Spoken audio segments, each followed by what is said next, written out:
Hello. Morning, everybody.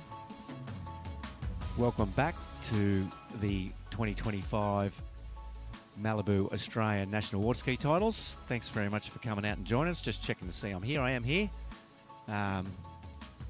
Third day of the event, and another beautiful weather day by the looks of things for us here. Nice and quiet in the morning. I don't want to, not even sure whether the PA is running at the moment for everybody else to hear us, but I'm just saying hello to everybody out in webcast land. This is the first webcast I've been involved in ever, really, in Waterski, and it's nice. Axial Productions, Gus Mitchell's the man behind the webcast here, and it's been a great production so far this year. So, a little bit about the national titles in Australia. We've been holding the national titles obviously for years and years, and I think years ago they did hold some on one lake sites, and in those days there was less competitors, but these days we've got somewhere around the 200 mark, 240 mark. I think this particular event might be just under 200 competitors, and probably for the time that I've been involved in it, we've always been running on two lake sites, and it's generally held over the Easter break, where Famil starts on Monday, Tuesday, Wednesday, and then the event runs Thursday, Friday, Good Friday, Saturday, Sunday, Monday, and then the big red carpet nights on Monday night. So it takes just shy of a week normally to run the event, but in the last couple of years it's been a little bit difficult with some of the two lake sites have shut lakes down, and there's it's a bit rare to get, easy to operate two lake sites. So this year we've decided to go back to the one lake format, but we've still got the same amount of competitors, so it stretches it out over a longer period of time. So it's kind of a trial this year to run the 10-day event, and they've sort of separated into overs and unders, and so it's all the over 35, over 45, over 55, all the way up to over 75 in Australia, and that's what we're doing in this first weekend. So this is the third day of the event, and we're down to the finals, I believe, of the over 45, over 35. It's kind of the marquee skiers in the overs division.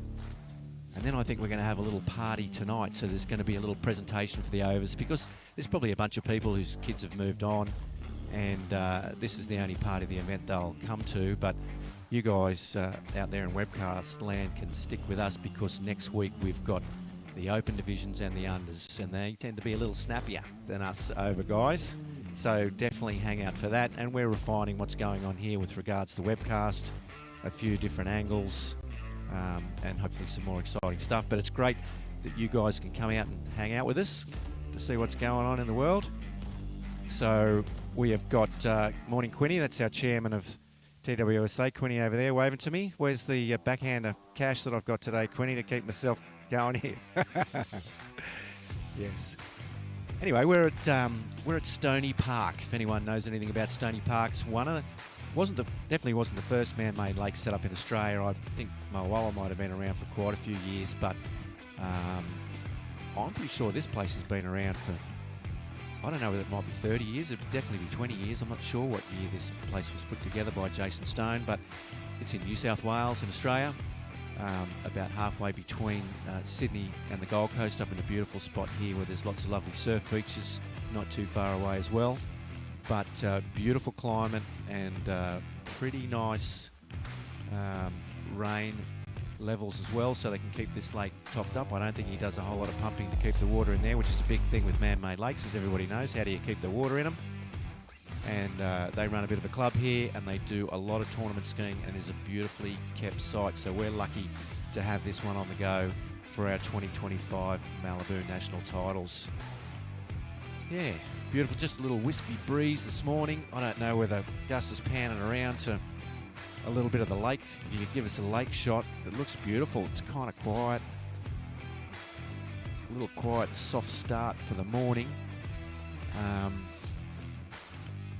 But there's going to be a big Malibu 6-litre boat revving down the lake pretty shortly, starting off with the over 45 men's division, and they're pretty marquee. Let's have a little bit of a look through the list of what we got here. I know we got the Fox, Brad Williams, in the lead position with a score of 2 at 11. Ryan McGill, who I think trounced a bunch of people with 3.5 at 12. Neil Peterson with 3 at 12. Jamie Craig with 3 at 12. Peter Barbuto with 2 at 12. Then we've got Jamie Mitchell, Drew Martin, Shane Coulter, Adam McDougall, Craig Rankin, Mick Casuto, Grant Dunn, Gary Pollock, and Mark Jordan. So that's our crew for this morning, starting us off. And it's going to be a shortish day today, third day. There's only a couple of events to go to complete this overs event. And then, like I said, I think we're going to have a little party tonight where they'll hand out some medals and some trophies, and we'll have a couple of drinks. I'm not sure whether we're dancing. I know there'll be a fireplace over there running tonight. It's going to be an interesting... Normally the Prezzo night is a bit of a red carpet affair. The girls do definitely love to get up and dressed up for that event. And there's going to be one of those as well the following Monday for the overs and unders. And any of the opens and unders. And any of the people here are welcome to stay and hang out or leave and come back for that particular event. So everyone's invited to the main presentation night. But we're going to have an overs presentation night tonight on the site under the marquee. I think it's going to be a bit more casual. It's starting early, so maybe it'll get messy. Who knows? We'll let you know tomorrow for sure.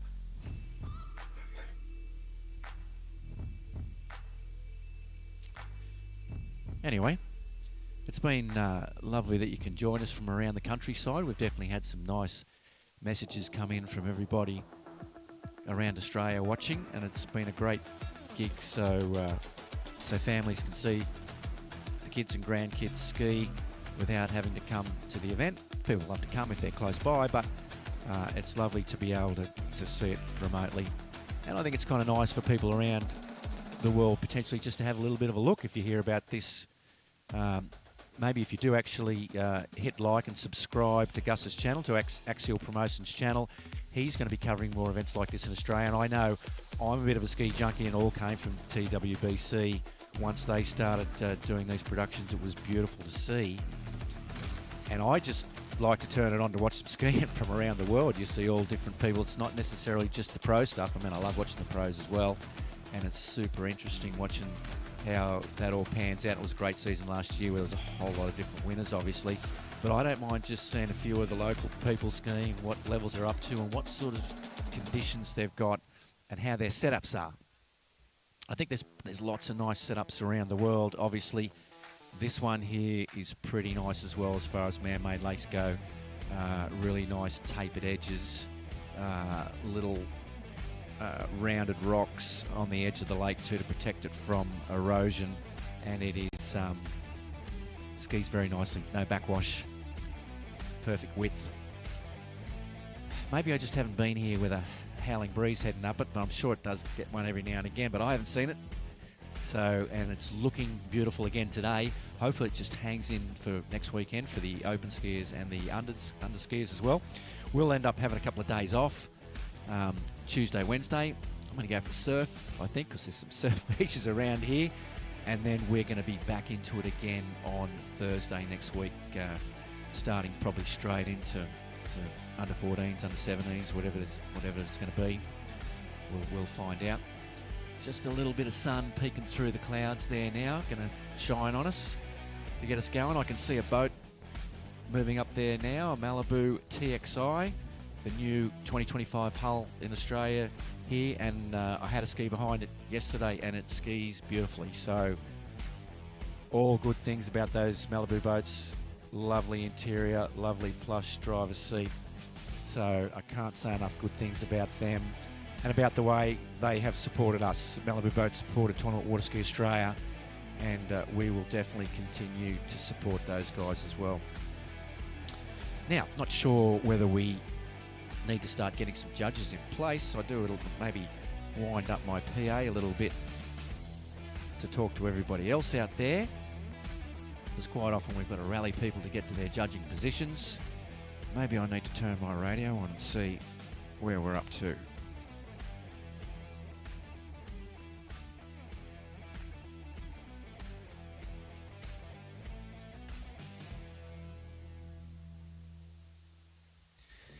Anyway, once again, good morning and welcome to Stoney Park, to Port Macquarie, to the 2025 Malibu National Waterski Titles, the overs part of the event. Boat's going to have a little sim pass down here, I think, to make sure Shore Path is running, to make sure they're all tuned up, ready to go. We are definitely all tuned up, ready to go. I need to have a bit of a look at a judges list, I think. Let's see what we've got this morning for the over 45 men. We've got Lorraine Hode in the boat. I think I can see her in the boat. She is ready to go. Tower Judge Jack Sutherland. Tower Judge Graham Kavanagh. Review Flynn Mitchell. Gate Judge Mark Quinn. And the scorer is Georgie Cooper, which is my daughter. Are you hanging around, Georgie Cooper? I'm hoping you are.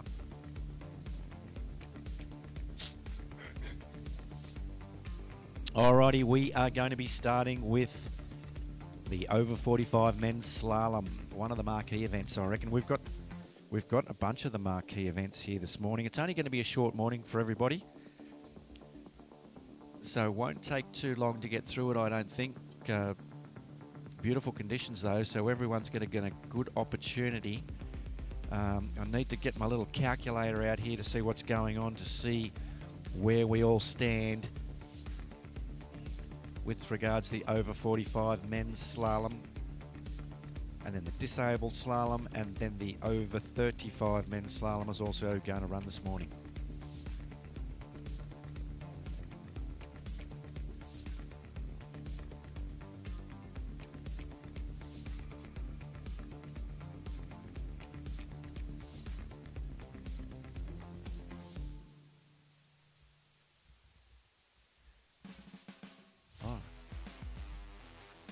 Alrighty, I think they're giving the boat the word to head on back.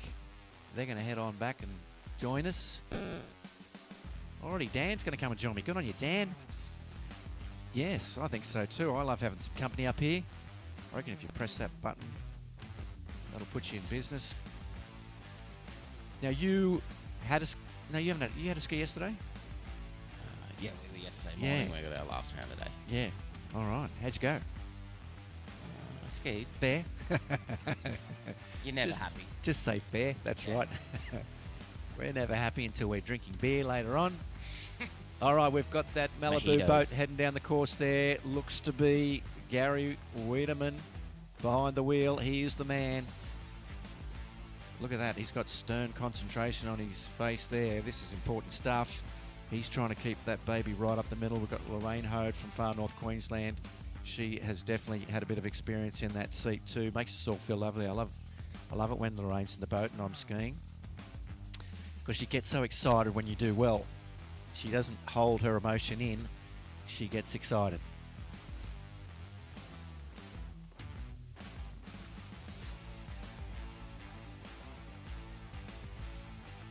How's the weather, Dan? I was just thinking that it's a bit cold. I don't know whether that's going to play much of a part for the skiers. It's a little chilly, isn't it? Yeah. But I think that sun is just about to peel behind that cloud, and then it's going to blow us out of the park. I reckon it's going to blow us out of our chairs here. Hope not. And we'll be warming up pretty quick. I reckon it will. Morning, Gary. How are you doing? All right, that's it. Alrighty, we can see him down there on the dock. See Mark Jordan, who is actually our homologator, who's going to be the first skier off the dock this morning. He skied 1.5 at 55 in his opening round. I think Mark, he does the opt-up shortening thing, so I think he starts at 16.52, but then he's missed his, so it's taken him back. Fair enough, understand. All right, we'll see how it's going to pan out there. Hopefully, I don't think he misses it too often either. So he just had I think it was just one of those anomalies. One of those gigs, I can understand that. I had some anomalies myself. Not this year. Actually, I made through my openers this year, which was nice. First couple of passes anyway. But the two previous years, I've had shockers. So it was finally, I've skied a couple of passes anyway. So we understand everyone can do it. It's very easy to do it. We have got a skier on the water for our over 45 men's slalom division this morning, this marquee division. We are underway. Sun just peeking through the clouds. We've got Mark Jordan on the water, and we feel like he's coming in 52.16. Is that what we feel? I think it'll be 52.16. Yep. I didn't hear it, but I think that's what it'll be. Alrighty, let's see how Mark goes. It's a nice high start. Look how beautiful the water is. Flat as a tack out there. It's just lovely. Definitely 16-metre line. I think he's in trouble early. Got pulled away from him there. He's still in it, though. He's going to turn forward while he's back on it. Whew, gave me a fright there. But he's back on it. I'm sure he gave himself a fright. All right, we've got it sorted out. Pretty easy round 5 and 6, given 3 ball. That was... Yeah, I thought it was trouble. I thought he was coming at us. I thought it could have been lights out there. It'd be interesting to see this replay. What happened there? I like his start. Was it 2 ball? Maybe I think it might have been 2. It was 2 to 3. It was pretty... Let's see what we got going on there. Pretty nice 1 ball. So he's got to start. He's early for 2. He's waiting for 2. And then he's just got caught forward. Oh, pulled the handle away from him, but he got it back. Wasn't too bad, really, in the end, was it? He got it back pretty well. Pretty early for 4, given. Yeah. That's a good recovery. A little late at 5, but enough to make it home, no problems. Yeah, he had to work his way home, but he made it home, took the sigh of relief, and back in business. So he's going to be coming back, we think, at 16:55 is what we would think. Tell you what, if he runs this, he'll do some jumping up the leaderboard too.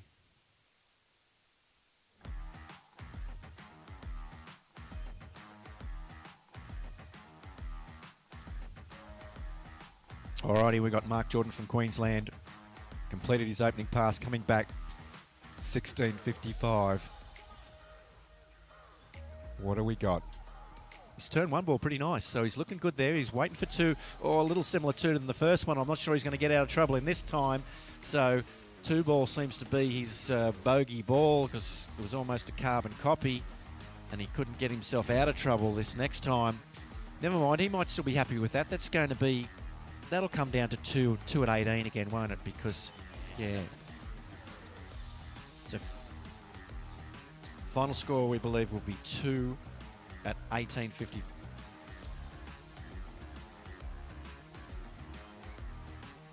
There you go. Yeah.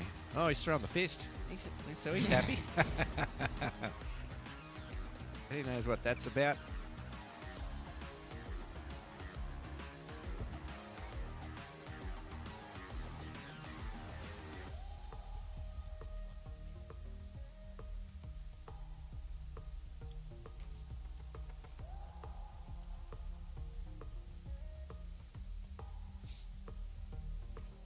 Alrighty, I can see him down at the start dock there. We've got another Queenslander. We've got quite a few Queenslanders hanging around in these divisions.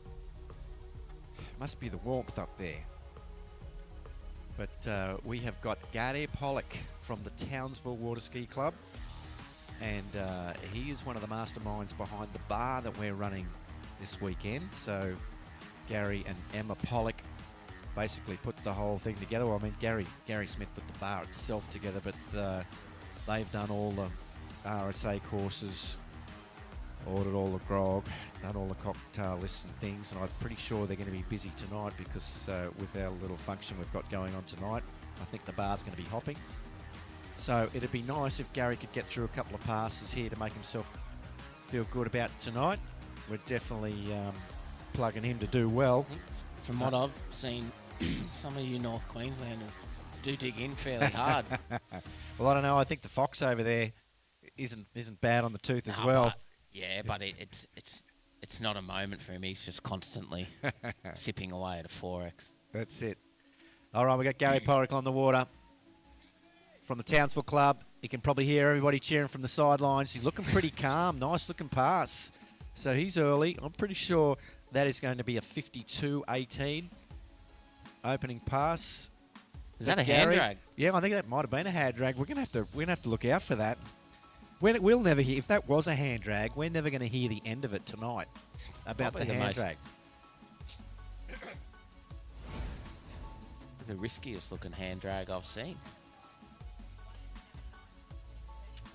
Alrighty, so that was confirmed. 52k pass for Gary Pollock from the Townsville Club, and he's going to be returning at 55k. We're just excited to see, was that a little hand drag at 6 ball or not?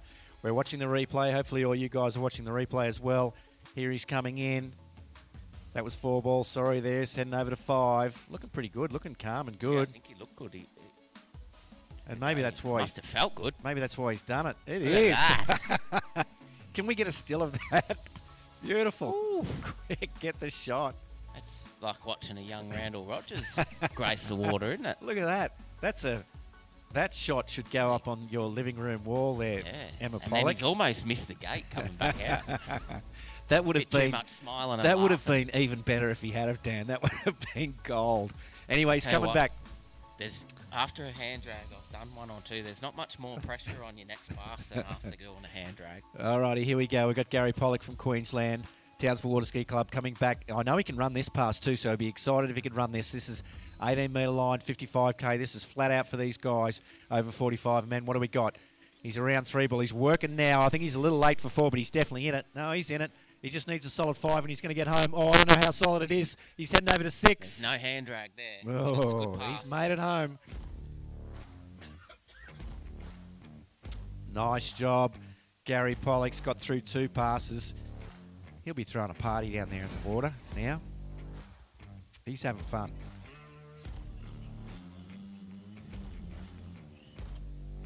Let's have a look at this pass. Nice out of one. He might have been doing a bit of skiing because he's actually looking pretty good. I actually think he looks a bit better at 55 than what he does at 52 as well. Bit of a shaky 4 ball. That might have been where he fell yesterday. Maybe we're giving him too much credit, are we? He's good though. He worked his way home. Good on him. Now, as I always say, if you can run 18, you can run 16. So 14's a bit of a different beast, but 16, a lot of people prefer it to 18 once they feel that little bit of shortness in the line helping them out a little bit. And I'm sure... I think from a physics standpoint, though, there's no way that it's... I suppose so. There's 2 more metres of line. It just seems to be a nicer pass. And I'm just giving Gary the benefit of the doubt that potentially he can run this pass. 16 metres. If he ran this, we'll never hear the end of it. I won't even be able to have a beer with him tonight because... He'll be passed out. Well, he won't be able to stop talking about it. Anyway, here we go. What do we got? By the way. He's around. 1 ball. Oh, he's a little back out of And 2. it's I don't think fine. it's oh, crash of the weekend so far, maybe. He's all good. Hands gone up. Tell you what. Well done, Gary. Nice job.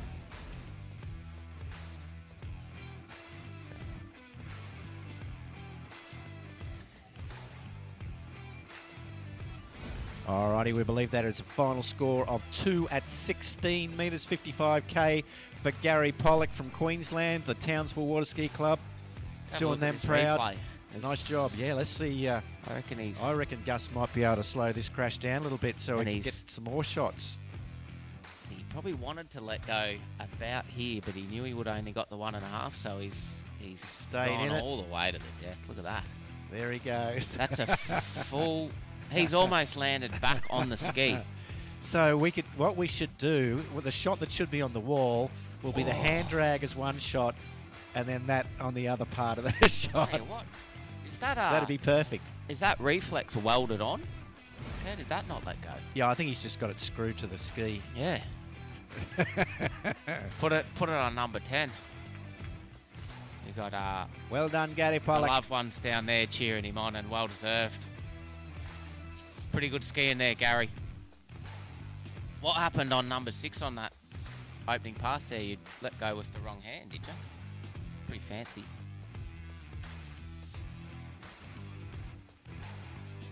That's a good start to the day. It's got to be a little bit of fun, hasn't it? Yeah, there's a couple of shots. There's a couple of living room shots in that routine right there. I'd give up right now if I were you.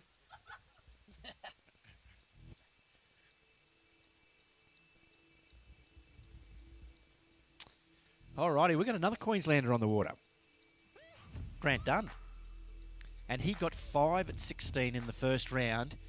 So it's a pretty weighty field. Like we start heading straight into the 14s after that and then into the 13s. There's a bunch of people. Adam McDougall, Shane Coulter, Drew Martin, and I think Jamie Mitchell all into the 13-metre line. So there's some skiers in this little pack. I think you'll find there's 1 or 2 of them that can get through 12 as well.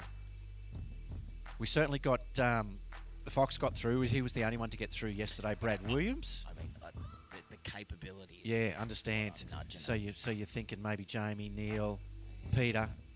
I think I might have seen Peter get. He can do it. Yeah. Fair enough. So it could be pretty open. Who knows what's going to happen? We're about to see. We've got Grant Dunn.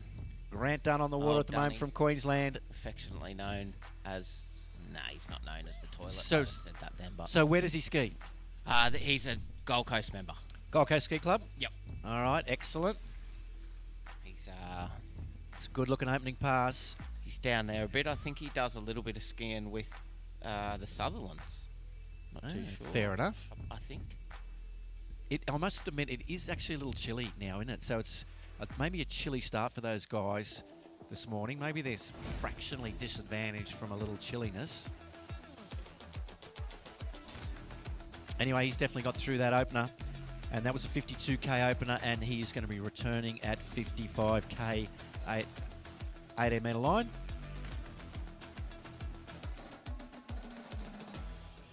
Here he goes on that replay, nicely through the entrance gates there, looking in pretty good shape.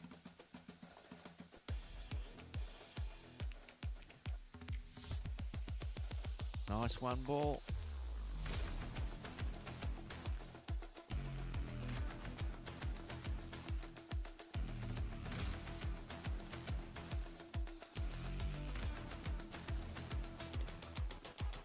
All right, looking good.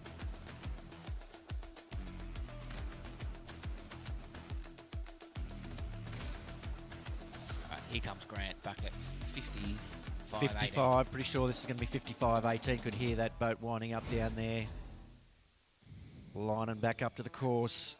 Gary Wiedemann behind the wheel. Lorraine Hode in there, watching carefully to see what's going on. Boat judge.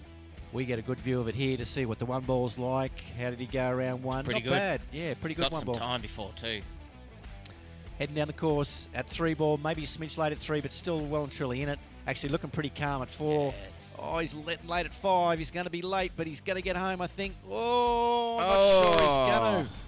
Oh, I think he just came out of 4 just a bit soft and Relaxed a bit early. yeah, and he just didn't get the angle to 5, but he's a lefty, and I thought he turned pretty tight at 5 ball there, and I was sort of thinking, oh, I reckon he'll just get home. See what happens here. Being But- a lefty as well, you would have thought 5 ball he could have. Yeah, Pretty much. it'll be interesting to see this replay here because 4 was think slow. it was just didn't get out of there very well, did he? Although in the end, Didn't he look that didn't bad. do too bad. But he's down Oh, it was course, 5. and he's doing a little bit of a wheel. He's on the back of the ski, and now he starts to take off to be able to try and get to 6. And I think he's generated so much speed. Oh, yeah. And then he's tried to stomp on it to try and bring it back. And it's a shame. Yeah. I think he might have had to stretch for 6 just a bit much, so he couldn't get the purchase on throwing the brakes on to get back for the gates. Anyway, that is all she wrote. It's going to be 5.5 for Grant Dunn, 18 metre line, 55k from Queensland.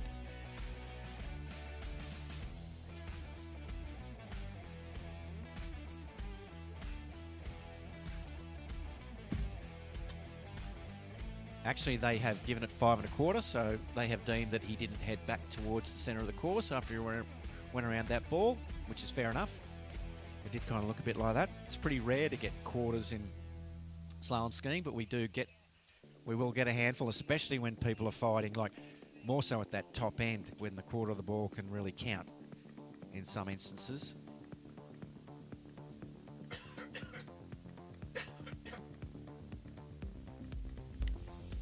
We got Mike Casado. So Mike Casado is from New South Wales. He is the owner of the lake that's about 15 minutes down the road here.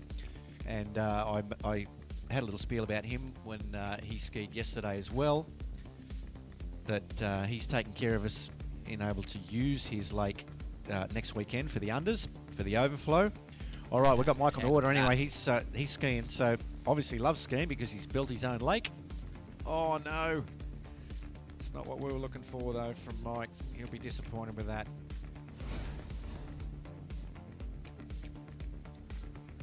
There's always a percentage. There is a percentage of people who are going to be in that position. We've all done it. And I've had my fair share of that percentage. So I know exactly how he feels. Had a slightly better year this year. Anyway, you know, do what you can do. He looked pretty good there out of 2. What's happened out of 3? Oh, he's just got a little bit back and a little bit too much tension on the line, and it was all over. Shame you never want to see that. Because we all know how it feels. Alrighty, so we are 4 skiers deep into our over 45 men's slalom, and I think you need to be watching us now for sure, because if you blink, it's going to be over today. There isn't, what have we got, 14 skiers in that division. We have got 6 adaptive skiers to follow this division, and then 9 over 35 men. Oh, hold on, is there another sheet behind there? There might be. I think there is. There is. I love it when there's more skiing. So we've got the over 55 women as well, and the over 65 men. So there's some skiing to happen here. Pretty good morning. Yeah. I think we'll still be finished well before lunchtime, but... So the next skier we are going to have on the water, it's a close personal friend of both of ours, Dan, Craig Rankin.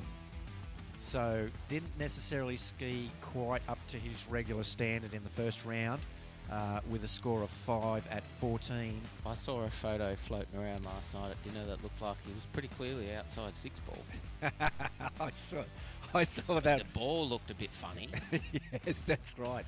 I'm pretty sure that was a Photoshop ball. This is what happens in our world. We take the time to Photoshop a ball into the photo so we can prove that we ran that pass. You've got to love it. But anyway, he told us the story that when he was over in New Zealand, he knew he skied inside a ball, and they gave him that ball. And then he was told, you've always got to sell it. Doesn't matter where you think you are, you've always got to sell it. So he tried to sell it yesterday, but unfortunately for him, we've got some pretty top-notch judges hanging around. That's his first time trying to sell something. We're in trouble when he's up to his 10th time. Yes. He's a school teacher, not a salesman. Anyway, he's a skier, though. He'll be starting at 16 metres, 55k. Craig Rankin from far north Queensland coming into the course right now. Let's see how he goes this morning. Nice out of 2 ball there. Good. Heading over to 4, looking pretty good.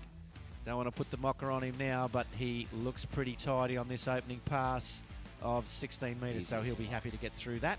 Now, I don't know how true it is, but it's a rumour started by himself that he's actually a Connolly team skier. Yes. Made up a ski and they've sent it to him. Yes. I believe it's called a fire stick or a firecracker, or... I'm pretty sure he paid them the money for it, though. He told me that was just the freight. They sting him a couple of grand for freight, but that's right. The ski's free. They sting him $2.5 grand for freight. So he is... Well, actually, if anyone from Connolly... I mean, we're starting to get popular over here now. If anyone from Connolly would like to sponsor Craig Rankin, he's definitely plugs your gear because he loves those Connolly skis. I'm not sure he ever skis with the same tail on that ski for 2 rounds because he loves fiddling around with those things. And every time he changes it, he thinks it's better. But he just keeps going round and round in circles on those 5 tails. But it definitely makes a difference. So he does like it. I mean, whether it's a good difference or a bad difference, that's pretty subjective, but it makes a difference.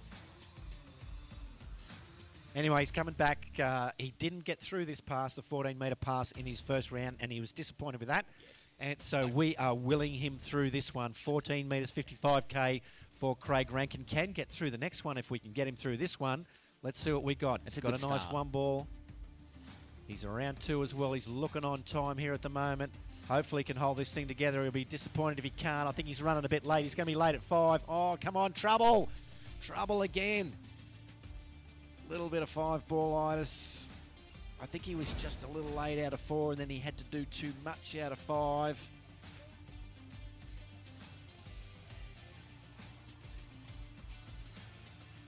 Anyway, that's the way it goes. That's the way it is sometimes. On the replay. Yeah, it looked pretty good there. Like he was okay at 3 ball. And I don't know whether he didn't get enough out of 4-ball. Like, he might be a little late there. Oh, it doesn't look too bad. Looks pretty good, really. Maybe a bit of a safety turn. Yeah. One ball too early. He got out of there okay. I suppose he is late at 5. It's a high handle. Yeah, a little bit too much line. And he reared back a little bit too much as well. And then it's lights out. Lights out and away we go. Never mind. 5 at 14 for Craig Rankin. Isn't going to put him onto the podium this year. Yeah, it might be 4.5, mightn't it? 4.5.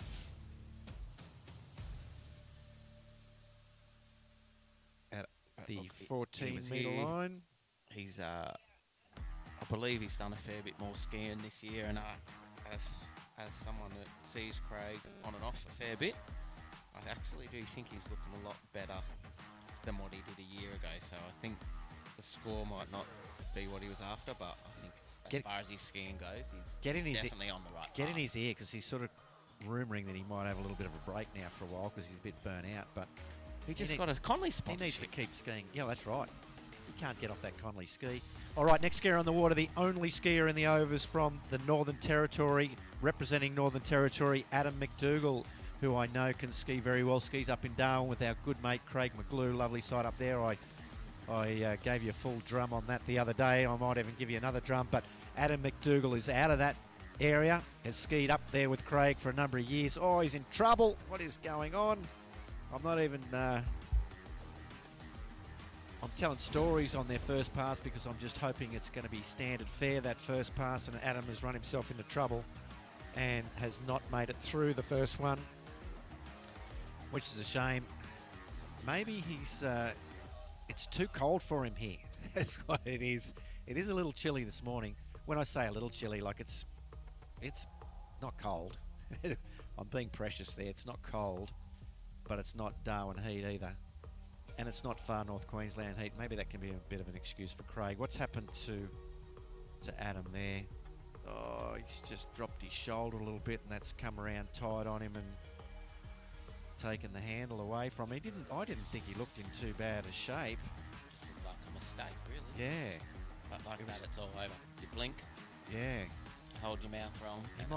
Might have been a bit narrow, and then he's just dropped his shoulder there, and that's made that ski come around tight at the very end. Too tight for him to hold onto that line. Anyway, that's a shame for poor old Adam McDougall from the Northern Territory. It's going to put him out of any medal contention as well.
Alrighty, well, we're moving right along. Next skier we have got is Shane Coulter from New South Wales, our chief boat driver. Everyone's favourite D3 dealer. Yes, he's not going to be driving the boat now. That's a shame, Adam. Never mind. What do you do? What do you do? That's the way it goes. We learn to live with disappointment. Don't we? It's part of our lives. Yep. Alrighty. Good attitude about it. We've got Shane Coulter on the water. Local site for him, so he's well aware of what's going on in the world out there. And he skied 2.5 at 13 metres in the first round. So we're starting to get to the point where if someone could excel a little bit, they might give themselves a little push towards getting a spot on the podium, on this coveted podium for the over 45 men slalom at this 2025 Malibu National Waterski Titles in Australia. We're at Stoney Park in Port Macquarie. Beautiful little spot. The weather is beautiful. The lake is lovely. This is the third and final day of the overs part of the event. And we're a little bit excited to see who's going to win the over 45 men, the over 35 men, the disabled, the over 55 women, and the over 65 men. And some of those 65 men, that might play. That might play into their overall race too. They've got a really solid overall race going on there. Although, no, Mark Lauder's going to get it. I think it might be. It's the. I think that one's. It's the Peter Smith and Raymond Horton that are fighting it out. This one is a tight one because you've got Neil and Jamie. Neil and Jamie, yeah. They're separated by I think 65 points overall, which is uncalculated, but. So we feel that if Neil can get into 11, hey Neil, no pressure. If you could just get into 11, he's down there warming up. You might be a chance to snatch that overall title. Anyway, we've got Shane Coulter from New South Wales, home side here. Definitely skied this pass in his first round because he got into 13. I'm pretty sure he can run 13 as well. So can he push his way up the ladder a little bit? But he's got to get through this 14-metre pass. This is 14.55k for him. Pretty good one ball, not bad out of two. Looks like he's a righty, so he's going to turn this 2-4 side maybe a little tighter. He's going to need a solid 5 ball here. Oh, he's in trouble there. Dipped down a bit, but I think he's going to be okay. Yeah, he's okay. Maybe he was trying. He might have been trying to do a Gary Pollock there. Hand drag the wrong ball. Hand drag on the 5 ball just to really let us know how it really works. Like if you're going to hand drag, do it on 5 ball instead of 6 ball. Pretty good there up until that little hiccup. All right, we can watch a little replay to see how Shane goes here. Doesn't move much. Yeah, he looks good. He looks solid, doesn't he? He's got his hips right up and nice solid cutting position. Maybe we just got caught a tiny bit forward there, and that's what gave him a little kick at the wakes, but he's back on track and in good shape. Just a little reach down. Doesn't look, maybe it's our side angle. We get a bit overexcited about people being in trouble, and then you watch it on the replay and you go, oh, they seem pretty good. That's pretty fair. It didn't really look that bad at all. No, it didn't look bad at all, did it? Just from here, sort of, I think when your arm gets away from you, it looks a little bit like you're well separated and you're in trouble, but... Okay, back on the water. I reckon there was any trouble there. He'll be wanting to get through this. So, yes, he got 2.5. 2.5 at 13 first round. I reckon he runs it more often than not. All right, well, here we go. No pressure, but it'd be good to see him get through it. Can we get a little 12 action to start our morning off? Shane Coulter, chief boat driver for this event. It's not the best start. Not sure about the 1 ball. It was a little iffy. Yeah, he's out at 2, okay. Oh, a little bit too much to do at 3, I think. So, and he's tried to do maybe just a smidge too much at 3 ball to get himself back on track. And that is all she wrote. So he's going to repeat that exact same score that he did from the first round. 2.5 at 13 metres. Nothing to be sneezed at, though. I would have loved to have taken 2.5 at 13 metres.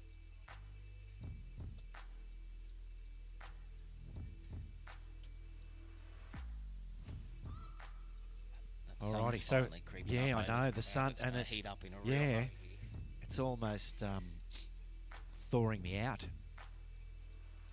It's going to blow us out. You got sunnies? I don't have sunnies.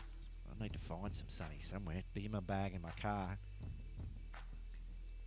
Sure that golf buggy over there does about 95 k's an hour if you want to jump in that and race around.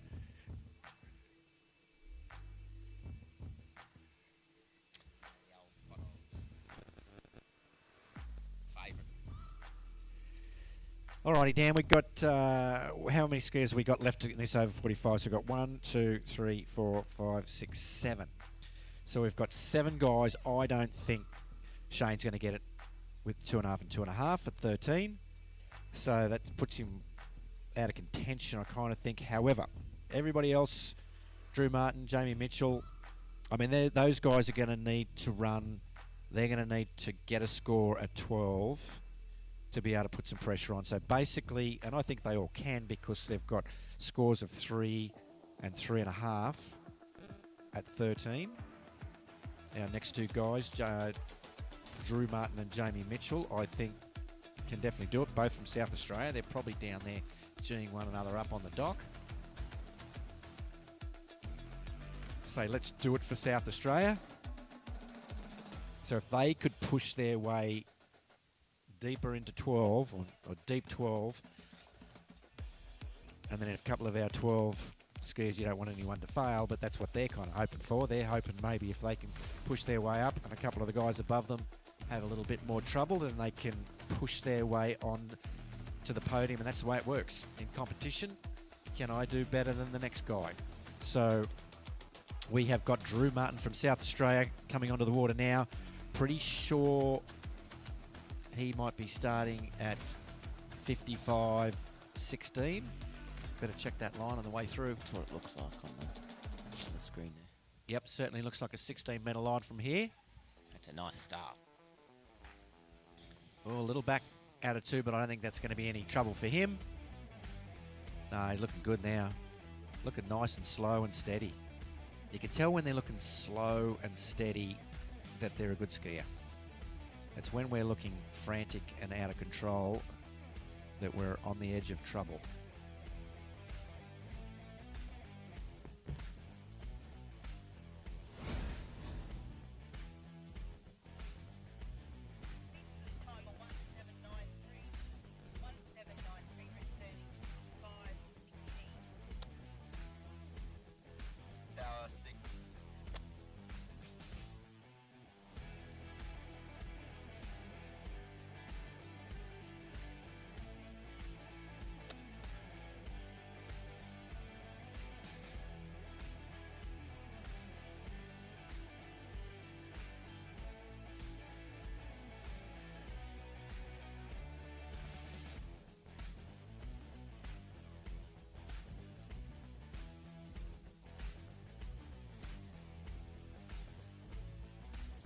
All right, as soon as that sun came out and I said I needed my sunnies, the clouds went back over it again. Yes.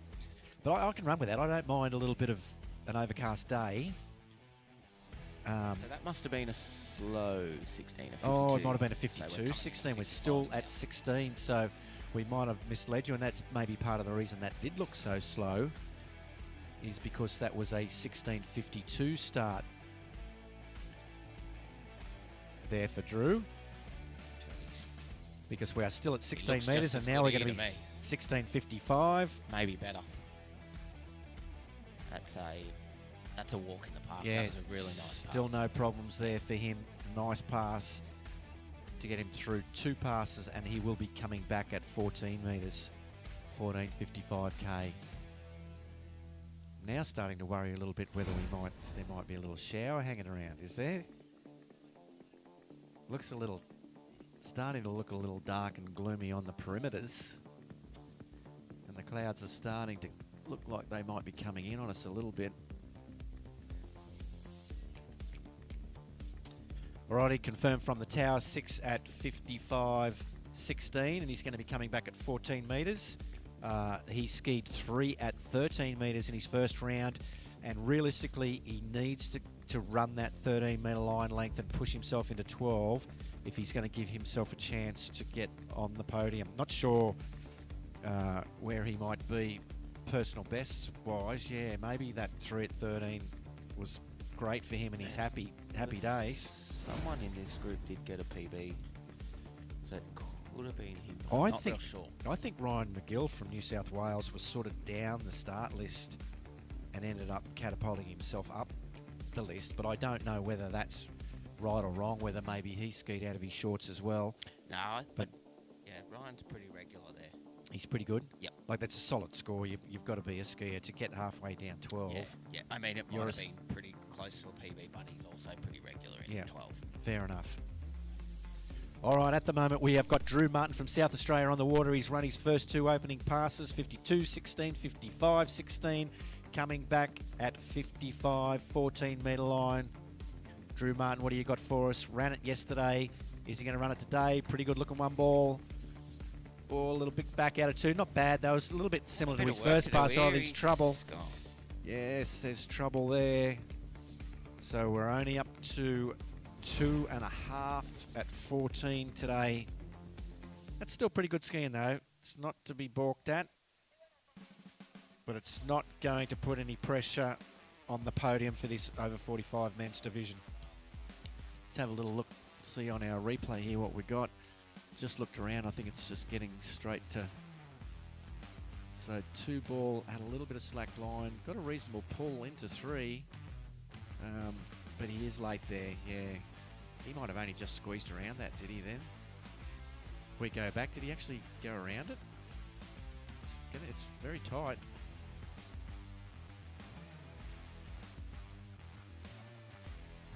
Oh, I think he might have pushed I'm not that. a judge.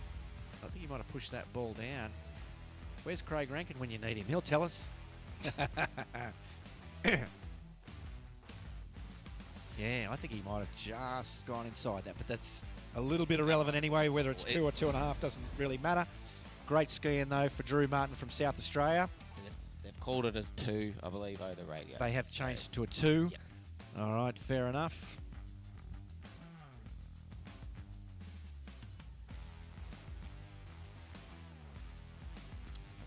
All right. Jamie Mitchell. Jamie Mitchell, yes. I think he's got a little more in the tank than 3.5 at 13, hasn't he? So we're getting to a point now. How many skiers have we got left? 1, 2, 3, 4, 5, 6 skiers, and they're all vying for 3 positions on our podium. So Brad Williams, if he skis up to his potential, because at this stage of the game he's 4.5 balls ahead of the next closest, he's going to get it because he's a little bit out in front. But the rest of them, apart from Jamie was 3.5 at 13. The rest of them are all throw a blanket over them in 12. So everyone's got a shot at it. This is where it's going to be exciting, and this is where we're going to have to do a little bit of maths.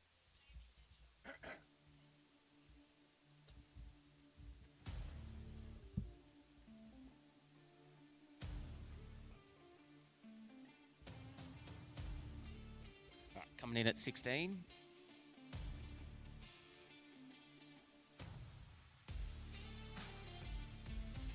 Looks like a very nice high start on the boat.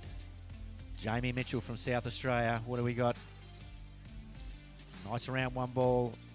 Pretty good around 2 ball. This is going to be a 16.55 pass for sure for Jamie. Looking pretty controlled.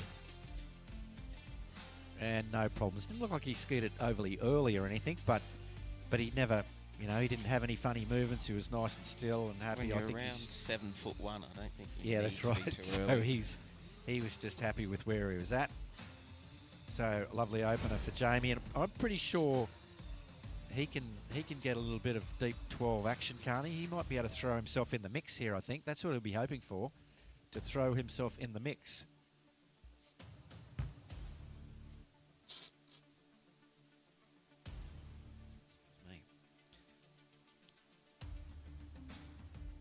Alrighty, I think that was a bit of a replay of Drew, that one there. That's all right.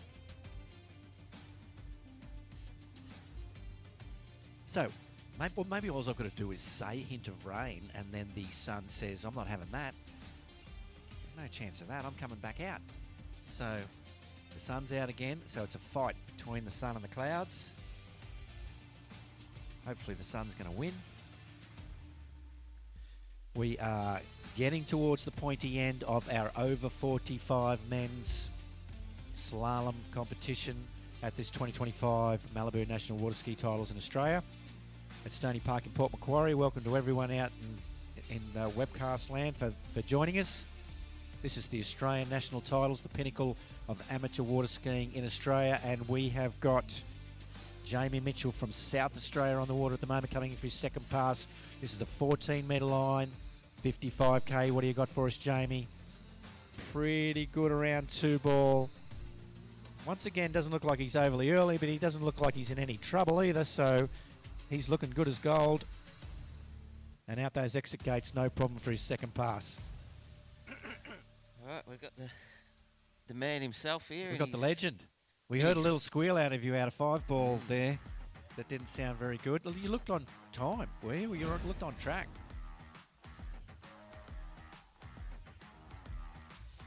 I think that's just that skiing, isn't it? Sort of. I felt with that boat, like I got down the other end, and that Malibu, I was like already signing up for one. It's like a beautiful boat to ski behind. It is, isn't it? It was a lovely morning. It was just pity it ended so quickly. So abruptly. Just a bit like other things in my life. So, yeah, lovely morning out there. I think that sun's going to duck in behind the clouds again now. So, yeah, we've had a little bit of sun, a little bit of cloud. So we're getting to the pointy end here, Craig. It's a bit interesting. I'm wondering whether Jamie Mitchell wants to throw his hat in the ring. There's a bunch of skiers that were in the 13-metre mark that need to push into the 12-metre mark if they're going to make a play on this game. And Jamie Mitchell's one of them, and he is heading down towards this course right now for his 13-metre pass. So can he get through this pass and make a little play for the podium here at the over 45 men's title? Let's see what we got from South Australia, Jamie Mitchell. Oh, I don't know whether that was the one he was after. I think that's lean to 2. He's still in it, though. Not for too much longer. Unfortunately, similar score to first round. Still pretty good skiing, though. Score of 2 at 13 metres for Jamie Mitchell. Well done. So there's not going to be any major shake-ups. So it's down to our, what have we got, 5? It's thinning out now. 5 big dogs. Yes, it's thinning out. So we've got Peter Barbuto, Jamie Craig and Neil Peterson. You can throw a blanket over all of those guys. Actually, you can throw Ryan McGill in as well. So now we have got 5 people shooting for 3 places. Just I'll tell you what, it would have been good to see the big R. Rogers down there in the mugsup. Yeah, that's right. Randall Rogers, what's he doing? Where are you, Randall? You work. He's over. Nah, he's work over all your life. 45s. Those biceps are keeping in the game. Yeah, so there's a couple of people missing from the list, but anyway, we've still got 5 big players here. It's going to be starting out with Peter Babuto from Victoria, who had a score of 2 at 12, and then Jamie Craig with a score of 3 at 12, Neil Peterson with a score of 3 at 12, and Ryan McGill with a score of 3.5 at 12. You can throw a blanket over all those guys. So which one of those guys is going to step up and push their way into the silver medal position or even into the gold medal? Like at this stage of the game, I'm pretty sure Jamie Mitchell's got his hand on that gold medal position right now. Don't think it's going to last, but that's the way it stands right at this minute.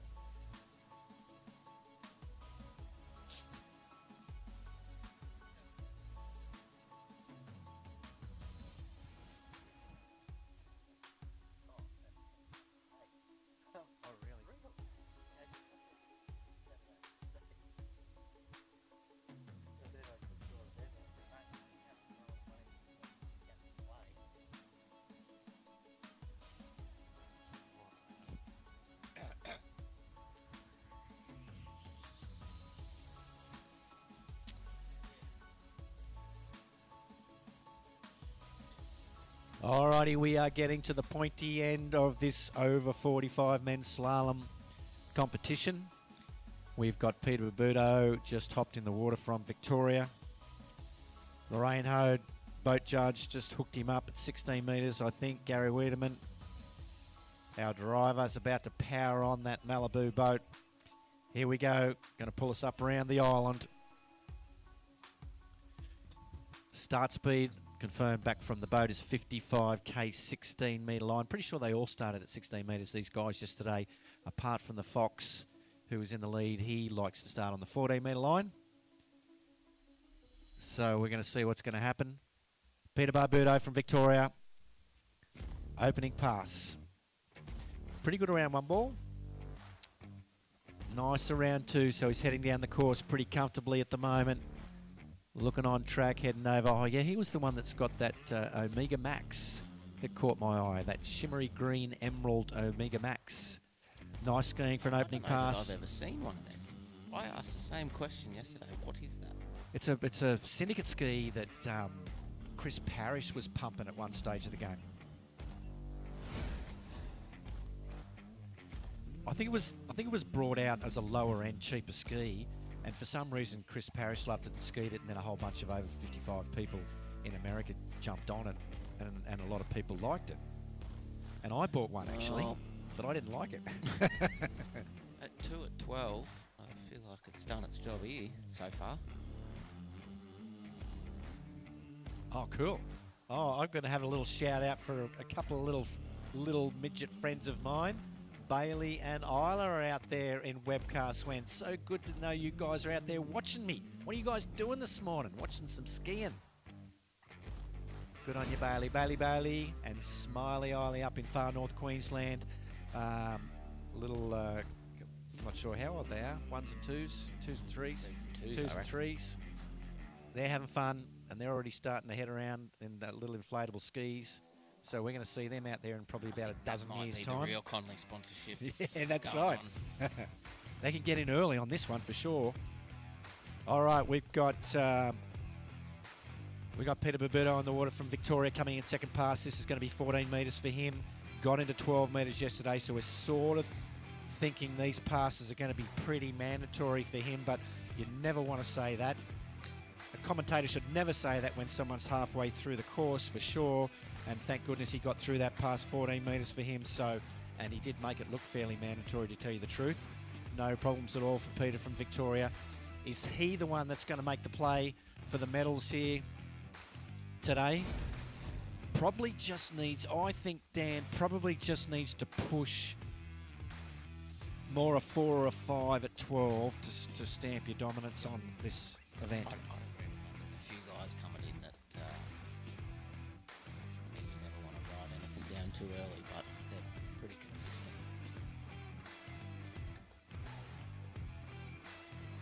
Anyway, Pete's got through his first two passes, so he's on track. He's going to need to get through this next one as well. He's on track to make a play for sure for Victoria. We love you because you're a Victorian. I haven't heard that yet this weekend. Is there not too many Victorians around? Or they're hanging out there I'm somewhere. actually Victorian. You are, yeah? So you I've migrated. yep, you grew up in Victoria. You headed north for the winter and never went back. On the run. On the run from the cold. Yes, I can understand that. But there's too many good people up yes. here. I've been doing that as well for a lot of years, as a matter of fact. Can't go much further north. All right, we've got Peter Barberto from Victoria. This is his third pass. This is 13 metres. This is no gimme for these guys, I don't think. They've got to work for this pass. That's Nice about as one good a ball, start though. as you get. Yeah. Oh, not sure the 2 was the one he wanted, but I think he had enough out of 1 to make it happen. He's around 4. I think he's still going to do it. He's a lefty, so he's got to turn 5 here pretty comfortably. Oh, look, nice out of 5. So that ended up, I think that got That was better pretty nice. further down the line. Yeah. So I think he just had a little bobble at 2, which gave me a fright. And then... He didn't boom. panic. Yeah, he was right back on track. He still got himself in a pretty good spot once he got behind the boat, and nothing really got too out of hand from him there at all. Pretty strong looking lad, isn't he? Yeah, he looks... I've said it about a few people. I reckon it's one of the gigs where if he punched you, you wouldn't get up. Is the scoop. He does look like a solid man. And I mentioned this yesterday as well. You kind of need a little bit of that in this game. It's definitely not all brute strength, but it's handy to have it when you need it. A little bit of brute strength. There's definitely a very solid portion of technique and timing in this water ski game. That's what makes it such a good game. It's such a difficult game. You need the timing, you need the strength, you need the fitness, you need so much stuff to all come together. And timing is difficult. You could put one foot out of place. It's like a dance. You put one foot out of place and you're going to tread on her toes and it's over. All right, this is the important pass here. This is 12 metres. This is the big time where right now. if he wants a medal, I think he needs about a 4. Oh, yeah, I think he needs to get around 4. We want 4. I'm not saying it's what it's got to be. It's only what I think. He's got a 1. Oh, He's turning 2. Has he got enough out of 2? He's going to turn 3. He's heading towards 4. Is he going to get around 4? Oh, he's got a 3. He's got a 3. Oh, that is going to make us get our calculators out at some stage later on. Still pretty solid, isn't that? A 2 and a 3. The next 2 guys both need to at least match what they did yesterday to be able to get on the podium. Yeah, that's correct. So this is some pretty good stuff to watch. So we have got a 3. A 3 for Peter Babudo, which is a ball better than he did yesterday. So it does push his point a little bit. And Jamie Craig, Neil Peterson, Ryan McGill, I'm pretty sure they're all going to be aware of that. They're going to go, ooh, we have to play almost exactly the same game that we played yesterday in order to push ourselves onto that podium. This is the exciting part about it. Maybe Peter has done enough. We're about to find out.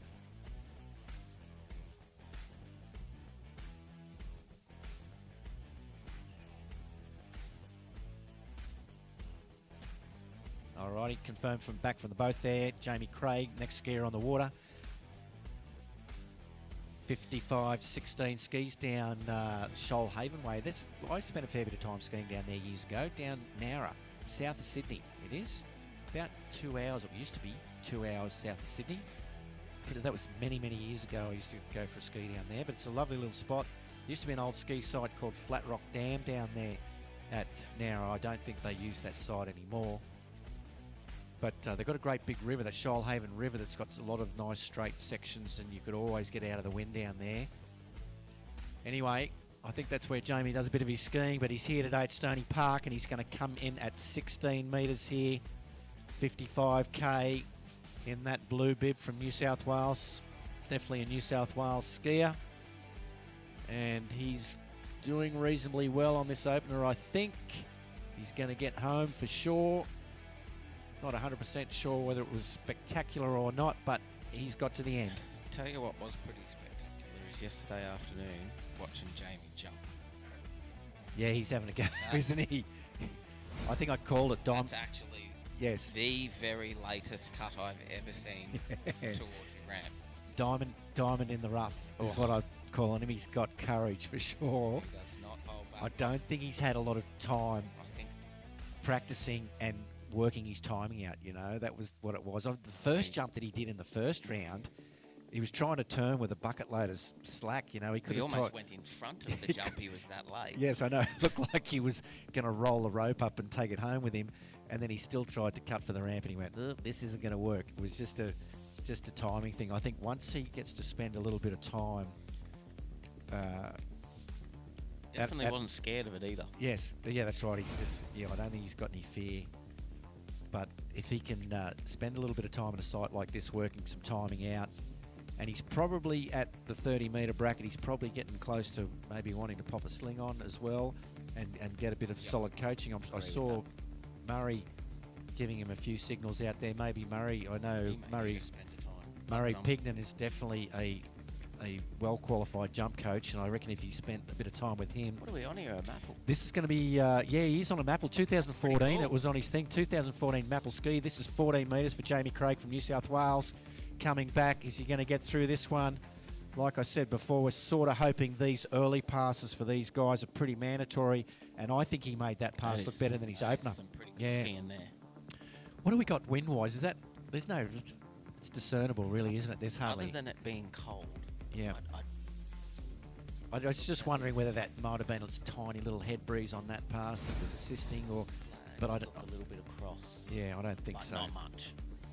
They're struggling to move, to be honest. All right, so we can have a little bit of a look at the replay there. I think he's definitely got himself a bit better organised on this second pass, the 14-metre line. Jamie Craig from New South Wales.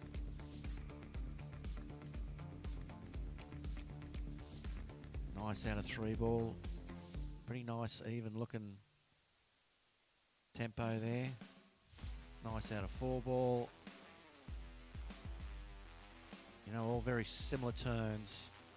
Didn't see a whole lot of slack in the line anywhere in that pass, so he'll be happy with that one. So he needs the next one. Just like Peter Babudo, Neil Peterson, Ryan McGill, he needs this 13-metre pass. He needs a score at 12, and really just an extra ball or two at 12 is what's potentially going to push you onto the podium. I think it's really coming down to balls, halves. There might even be quarters involved in this. So Let's see how we go. See 3 ball to move into the lead, I believe. Alrighty, well, we've got, this is 13. He needs to get right through this one. So we're ahead, a little bit ahead of the game. We've got to get him through this 13-metre pass first. And we're hoping that he's going to do it because we want to see what he's got up his sleeve at 12. He's looking pretty good around 5 ball at 13, so he's going to run this pass. Well done to Jamie Craig from New South Wales. So he's going to give himself a shot. So both Peter and Jamie have both got into 12 again today. He's going to give himself a shot at getting a couple of extra balls. I don't know Jamie very well personally or at all, but going off his ski, he strikes me as the type of dude that doesn't get too flustered. He's pretty calm. He's a real straight shooter. Yeah, he's come up and skied with us a couple of years ago, and then we've stayed in touch a little bit, run into him in a couple of comps. I believe he's in the Navy down. Okay. That's what he's doing down in Nowra. I think there's a Navy base down in Nowra. Works down there. He's just an all-round nice guy, straight shooter, and he's nuggety and strong. You know, so obviously I don't know how old he is. I'm assuming he's obviously over 45. Yeah, I'd put him late 40s. Yep. And looks strong, and I believe in the armed forces you potentially get the opportunity to train and stay strong, and I think he obviously likes to. Yeah. Okay, here's the money pass.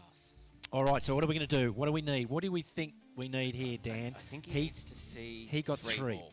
He got 3. So you think if he can match it, if he can match that 3 at 12, it puts him in the lead. I think to strike the yeah, well, it podium. definitely does. So let's see what we got. What do we got from Jamie Craig, New South Wales? Needs a 1 ball. Oh, I don't know if it's the one he wanted. He's going to get around 2, but it's not going to get him over to 3. That's a shame. That ties him up. Ties him up with Peter Babudo. Exactly. So they are level pegging right there after that. That a bit fast. He's gone a one-handed gate. I don't think he's done that at any other stage today. So I don't know. Maybe overshot it there. That makes it. Where are we on overall as well? I think you got Neil coming in now. So he will have his score from yesterday for the overall, so that won't change. His slalom overall component will still stay at 3 at 12. Which is and you're right. And if Neil could get deeper at 12, he needs to run it. Yeah, he needs to for run the overall and also for I don't know whether Neil has run 12 in comp or not. Maybe someone could tell us. Has Neil Peterson ever run 12 metres in a comp? Do we know? Nobody knows. Absolute donuts there from the people. Nothing back from the crowd. Although we are hiding up behind our TV here, I suppose, aren't we? Anyway, we are down to the 3rd last skier in this over 45 men's division. So at this point in time, if Neil gets a 3, he's got a piece of silverware for sure. So at this stage, I think Jamie and Peter are level pegging, maybe just off the money. If he repeats his score, Neil will push through. Anyway, we've got to see. We've got to get them through these first 3 passes, all of these guys. That's what we've just done with the last 2. And now we've got Neil Peterson on the water, and this is going to be 16 metres, 55k, over 45 men's slalom at the 2025 Malibu National Waterski titles here at Stoney Park. And through he goes. No problems in that first pass. Ooh, 4 at 12 for Neil Peterson. Pegged one there at 4 at 12 somewhere along the line. So all he needs every bit of that 4, or he needs a new PB.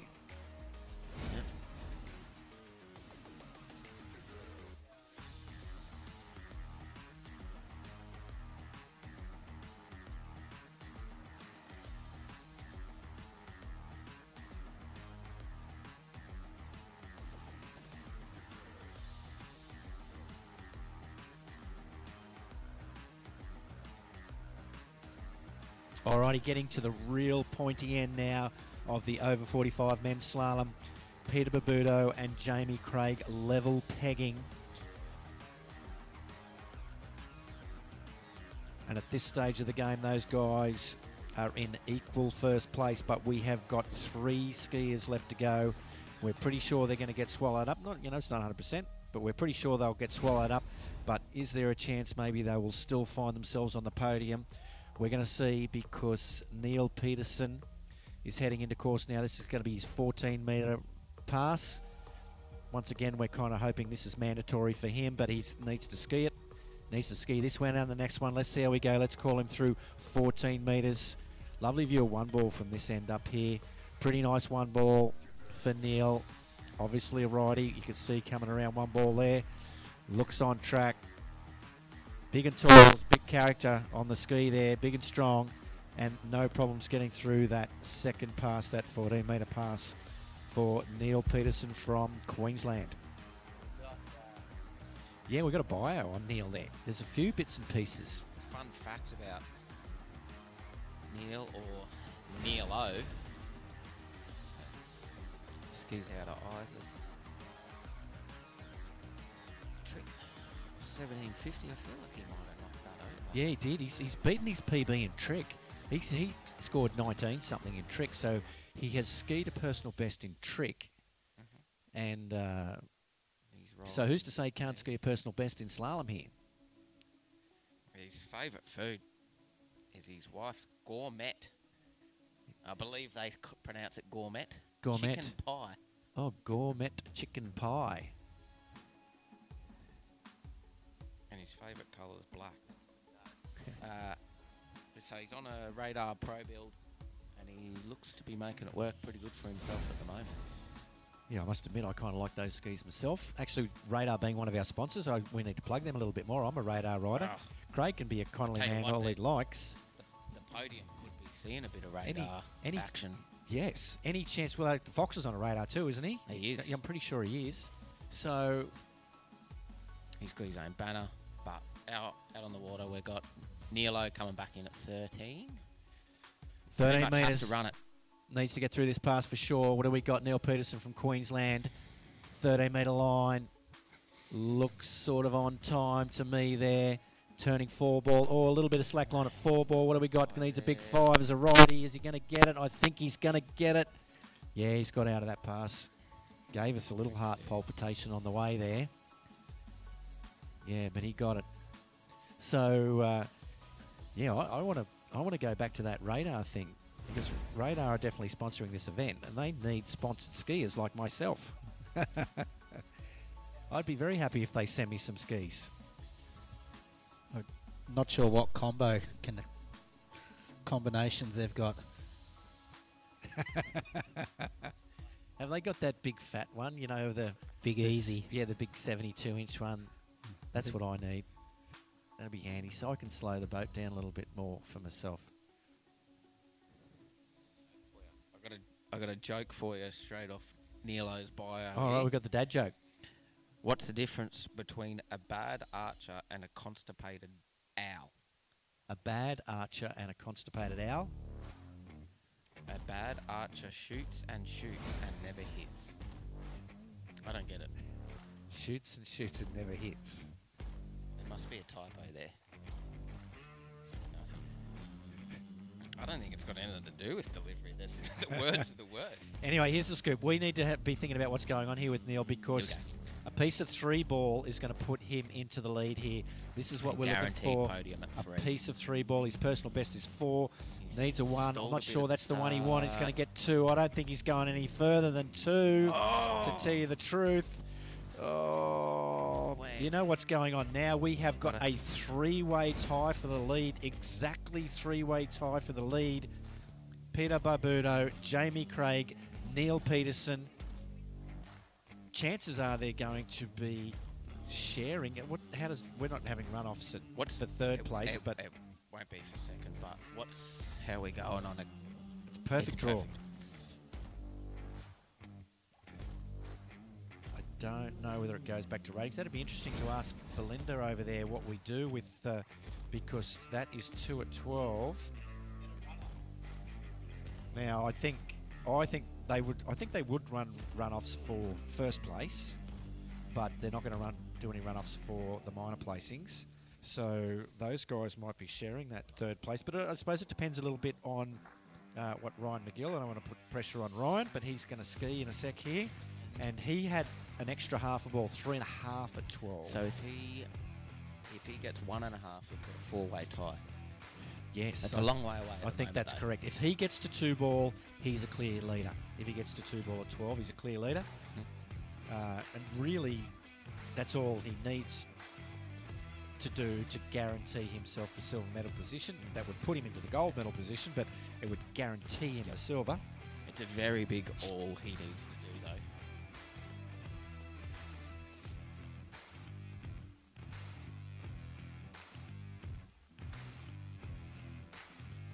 We're coming in at 16, I believe. Yeah, pretty sure Ryan McGill was 16 metres. Yesterday they were all 16 metres apart from the Fox, who was 14 metres. So all of these skiers have skied up to their standard that they did yesterday. All ran through those first 3 passes, 16, 14 and 13. We're hoping Ryan's going to do the same, because we'd love to see what he might have for us at 12. Ryan McGill making this first pass look very mandatory. Nice on the water. What ski's that he's riding there? It's a fluorescent one, isn't it? Is it a D3? Bright green. It's a D3 NRG. NRG. Quite a few D3 skiers here, because we've got the D3 dealer hanging around the site, don't Our we? favourite. Everyone's favourite. Shane Coulter.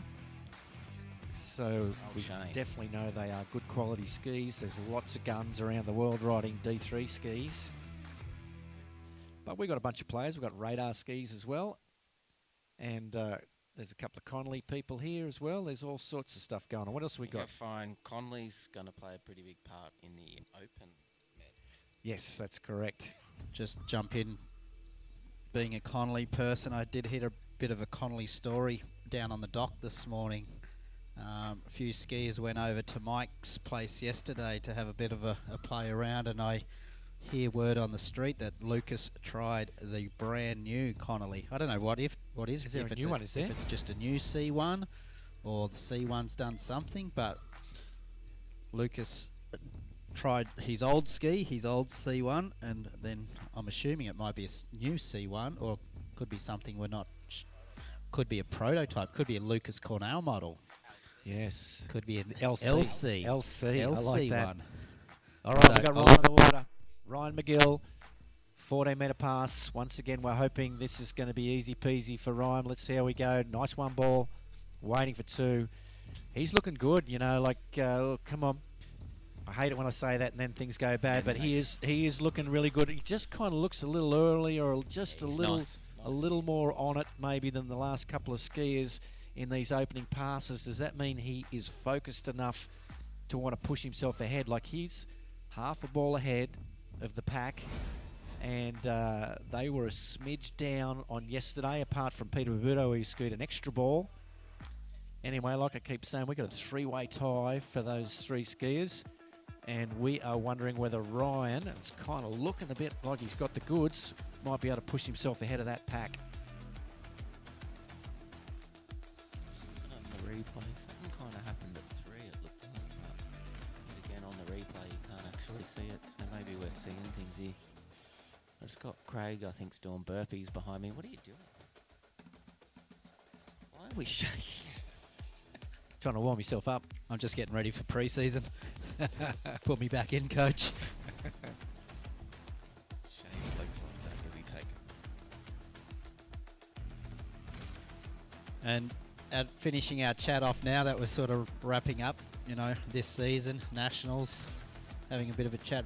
Feel like down on the dock there this morning that, little disappointing round one.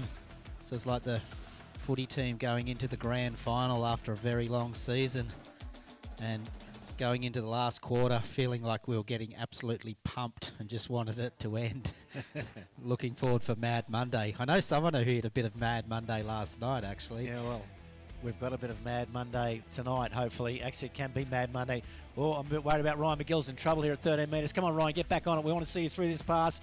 He's made up some ground at 4 ball. I reckon he's still there. He's still with us. Come on. Oh, no. Damn it. I wanted him to get through that pass and get a shot at it. He'll be disappointed with that. I think it came unravelled a little bit at 2 ball. There was a slow 2 ball, and all of a sudden the heart's in the throat. I know exactly how that feels. I'm disappointed for him because he really was a player in this game. What have we got here? Let's have a look at the replay. 1 ball looked pretty good. He looked like he's heading away. I think he got into trouble at 2. Ski didn't turn, couldn't get down on it enough, I think, so it made him late for 3, and he thought, I'll try and stay in it. I'm staying in this thing. I thought he got it back here. I thought he had a solid turn at 4 and made some ground up. I think he did. And then he's dropped that handle. I think he's gone, oh, it's too hard. I'm just a little bit too behind here.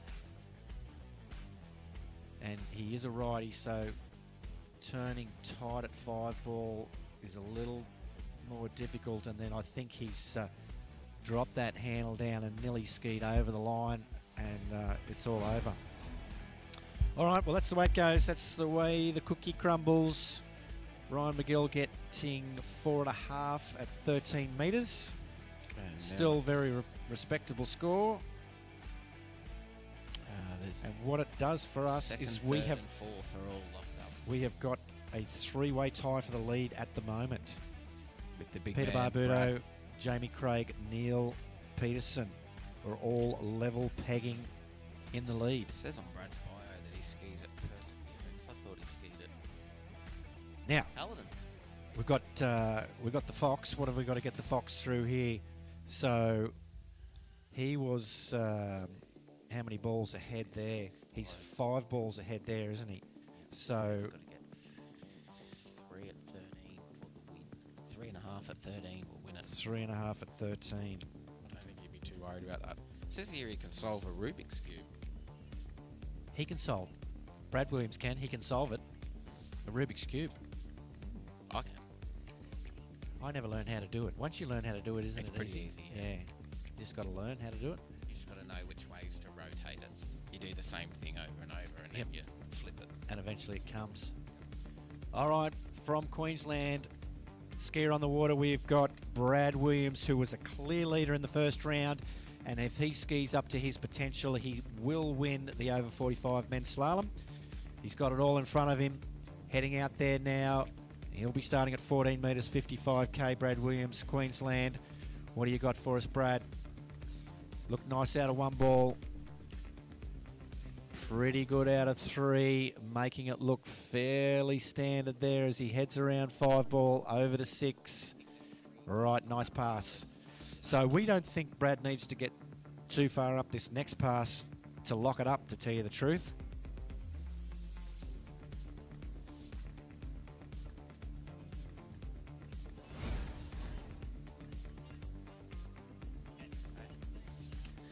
So we've just heard there is going to be a runoff. Not for minor places, though. Yep. So depending on what happens with Brad, we've got a runoff because Neil and Jamie have exact ties in both rounds. So the first count back goes on your score in the second round, and because they're tied there, it's going to be a runoff for second and third. Is it? Did Belinda say, though, that because Peter scored 3 at 12 in the second round that he is ahead of them? That. So is it for third and fourth?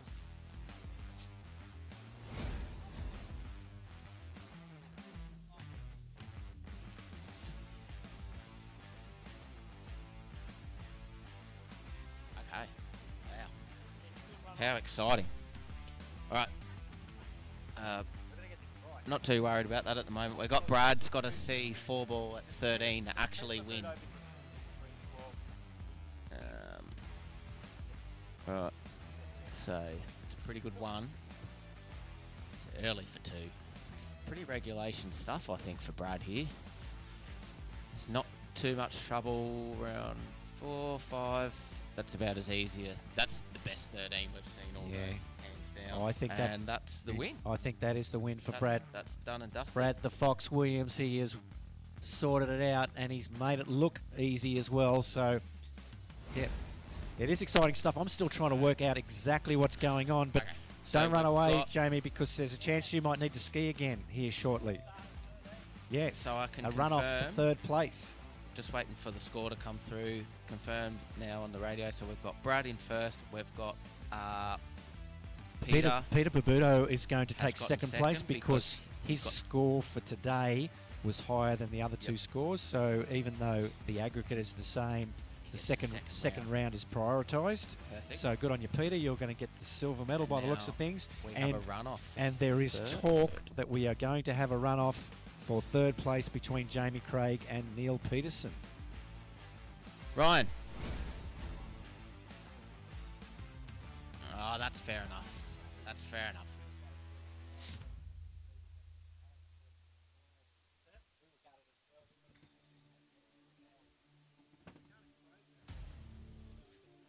That's what happens with water skiing sometimes.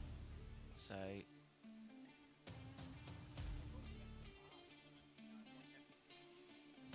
been awesome skiing all weekend from you, though. That's pretty good. Alrighty, we have got our gold medalist still on the water. He's going to show us how to do it. He is coming back in at the 12-metre line, and we haven't had anyone else run the 12-metre line in the over 45s. Is Fox going to do it for us again today? Maybe he can. He's out of 3, but I reckon he's late. Oh, he's back on track at 4, maybe. I think he's going to do it. What have we got for us at 5 ball? Can he get across to 6? It's going to be close.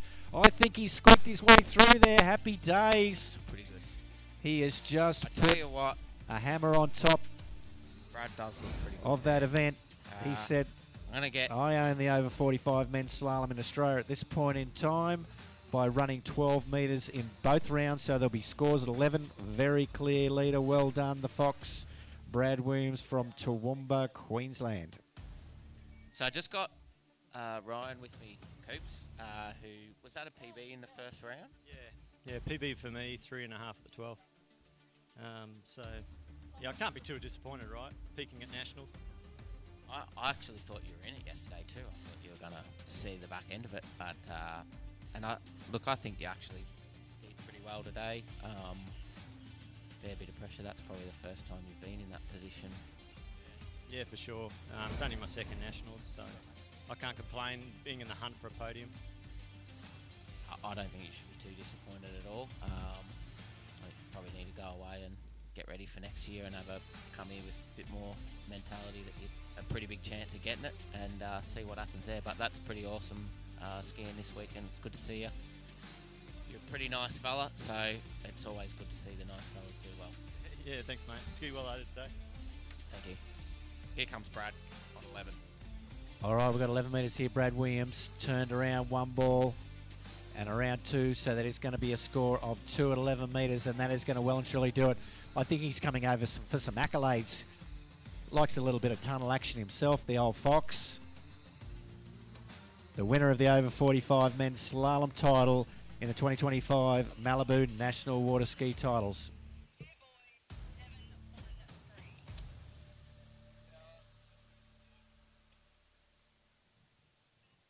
Well done to the Fox.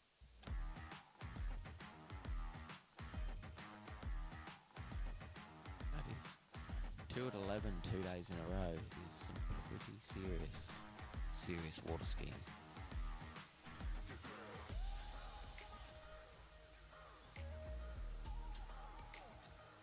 You know a bit about electrical?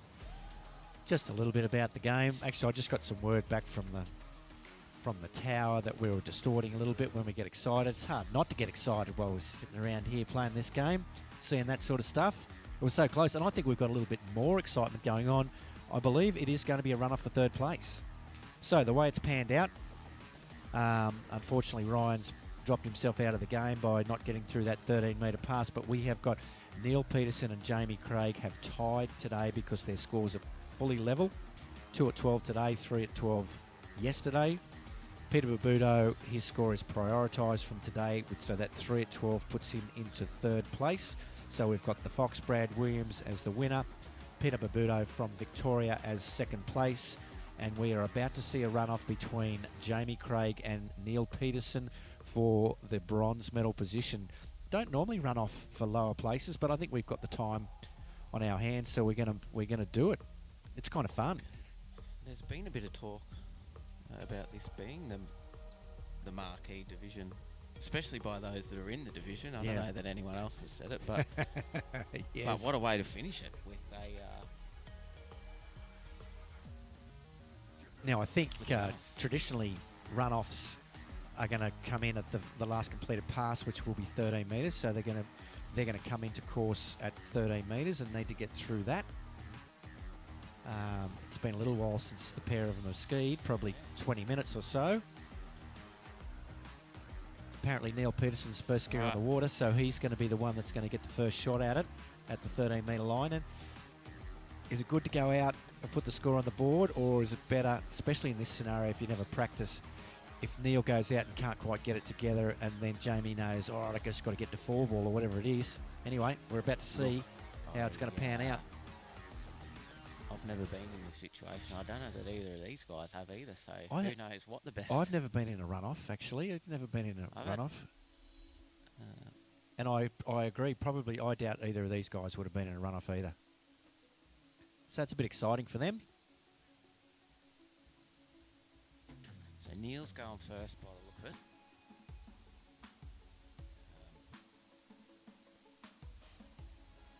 Everyone's favourite physio.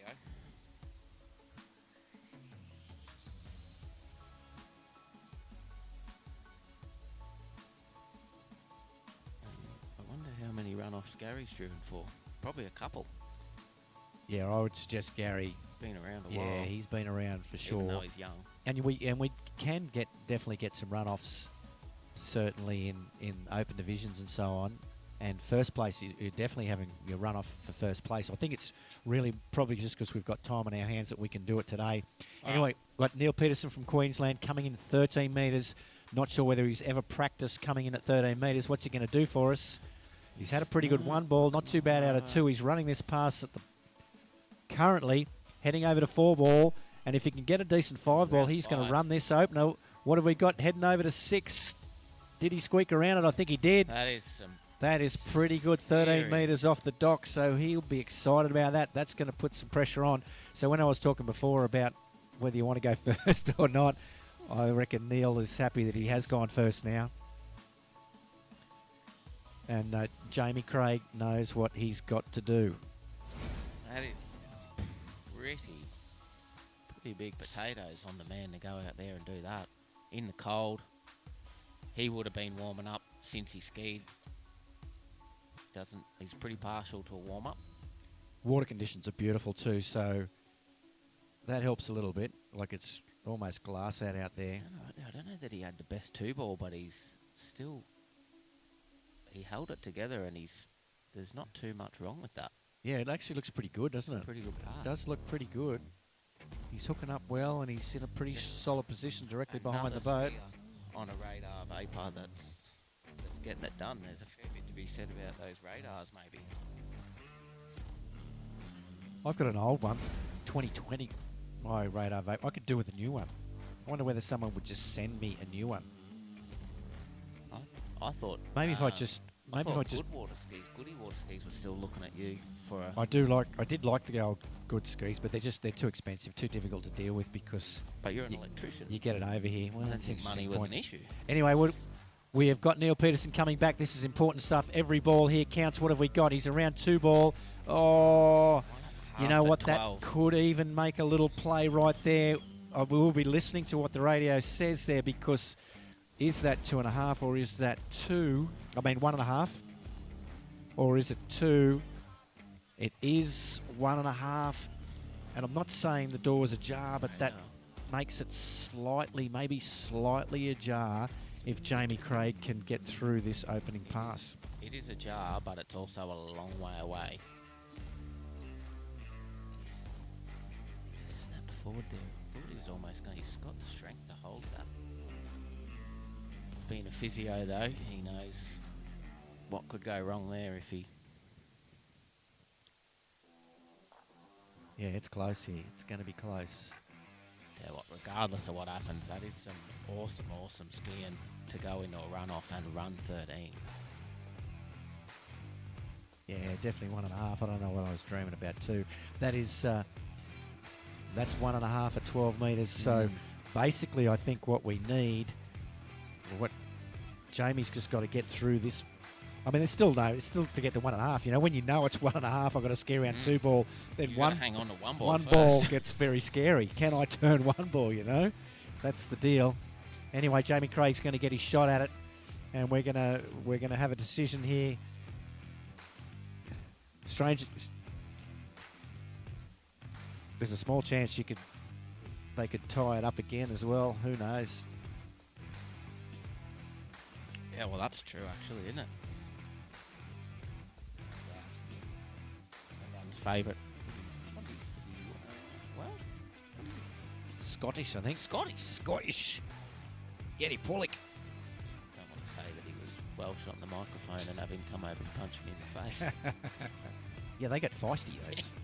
An angry fan. Anyway, we've got Jamie Craig coming back, New South Wales. So this is New South Wales versus Queensland. This little battle has been such a golden battle between Neil and Jamie. What do we got? He has made a start on it. Oh, it's trouble at 2, trouble at 2. Come on, Jamie, get back on it. He's at round 3 ball. He's over to 4. I think he is back on it. I reckon he's going to do it. Oh, yes, he's going to get around 6 ball. Oh, Dang, I nice. got out the gate. Man, I thought he was in trouble at 2 ball. What a battle between these two guys. Blue versus maroon. I should be barracking for maroon. Maybe I am a little bit, but I'm barracking for the event, you know, for the competition. I love it. I don't reckon there is another skier at this lake this weekend that could hang on to that. Yeah, let's watch it again. And Let's see what Jamie's done here. He's been making me scoff all weekend at some of the stuff he hangs on to and goes for, and that's... Nice 1 ball. It was 2 that was trouble, yeah. Oh. Really just grabbed that, had a bucket load of slack and took the hit and kept his angle and just stayed with it. Same out of 4 ball. Took a little bit of a hit out of 4 ball, stayed with it. Turned tight at 5 and ended up getting over to 6 in pretty reasonable shape.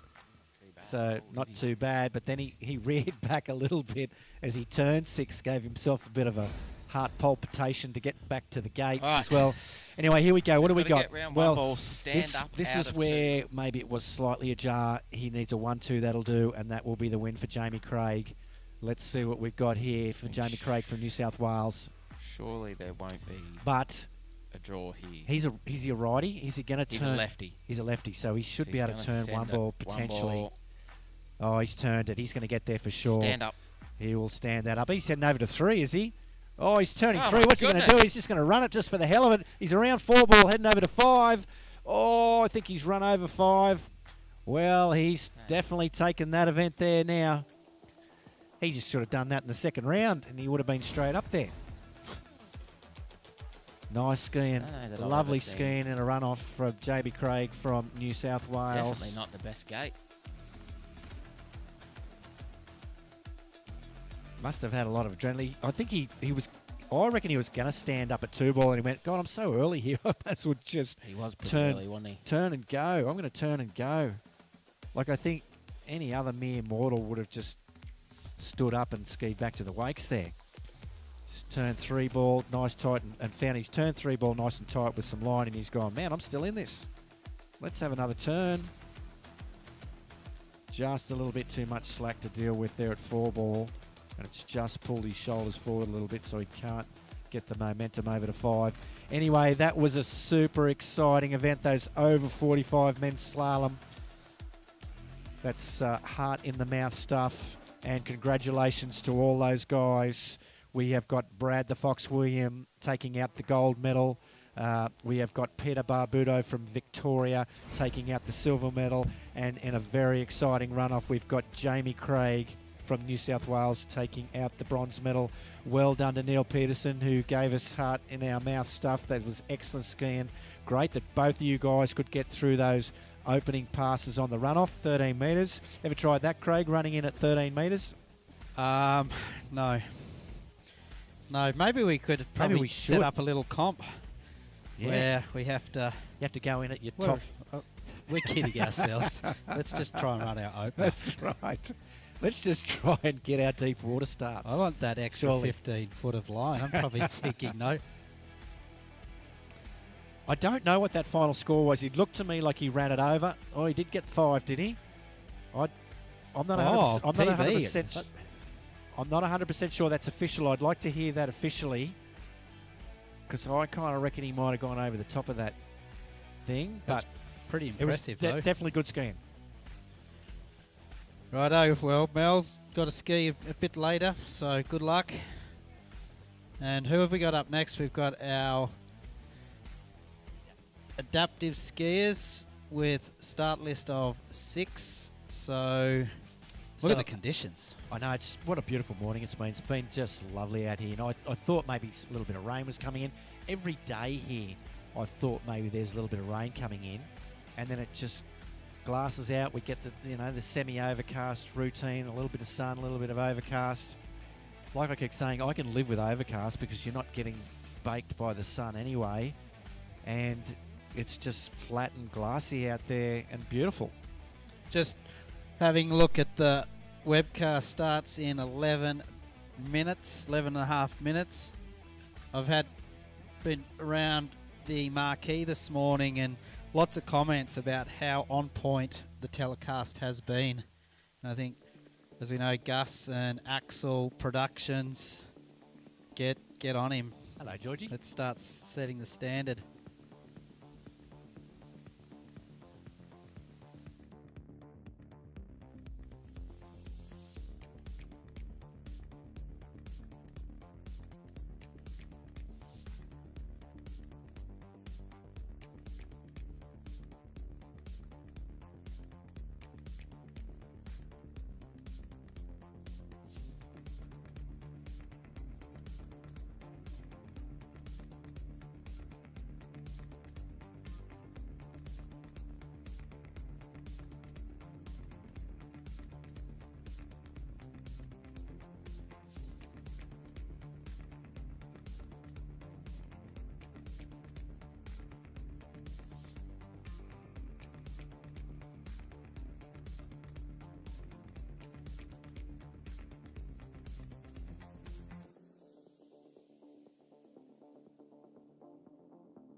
one that we can compare. I'm pretty sure Richard started on the mini course, shortened right into nearly 11 metres, and then went out to long line. Full course.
Okay, just heard from the boat. Richard West coming in a course, 13 metre line.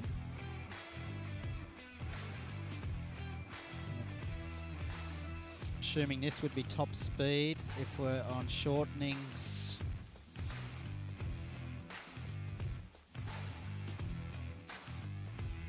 Definitely nice and comfortable through the middle of the plenty of space.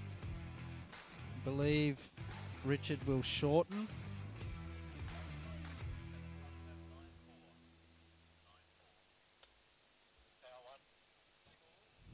Nice. It would be nice to start on 13 metre line. Nice and wide up on the boat to start on our replay.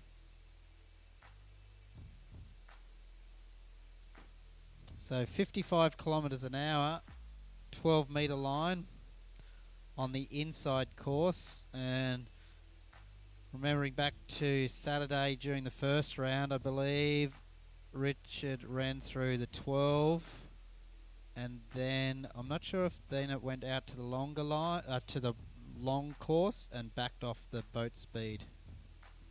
But we will see.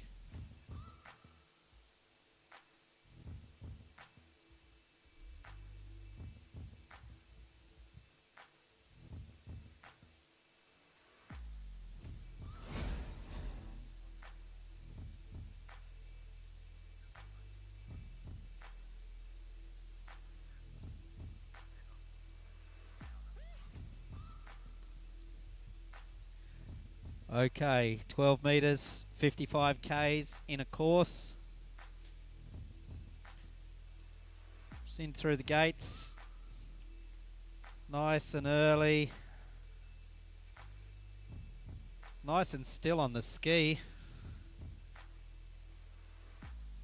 In quite wide as well, so no problems at all there.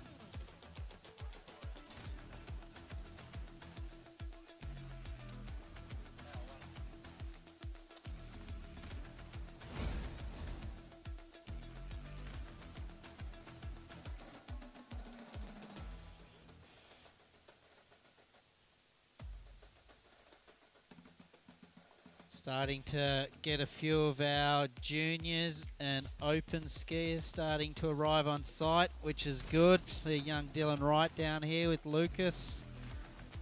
Probably getting ready for a famil this afternoon. Dylan looks like he's had a bit of a haircut from up here. Turn around, Dylan. Let's have a look. Oh, flash.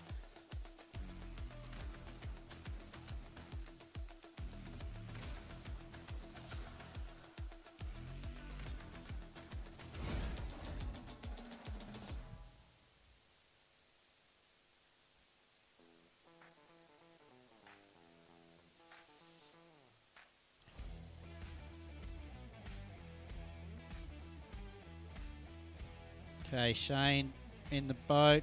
Gives a wave too. Lovely timing.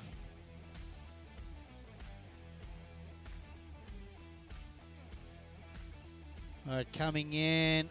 I believe we're still at 55, 11 metres in a course. Richard ran this one in the first round. Okay, looking no problems at all. Plenty of time and space. And out through the exit gates. Now, off memory, I think we go back in speed out to 18 metres and to the full course.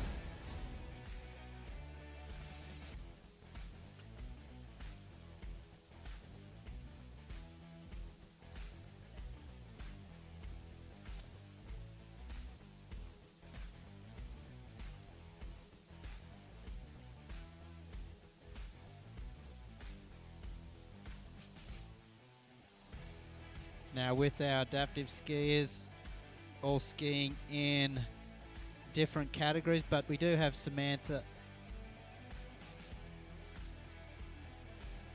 Okay, so just confirmed there. So we are coming, Richard coming back at 37 Ks on the 18 metre line on the outer course. And I do believe he sort of was around, somewhere around about the 3 ball in round 1. So it's behind, definitely getting into your 4th pass.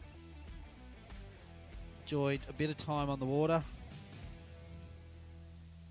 especially behind that lovely new TXI.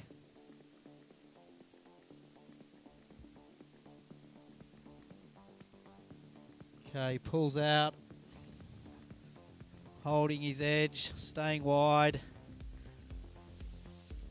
Drops in through the wash. Out around 1. Nice and early round 2. Come on, Richard. Round 3. Just waiting for the line. He's going to have to pull a little bit here. Outside of 4. Come on. Let's go. And inside of 5. So, well done, Richard. I think that improved his first round. Okay, it might have... Right, so judges score... Well, judges are just saying must have skied inside a 4 ball.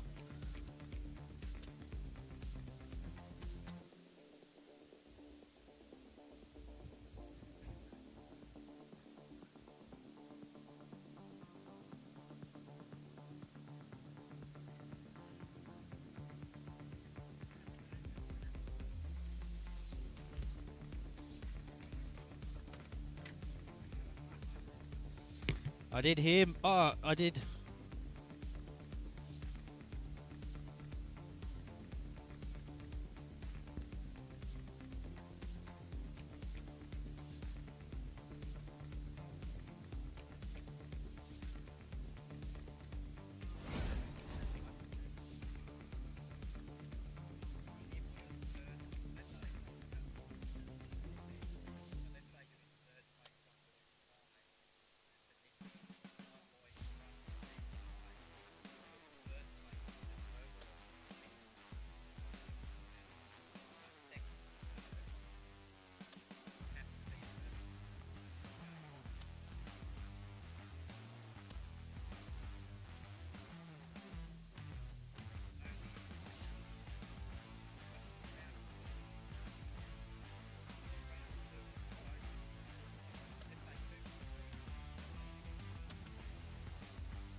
Okay, next skier on, we have Ben Copping. We have category V 2/3 or 2/3. So we saying on Saturday that we were just maybe visually impaired. Outside course though. Sounds pretty fast from the boat side, and no problems at all with that opening pass for Ben.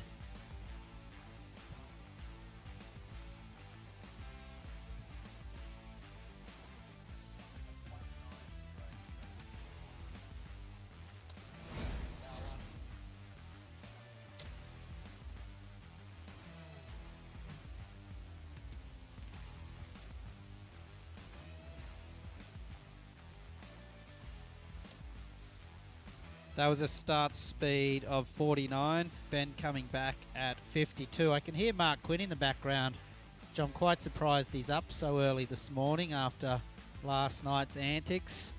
He definitely started Silly Sunday early.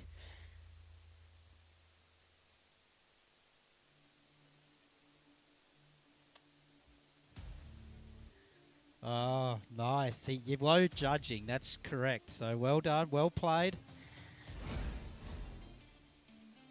Okay, Ben coming back in 52k, 18 metres. We don't have a score from Ben's first round, but see if we can get him through this one. But that first opening pass definitely looked comfortable. Okay, nice and slow through the gates. Lovely one ball. Nice and open up. We're a little broken out of 2. He's going to fight for 3 and just broken out of 2 and had to pull long to get around 3.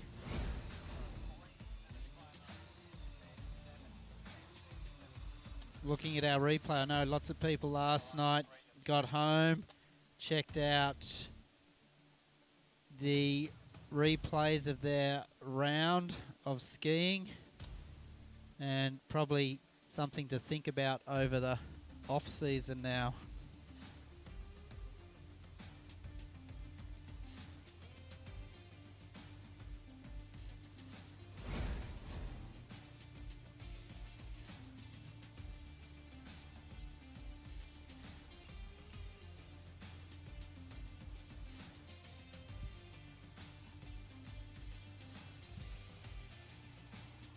Next skier off the dock, young Ira Dalzell from South Australia.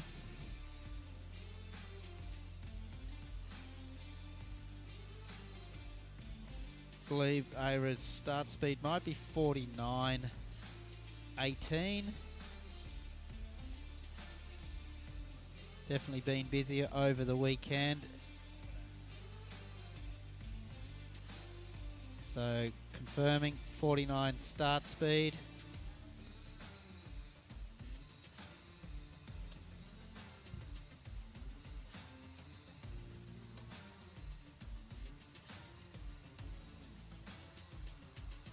No, she took a little bit of a hit on the jump on the first day and had a nasty little bruise. Okay, just getting a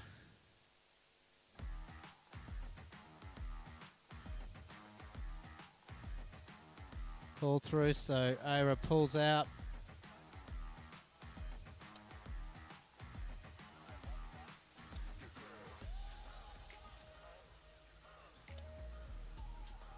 Right, Ira coming through, nice, controlled around 4.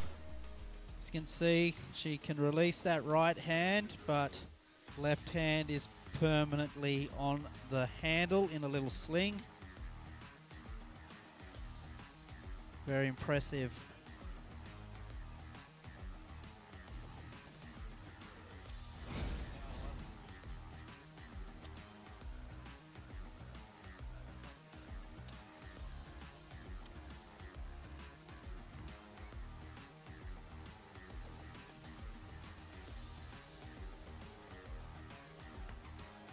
Okay, just had a message from the tower to hold the boat. down on the southern end.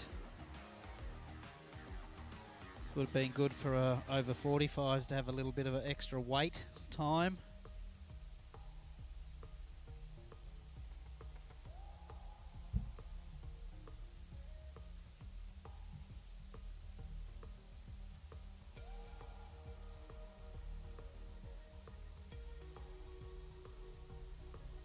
All right, just getting, I know at the moment we're in the final round of the Masters Golf, and I just had a little bit of an update that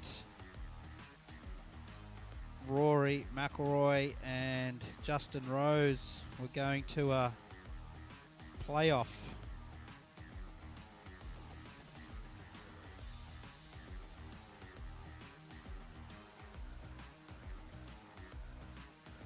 Know if Justin Rose might have won by the look of it.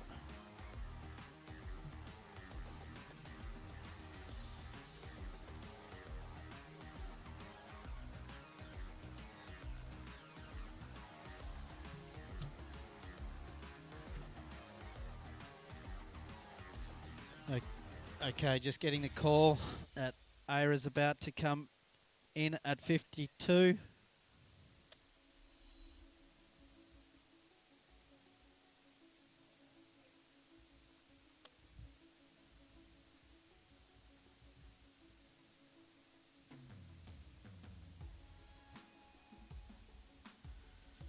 Okay, sun is definitely out here at the moment. No glare issues, sitting quite high.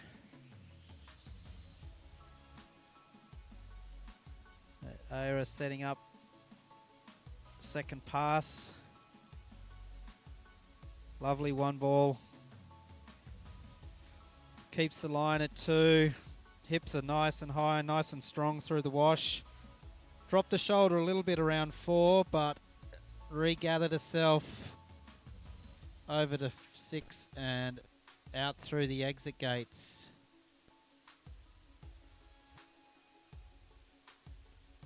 So should be looking at another pass before we shorten up that line.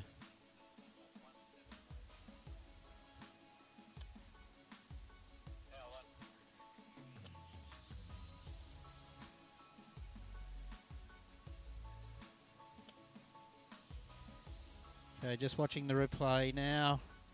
Keeps those hips nice and close up to the handle.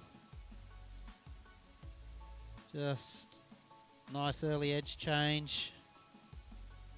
Just a little broken there, but sort of gets a little bit of a long pull over to 5. And lovely finish. Didn't get too carried away.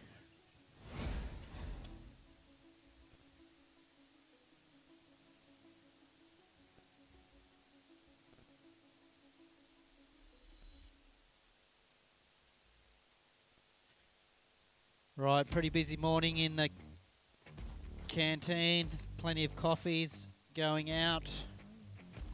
Delicious food. I know there's been lots of people, Queensland team running that canteen all weekend. Okay, Aira coming in 55-18. Beautiful one ball. A little slow out of 2. She's going to have to go, and unfortunately just couldn't get back on that edge and get outside of 3. So 2 at 55.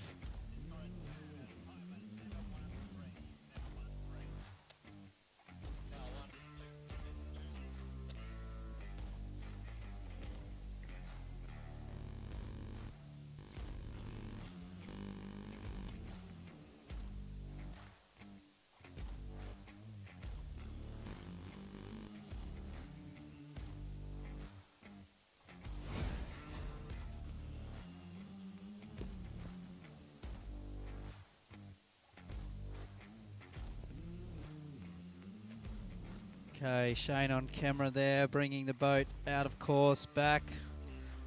South Australian team. Get around Aira. Just had a fantastic weekend.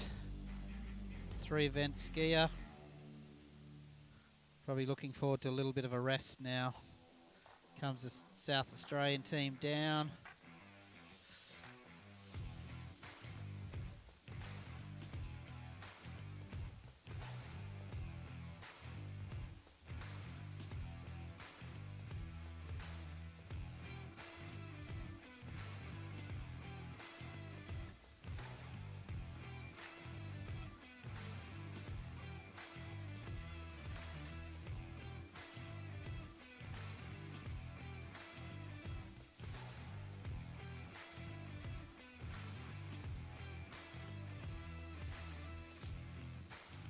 Well done, Ira.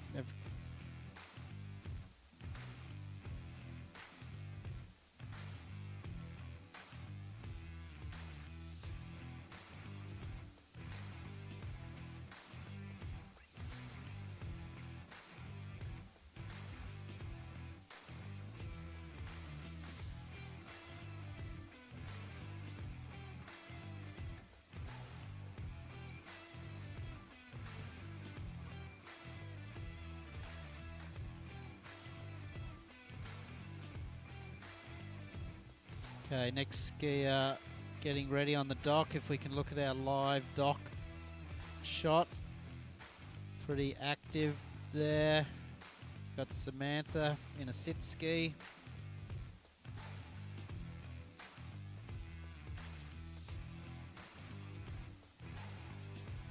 Getting ready. About to drop into the water.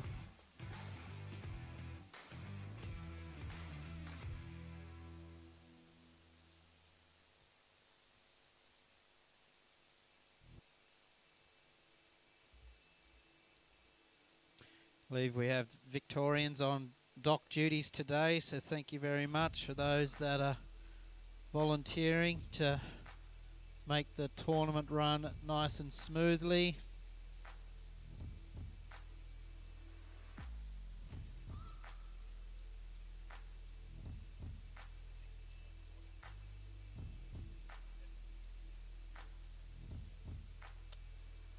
Okay, just confirming Samantha is going to be coming into the course 37 k's an hour, 14 metre on the inner course.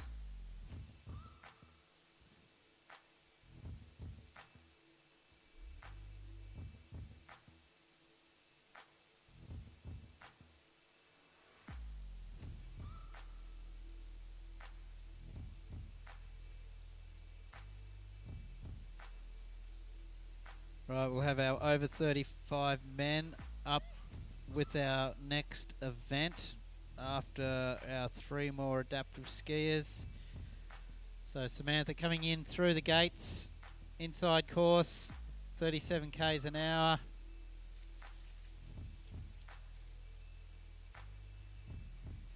There, getting down, turning that ski, negotiating through the wash, and nice and wide around 6 and through the exit gates. Have to say the 25 Malibu wash at all speeds seems to be very reasonable.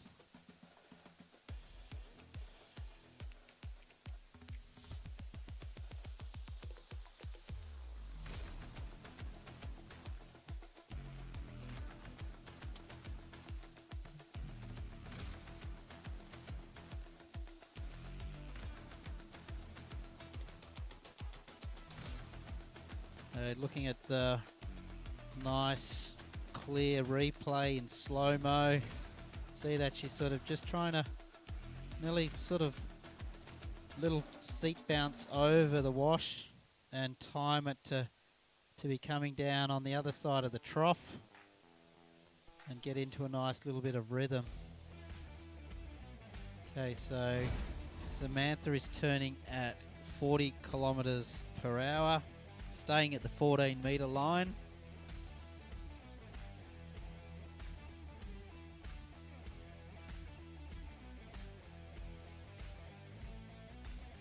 Boat spins around the island.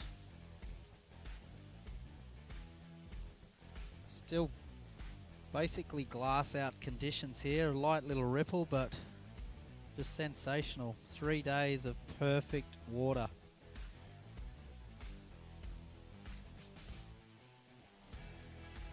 Okay, 40 k's an hour, inner course.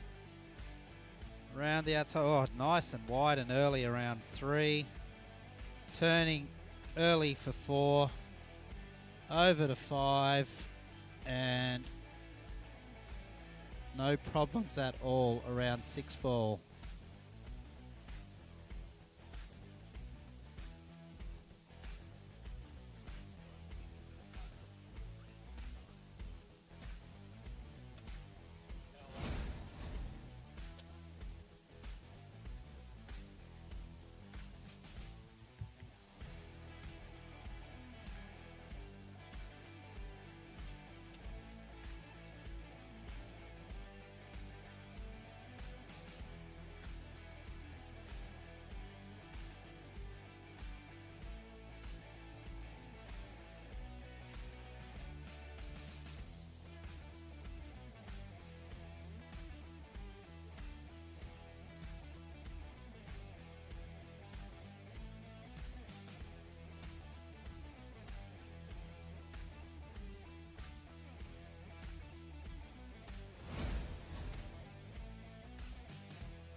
Okay, Samantha coming in third pass. Didn't hear from the boat, but maybe 43, 14,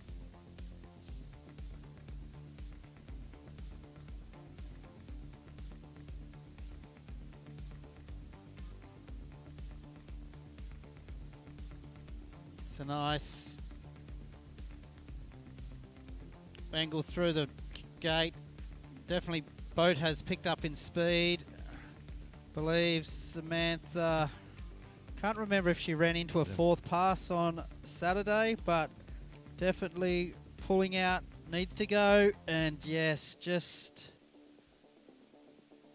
she's all good, gives the all clear from the boat. Just a little unsettled into 5 there with a bit of speed. Let's have a look at the replay. Coops is back in the house now. Sorry to abandon you there for a bit, Craig, but I'm back. Back to say g'day. So not a lot of wash there, is there, on this new Malibu? It's like so good. 14 around 3 there. It's better timing the little jump over there perfect. Yeah, that's what I was talking about the other day. I think they need to time. Just gets here a little, I think maybe just tried to overturn 5 a bit early. And on the line. And then just the ski got a bit bobbly. Oh, dips the shoulder. Yeah, I think caught the elbow there. Dipped the shoulder in, caught the edge of a body. I'm not even sure about those skis with the seated barrier on the edge there, whether maybe when they're tipped over a long way, whether that catches the water just a tiny bit as well. Yeah, I suppose too, like if that chair, like I think they call them a cradle, and perhaps that cradle could hook onto that ball, you know, the turn buoy, and grab and pull it down. Bit more, you know, structures to stay clear of. Anyway, it's been exciting stuff. They've been scanning up a storm. So that was Samantha out there, was it? Samantha. Yep. So next we have Jason Taylor. Jason Taylor. So Jason is in the same category as Samantha. MP1. MP1. So, and then I didn't get a final score. What was that? 3.5? 4.5? 4.5, yeah. 4.5, and I didn't get a speed. So we can probably compare the two as they're in the same category. I don't know. Yeah. Well, we will Well, if we anyway. knew if we knew the speed. Don't know if that was. We'll go. Did get start speed. I think it was 37, 40, maybe 43 or 46.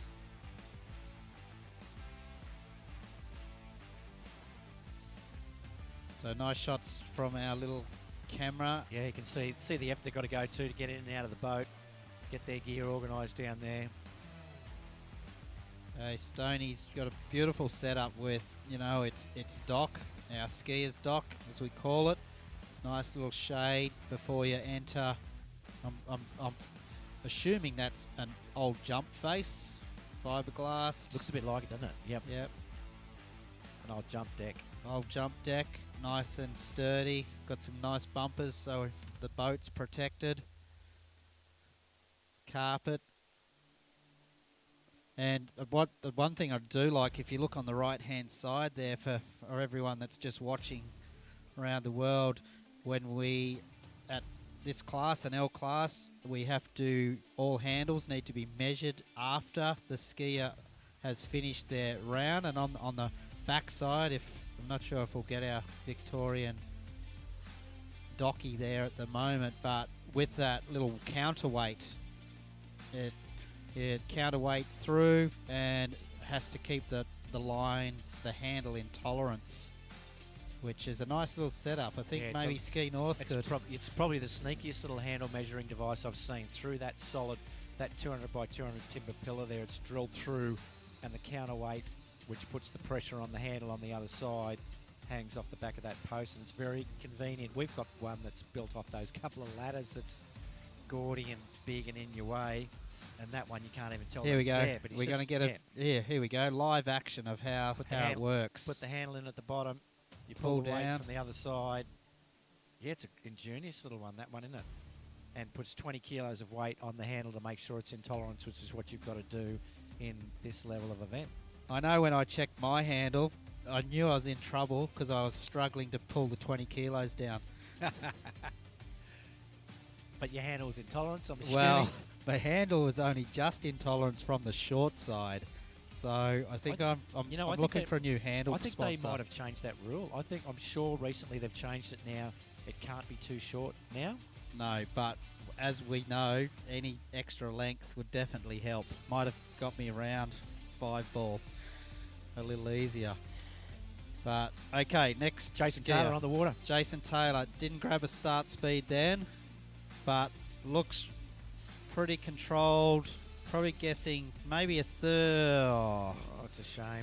Jason's probably not going to be happy because I know in the first round he definitely made some passes.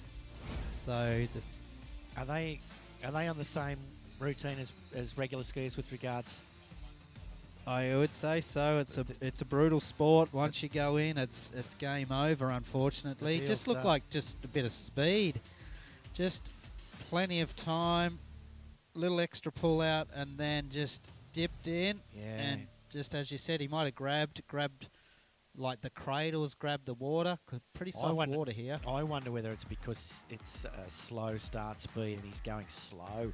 It almost looked like he bogged in there. Like he leant over just a bit too much. It bogged right in and almost came to a stop. Yeah. So the ski bogged in on that left-hand edge. Right-hand edge it is. And Jason, I'm not sure if he tricked as well. So it's been a long, plenty of skiing out on the water for sure. Yeah, that's right. They've been the adaptive guys have been out there a fair bit. A couple of rounds of slalom, a couple of rounds of trick. Man, I saw yesterday. I was announcing when Jason Sleep was tricking. He moves fast on a trick ski. Like he's definitely a skier, and I'm pretty sure he's about to come up and he skis the outer course and he's going fast. He's turning that ski, so really quite impressive to see him ski. Yeah, and that brings Jason, our last skier. I know Jason is the president, I believe, of our disabled skiers in the IWWF. I heard a bit of a story over in New Zealand. They had to have an Oceania meeting, and the Oceania president had organised the meeting and didn't take into account that Jason and his access, and had the meeting on the first floor with a big flight of steps, and he was worried about Jason being able to get up the steps being in the chair, and Jason said no problems at all, hopped out of the chair and just bounded up, Bounced his way up the stairs. bounced up the steps. So, Good you on him. know, very able, very strong. Like Jason's a Yeah, big just lad. watching him ski, he looks rock solid. And I'll be interested to see him slalom. He skis the full outer course, and he's moving fast. He's one of the only ones I reckon that I've seen that actually cuts through the wake. So rather than timing that bounce, I was talking about timing the bounce off the wake to be able to bounce to the other side without getting interrupted. I think he actually punches through the wakes like a regular slalom skier. Yeah, I'm not sure. It would be nice to know Jason's PB on, you know, how close we're going to get to it and so forth. But if we're having an arm wrestling competition this afternoon, which could possibly happen after a couple of bevies, Is that something you want to promote, Craig? I know who I want on my team. That's Jason. Yes. I hear.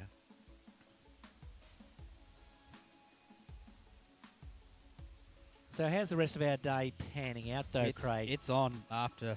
Over- It's on after this. over This is- 35s. And we just got a bit of a word from Belinda Derrick, who's our chief judge, on we're excited because the over 65 men, which is our last event today, is very, very tight. And we could be in another possible runoff situation for placings, which is exciting, and also overall. But looking, as we know, with our over 35 men, we've already mentioned, you know, Chris Coburn and Pete Cornell. Definitely nice to see both those gentlemen, you know, into the 10.25 today. Yeah, I'm loving the tight competition. Over 45 men's was really exciting as well. So it looks a little bit like the over 35s will be similar and the over 65s. So it's happening all over the place. And even in the over 55 women, Mel Collins, who's normally a standout, had a little bit of a falter in the first round. So she's got some work to get it back. And those numbers, that'll be some interesting maths there because those numbers might crunch a little bit. Interesting to see. Yep, I've got the calculator fired up. All right, we've Ready. got Jason Sleep on the water, the last of the adaptive skiers, and he is coming in 37K, and he skis the full course in a seated ski and really turns that thing. Really interesting to watch this guy ski. Turns tight. I think maybe at this slower speed, he does hop over the wake a little bit more because he's got the time to be able to manage that. Doesn't look like he's working too hard there.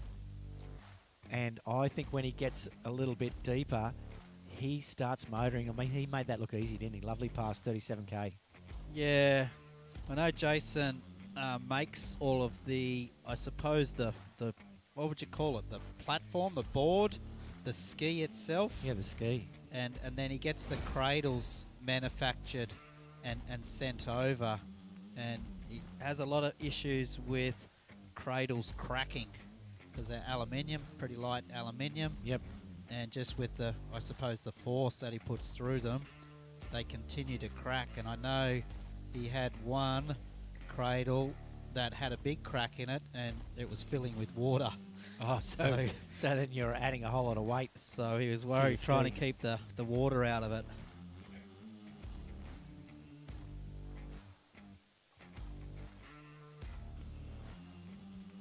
So did I hear 49K coming back? Well, he started at 37. Surely he can't Oh. go from 37 to Was it? 49. Yeah, it was 37. I'm sure I heard 37 from the boat. So maybe 40. 40. Well, 40. that would make sense. Yes. 40K. Outside course. A little bit of sun trying to peek through on us, Craig, to warm us up a bit. It was definitely a little chillier early this morning. Yeah, still seeing a few jumpers being Yeah, worn. it's still brisk. It's definitely not roasty hot. Anyway, I got Jason Sleep coming in. 40K full course. Nice one ball turn tight. This is where I think he, like I said, he starts to chop through that wake. If you watch him go through here, he's piercing through that wake, turning that ski. The ski turns beautifully too, doesn't it? Like it really, he knows how to get on the front, and it really arcs around the corner, and you can really puts the shovel of the ski into the water and turns tight, which you've got to do to run. There's plenty of able-bodied skiers struggling to run 40k. You've got to turn that ski and go. And at as we 40K. know, that the wider the ski, the harder it is to get from edge over to the other edge. So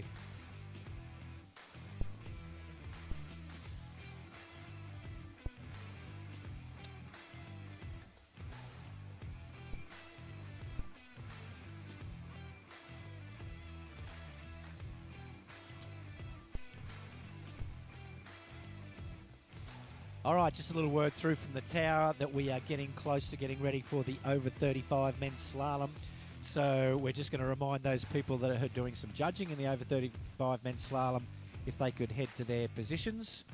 We've got a driver of Shane Coulter. Boat judge is the Fox, Brad Williams. He'll be excited about winning the 45s this morning, so I reckon he'll be excited to jump in the boat. Tower judge Gary Pollock, tower judge David Weston, gate judge Drew Martin, gate judge Brett Sutherland, and scorer Claire Denzel. So if those guys can start heading to their positions so we can move smoothly into the over 35 men's slalom, that'd be great. Thanks very much. all right, Jason coming back at 43. Pretty sure he got into his 4th pass on Saturday. So here we go. Be interesting to chat to Jason too, what he feels about the wash. Yeah, Like- it's a good point. It'd be a big change from Oh. him, I think. Oh, what have we had? Just carried too much speed into one there. Didn't see that. Wasn't one there. happy with that. Actually, remembering, I think he got to 2 or 3, wasn't it, last round? He's a little- Because I can remember that same situation. Watch this little replay here. See Just what's gets happened. launched here, just like really. And the time he bounces and settles in, hard to get an edge when you're in the air. Yes. He looks like he's coming Oh, back though. He's backsided coming. Oh, one. he's lost the tail. It's blown the fin. Just look at the. That's how you backside one ball. Whoosh. Look at it. Kind of looks okay there, but he's Yeah. just leaning a little too far forward. Obviously, Yeah. because he's lost the tail. Righto, now we can see the tinny in the course dropping the inner course, or they're not actually dropping it, are they? They're removing it. Got a few people starting to wander in for our unders and open that will continue later in the week, Thursday. Is that Yep. correct? Yeah, I think we're going to be. They're actually starting for Mills for the unders event this afternoon. So we've only got a handful of events to go this morning, and we're expecting to be finished up around lunchtime. I think. What have we got? 9:33 now. So we'll be finishing up I know there's been a bit of lunchtime-ish. a few questions in the paddock about, what is going on for tonight. I believe, and someone definitely tell me if I'm incorrect, that we're sort of starting our overs official proceedings here on site at 3:30. Is someone giving me a nod to say that is correct or incorrect? 3:30 onwards. So bar will be opened, live music, plenty of firewood for later. I'm not getting any, no, that's not correct. So 3:30, let's call it 3:30 What's anyway. the attire? Smart casual. Well, the attire, I don't think I saw jean shorts on the on the attire list. But if you want to rock double denim jean shorts tonight, Coops, I don't would have go any for jeans. it. My son stole all my jeans. If someone can lend me something. So I know Mark Lauder's got all of his party outfit ready for tonight. So yeah, I think smart casual. Smart casual around the fireplace. Smart casual around the fireplace could get. Was- I know of some people that might give it a bit of a nudge tonight. It's starting early too, so I think there could be. It's got a recipe for disaster, really, or a recipe.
over 35s. And I'm pretty sure we've got a sponsor for over 35.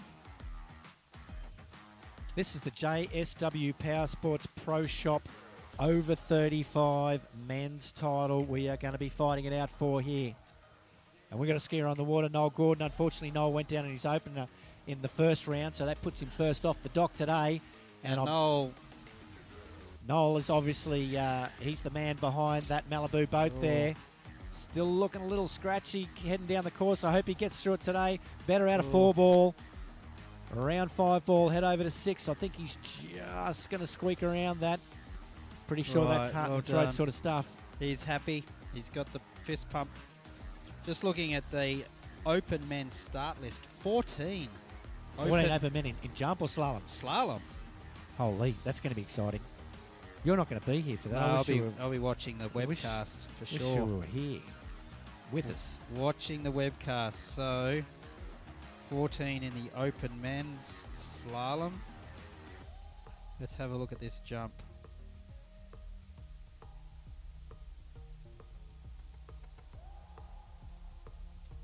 Open men's jump, last event on Saturday afternoon, so that'll be quite exciting.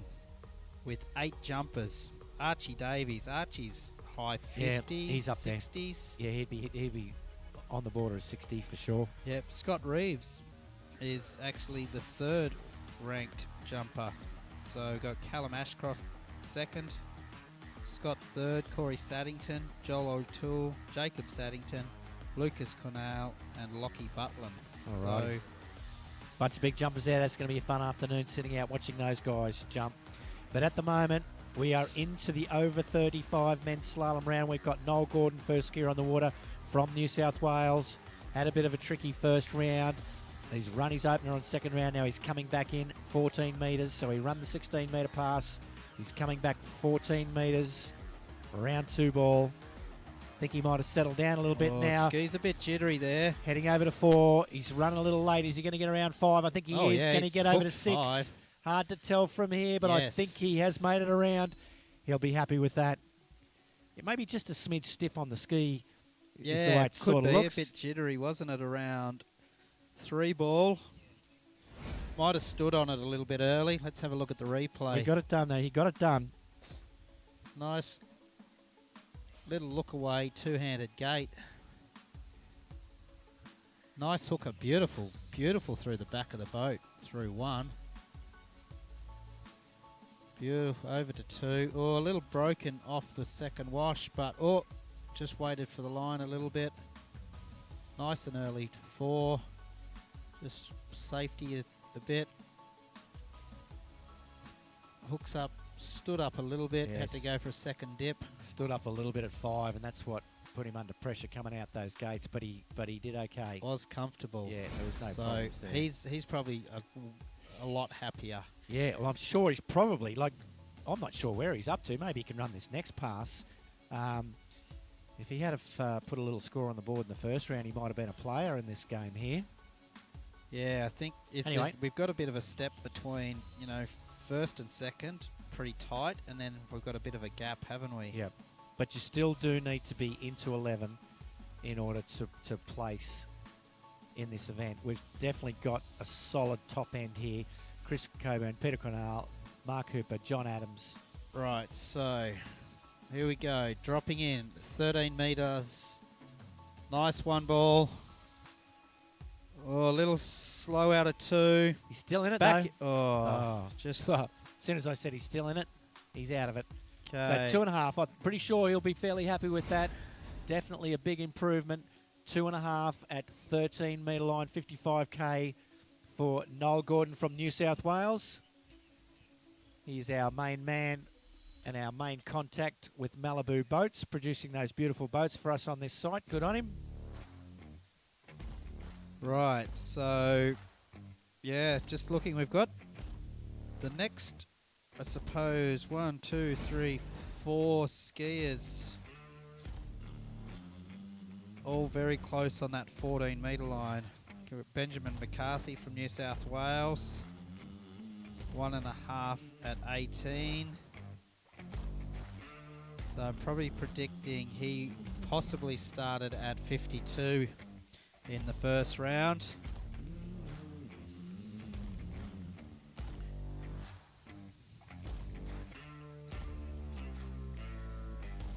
New South Wales team getting down and around. Noel.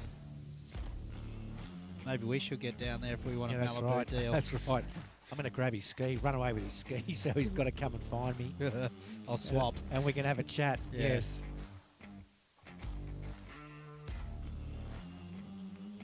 He's got good choices in skis too, by the look of it there. What's he running? Is that a Connolly? Connolly. Connolly. Well done, Noel. Good skiing.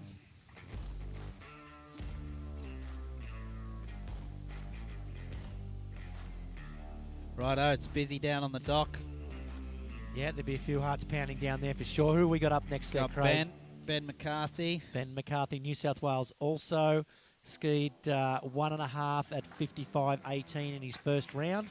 Not sure whether that's where he wants to be or a little more. It's a little bit of a state of origin in the over 35s this year, isn't it? It's like New South Wales v Yeah. Queensland and throw John Adams in there. Yes, he's just upsetting the apple cart. I suppose Victoria, you know, would New South Wales want to claim John? Pretty close on that border. Probably most of his ski turns are on the New South Wales side.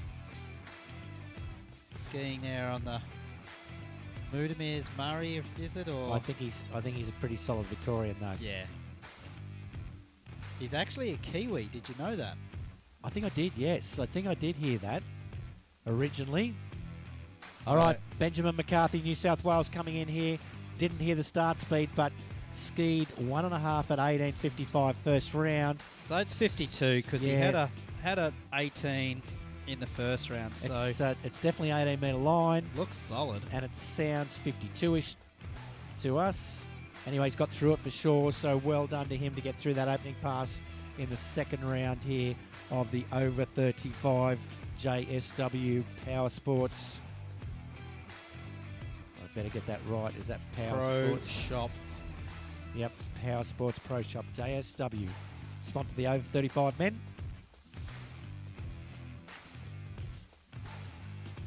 Yeah, so John, I was definitely surprised to hear that he is a New Zealander. Was he over there with? Did he go over to that event with you? Yes, Yes. So he I had- tagged along. Yep. So he had old friends over there and could tell you a little bit about the place and so on. Did he leave there young or? Yeah, I believe so. I think having a bit of a chat, he was going to head back to Christchurch because I think he was down around the South Island. It's a little and- nippy down there. You could understand potentially getting out of there. Yeah, and visited his old house the last time, and he said that was quite memorable, visiting the old home, but definitely been in Australia for a long time. Probably call him to a bit of time in America, with Nick and... Yeah, it probably has. Alrighty, we have got Benjamin McCarthy on the water from New South Wales, run his opening pass, we believe, 52.18, and this one's going to be 55.18 coming back, second pass. Conditions still looking pretty good. Definitely got a blue bib out on the water there, so we know it's a New South Welshman. He's turned 1 and 2 pretty good heading down this course. Pretty good out of 3 as well, on track by the looks of it so far. Going to go around 5 ball. That was a nice pass. That I think was...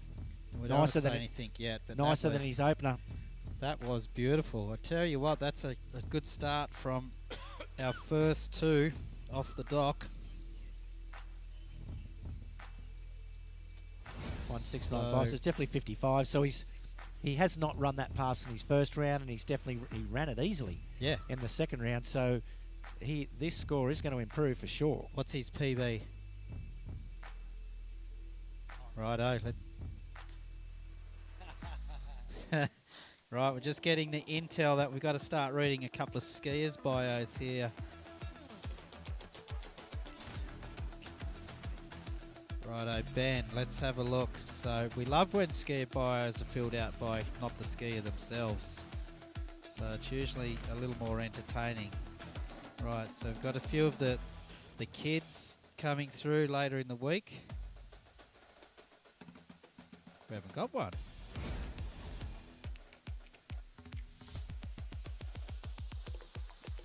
No, haven't got one for Ben. All right, he's coming back. So he has run 18 metres. Can he run 16 metres?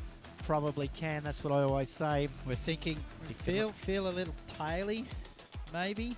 Yeah, it's cross. I think it's cross, pretty direct cross, and it's not strong, but maybe slightly tail.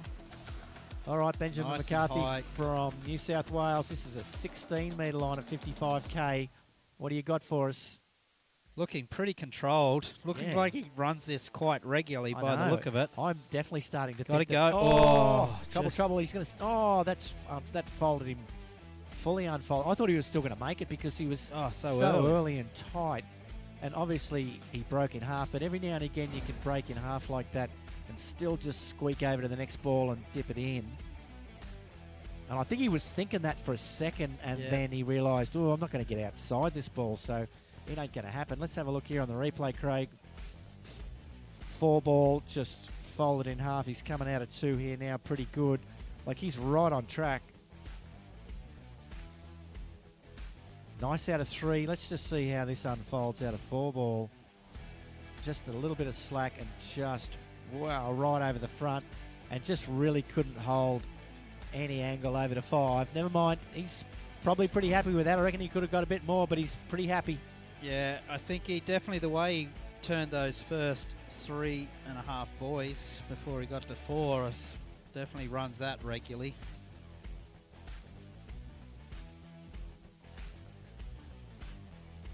Yeah, we do like the glass half full.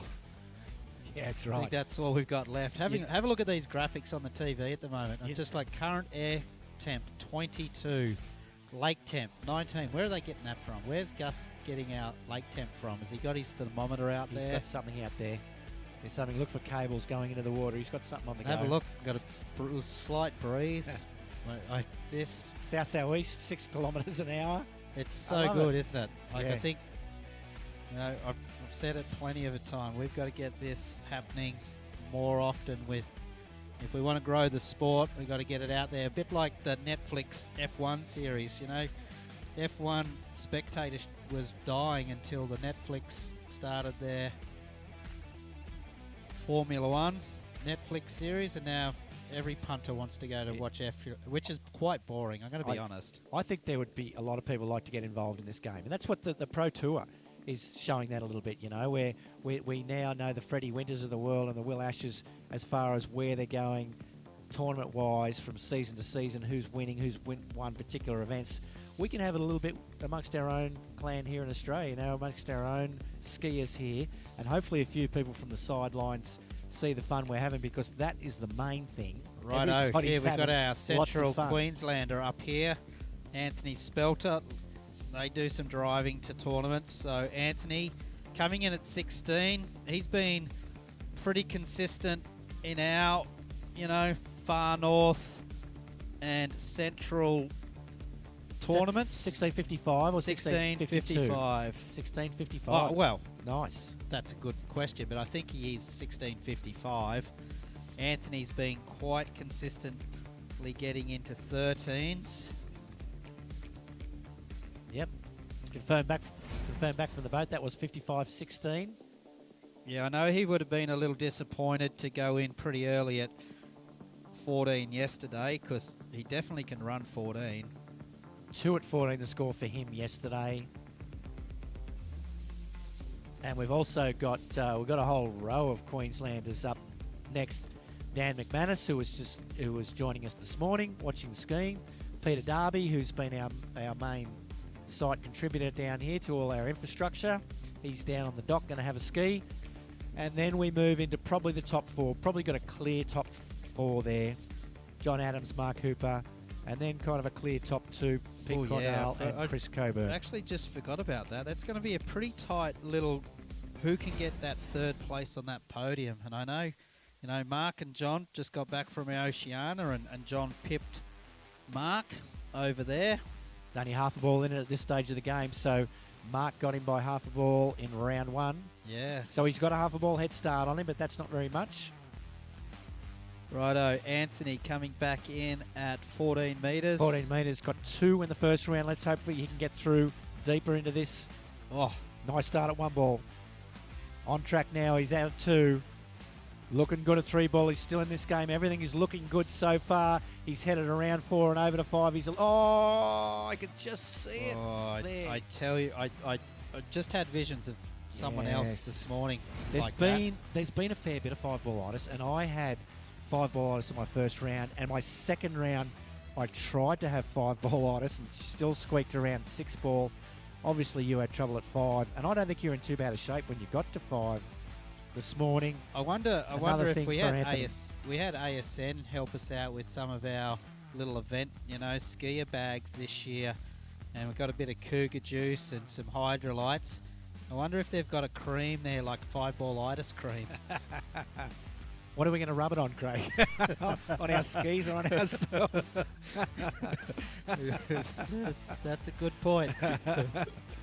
It's a shame. Let's watch him come into 5 ball here and see. He's maybe a little late, a little narrow, but it was when maybe he's just tried to give it a little too much. He's on the front of that ski a little too much, and it's sort of stopped dead in its tracks. And when a ski stops dead in its tracks, it's really hard to take that hit. We want to sort of promote that ski to keep moving, and if we really drive the nose in too hard, we can spit the tail, which happens as well, or we can drive it right into the water and we can't hold on to that line, and that's what's happened to Anthony there, which is a shame. But anyway, I was going to say that's the Queensland team there giving him a bit of a clap, but Anthony's got a pretty large family, so it might be just all his kids. All right, we've got Dan McManus on the water from Queensland now, who's travelled down yesterday or the day before, and he's a good guy, and hopefully he's going to get through that opener. What do we think he's doing there, Craig? Is that 16.55? No, he goes back to 18. Little hand drag there from here. He didn't want Gary Pollock to have all the fun today. Oh, did Gary do a hand drag? Yeah, Gary Pollock did a hand drag I did not know that, Gary. That's a shout, surely. Yeah, it's lovely. Let's have a look. I reckon Randall Rogers would be tuned in right now on his phone, flat out. So leaving a message. Definite hand drag there from Dan. Oh, let's have a look. Should need to take a bit of a screenshot of this. Dan will probably watch this 300 times on his drive home. That's right. There'll be 14,000 views on this video, and 13 of them will be Dan. Right, lovely. I suppose he maybe had the right to do it. He was pretty it was a comfortable pass. He was feeling comfortable and cocky. Righto, let's have a look. Oh, there we go. Gus has got a beautiful frame. Put that up as your... Oh, righto. So, I don't know, maybe the people that might influence that hand drag. I know there is a young up-and-coming skier here that does love a hand drag. Which one is that? The one with his own new ski now, the LC1. Connolly, Lucas. Oh, Lucas likes a hand drag. He does love a hand drag, and Dan does a bit of skiing with Lucas, so might be rubbing off. Righto, 16 metres.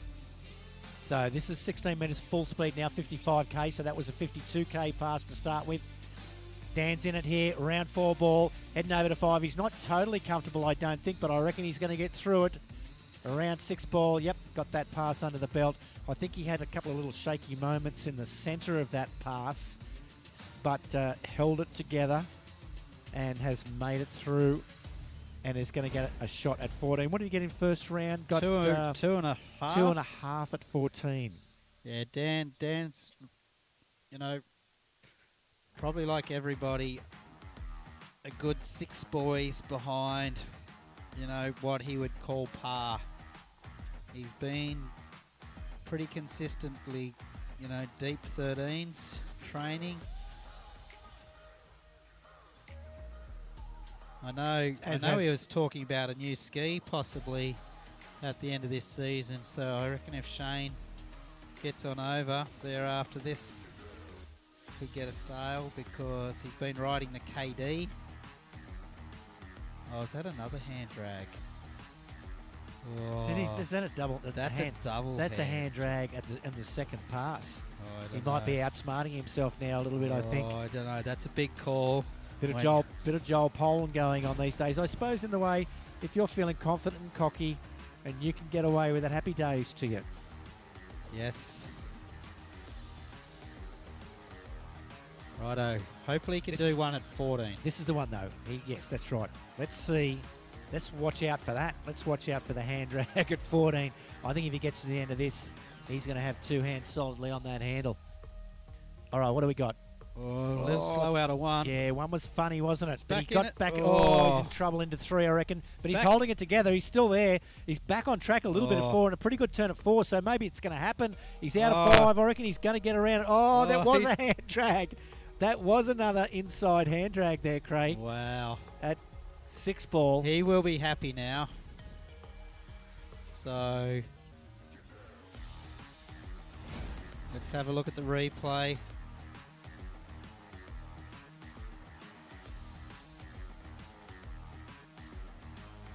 It was a bit of an all sorts that Yeah, I thought run he, though, I thought- wasn't I it? thought Had he a was- bit of everything. I in it. thought he was in trouble everywhere. Like he got pitched forward a little bit there into 2, and that pulled him up a little bit. Oh. And then he really had to get down on it, and he did. He got down on it to get back in business. Lovely 3. Yeah, turn 3 okay, and then I think he bit off a little bit at 4 to bring himself back. And at this point in time, he's probably gone, oh, yep, you've done it, Mortimer. We're back, Mortimer. And headed over to 6, and you watch the little inside drag again there, Craig. Oh, there it At is. 14 metres. Wow. So...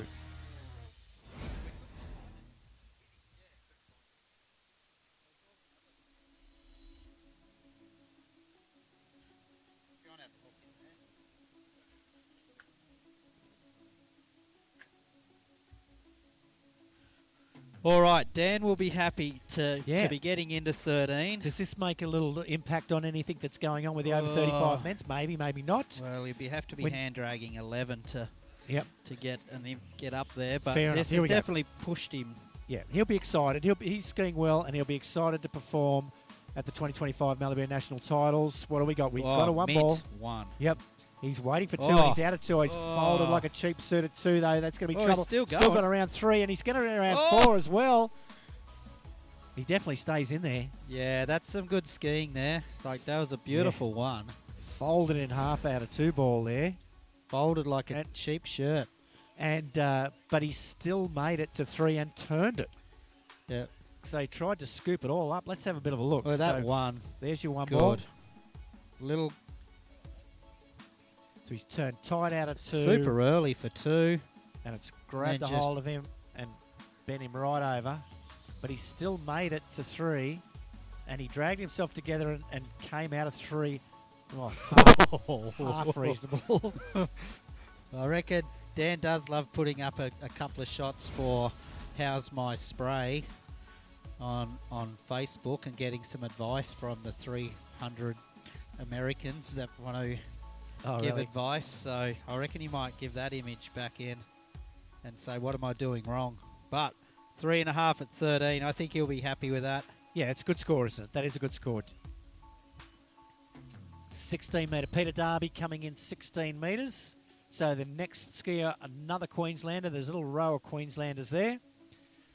Throw a blanket over him. He scored 5 at 14 in the first round. So Dan has eclipsed him. Might have pushed himself up the ladder a little bit for this yeah, round. well, it does put him, behind probably our big 4, doesn't it now? Yeah.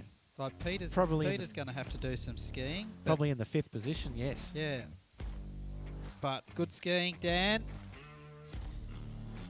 Don't know about the hand drags, but well, Didn't hear the boat speed there. Assume it's got to be 16:55. It's got to be 55. Yep. Yeah, Pete. I know Pete's been running 16:55. He did 14s in for Mills. He's definitely been busy over this week, so he's probably looking forward to just Yeah. getting. He's probably looking forward to the end of this pass, to tell you the Yeah, truth. He'll it's- have the skiing out of the way, and he can relax a little bit. It's off season after this. Does he hanging around for the 2 weeks? I suppose he Yeah, would. I think he will be. He'll be hanging out because there's probably a little bit more load on us this next weekend as far as infrastructure goes. It's worked out well because it's a little bit smooth, lighter start. The overs, a pretty cruisy bunch of people, and everything's been fairly cruisy. But there's a little more weight in the juniors and some of the underskiers. Bigger divisions, starting earlier, finishing later. I think that sort of stuff is what's going on. A little bit of skiing going on over at Mike Casato's place. Good on you, Mike. Thanks very much for that. So there'll be more people roaming around, more judgy stuff going on. And when it gets tricky, we'll be barking at Pete Darby to help us out.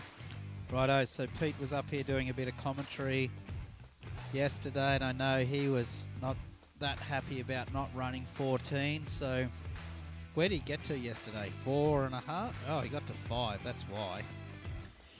Yes. So that hole that's around 5 ball out there at the moment, is it going to come into play again now? Hopefully not. Hopefully he can get through this 14-metre pass. Maybe he can steal that little place back off Dan. Dan just took it off him. Pete's got his opportunity now to snatch it back. Let's see how we go. Looking good. Oh, a little slow out of 2, but nice, and he's big and strong, isn't he, Yeah, Pete? he's a big Oh, lad, that right? looks good 4 too. ball could be trouble though. He's late at 5. Oh, he's done it I again. think I've just seems to be the way. That 5 ball, Yeah. when you're heading north, has been a lot of trouble for a lot of skiers. 4.5. So I think that probably Dan might have pipped him. Yeah, I think that pushes Dan up a place on that ladder.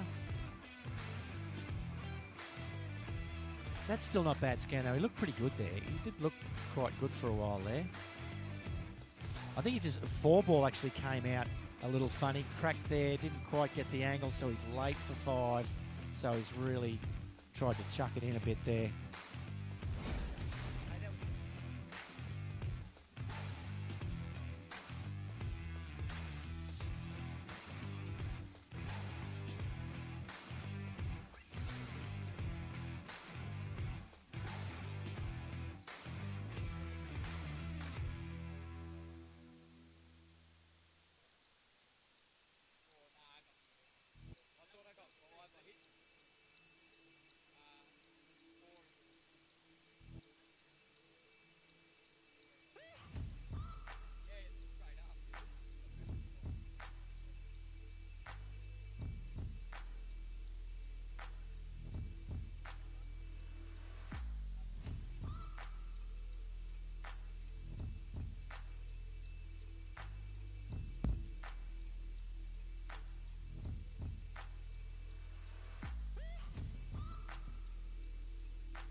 Alrighty, we've got John Adams on the water. You're not going to miss out on John Adams, but he does make that first pass look relatively simple. We're just doesn't he? getting a bit of an update from the over 35s, and yeah, it'll be interesting. Over 45s, yeah. It might be Over 45s. Yeah, it might be a little bit of a change in the order there. Depends on the rules. Rules are tricky, but we have got John Adams out on the water from Victoria. We're into our top 4 now. We're at the very pointy end. Did he start at 14 there? 14, He'd start looking at at 14, the wouldn't he? shock Yes. tube. Yep. Bit of yellow poking out. So John, Leagues of experience in this man. Obviously, the Adams family have done a lot of skiing.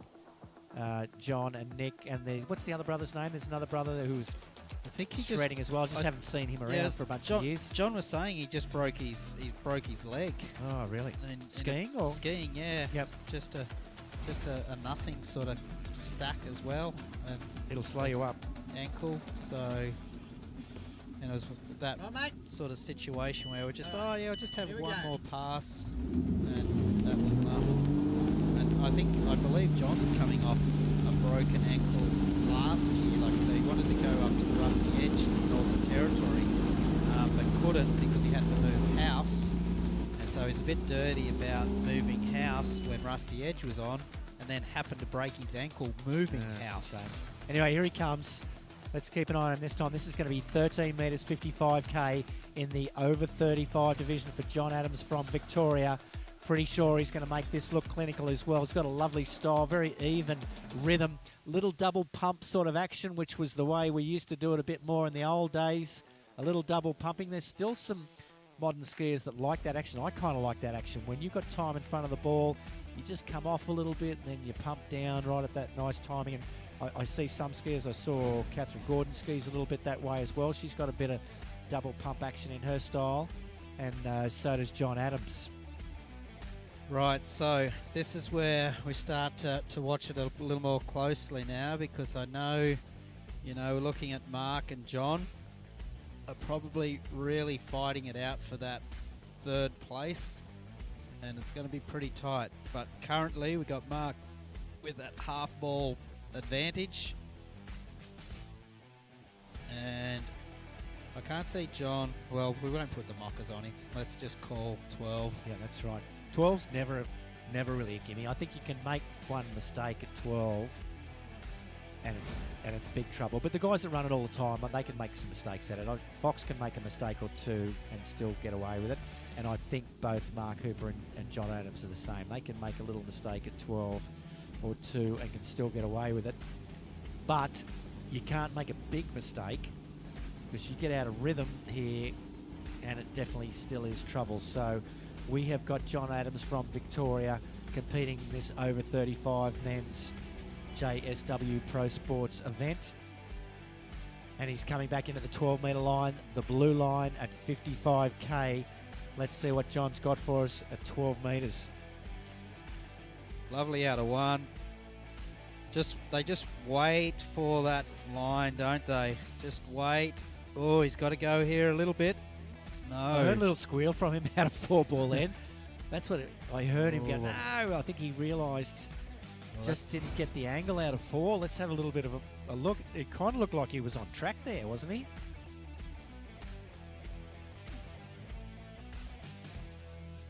Nice looking 1-ball there, from what I can see. A little bit of slack line at 2-ball, but came out with good angle and was strong behind the boat there. 3 pretty good as well. Did he just, oh yeah, just broke at the waist, and that little hesitation, and as the line went tight, couldn't quite drag it back to get a really good leverage position into 5-ball. Yeah. And consequently inside he goes, and it's over. Yeah, definitely know, he's probably run more 12s in the past than I've probably had ski passes. Yeah, I hear you there. So does leave the door open now for Hoops. Bit of a shame, isn't it? It's a little bit of a shame. We would have liked some run-off action or some really tight competition in there, but you never know. So Mark knows what he's got to do now, and there's, like we were saying, 12's not necessarily a gimme for these guys. So no, John might have just dropped back at the dock too, just to let Hoops know that 12's pretty difficult.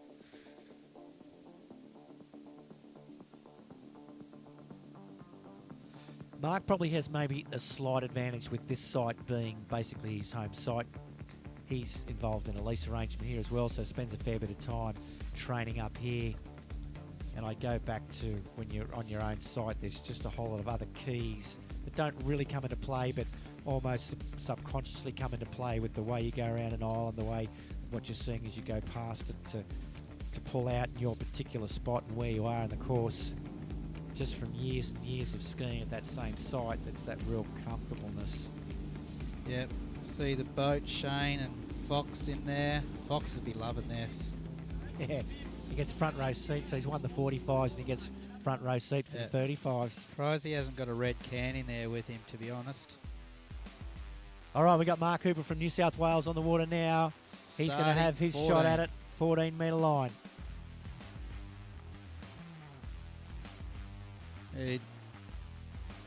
Definitely skis pretty easy. Like, looks like he's not doing too much work.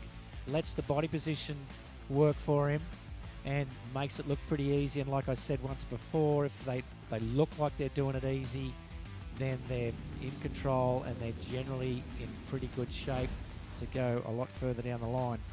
Yeah, I think when we watch those replays and especially compare it to some body positions, just so connected to that handle through the back of the boat. hips nice and upright. Just all that leverage there. Super early. Nice early edge changes. Nice and still. And out. Good opening Go. pass from Mark Cooper from New South Wales. He's going to be coming back in 13 metres. Definitely needs to run this. And we're relatively confident he will. And then we need to see whether he can eclipse John Adams from Victoria for the first place position at the moment with the score of 4 at 12. Let's see how we go. Anyway, we've got to get through this 13-metre pass first. Big Malibu powering up there, going around the turnaround island at Stoney Park here. Conditions still beautiful, really. Yeah, Relative. Maybe there's slight head breeze now. What do you think? Yeah, I agree. Yep. I think it's, you know, it's definitely going to come into play this next pass for the 12. Yep. Right, 13 metres. Comes back onto the handle on his 2-4 very quickly. And I think he was saying that he attributes that to, does a bit of skiing with Trent.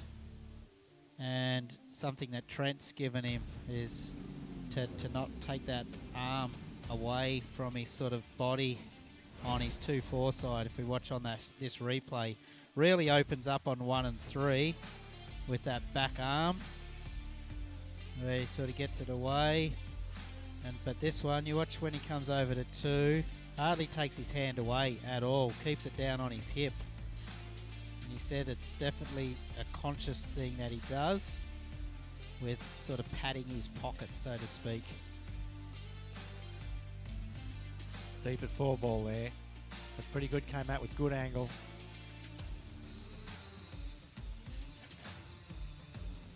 Yeah, he's looking pretty good. Looking pretty good there at 13 metres. So runs 12 metres pretty reliably. Ran it in the first round and got a score of 2.5 at 11. So if he can repeat that, he will definitely have at least one hand on the bronze medal for the over 35 men event. All right, 12. So let's do the maths here. He has to get to 3.5. 3.5 to tie. If he gets to 4, he's guaranteed 3rd place. So if he gets to 4, guaranteed 3rd. I'm pretty sure he'll be busting ass to try and get right through this pass. Let's see how we go. He's out at 2. Over to 3 ball. Is he going to turn 4? He is going to turn 4. I think he's going to turn 5 and 6 and put it to bed. So definitely there is at least our bronze medal winner right there in the over 35 men's slalom. Right. And how, you know, he can push deep into 11 here now too. Now with that little tiny head, it's probably setting him up for a deep 11. We still kind of think the top 2 are pretty reliable 11 skiers and are going to be hard to reel in. But maybe if he can give himself a shot here, you never know. He's definitely a lot closer than we are. Yes.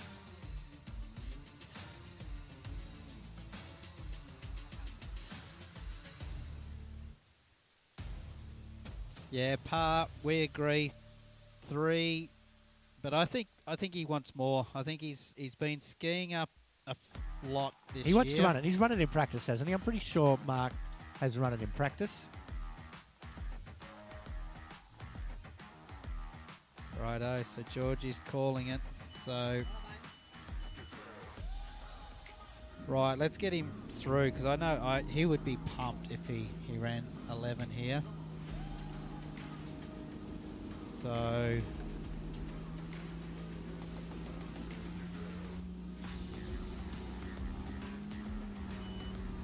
righto, here we go. Little breeze. Not Yeah, a little crazy, head breeze. probably more in the start of the course. Mark Cooper from New South Wales. 11 metre line. He's turned Whoa. 1. Nice turn 2. He's on it here. He's turned 2 and going around 3. Still in it. Still come in on, it. Can Mark. he turn 4? He's around 4. Oh. 3.5.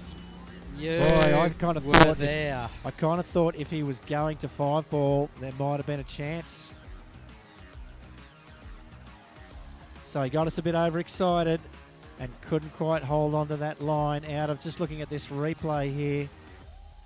He turned pretty tight Pretty at consistent 4 ball and ripped it out of his skiing hands. there. So 2.5 and a 3.5. So looking at some numbers, definitely guaranteed for 3rd place, and it would take, you know, either Pete or Chris to miss probably their 12s if we're going back for. So now we are at, it's almost like the final of a Grand Slam here now, is Yeah. what it is, I think, with these two guys. Yeah, well, this and, is and you it, can't, isn't it? and you can't split them. You really can't split these guys. Actually, we did get asked to Oh. mention, we know that Pete Cornell at one point in time held the record for Australian record. the Australian record with 1 at 10.25, and we believe just recently Chris has equalled that record, and it has been ratified.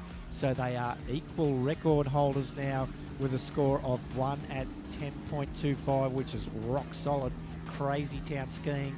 So both of these guys are basically neck and neck here. We're going to see Pete on the water first. Pete Cornell from Queensland is going to ski first.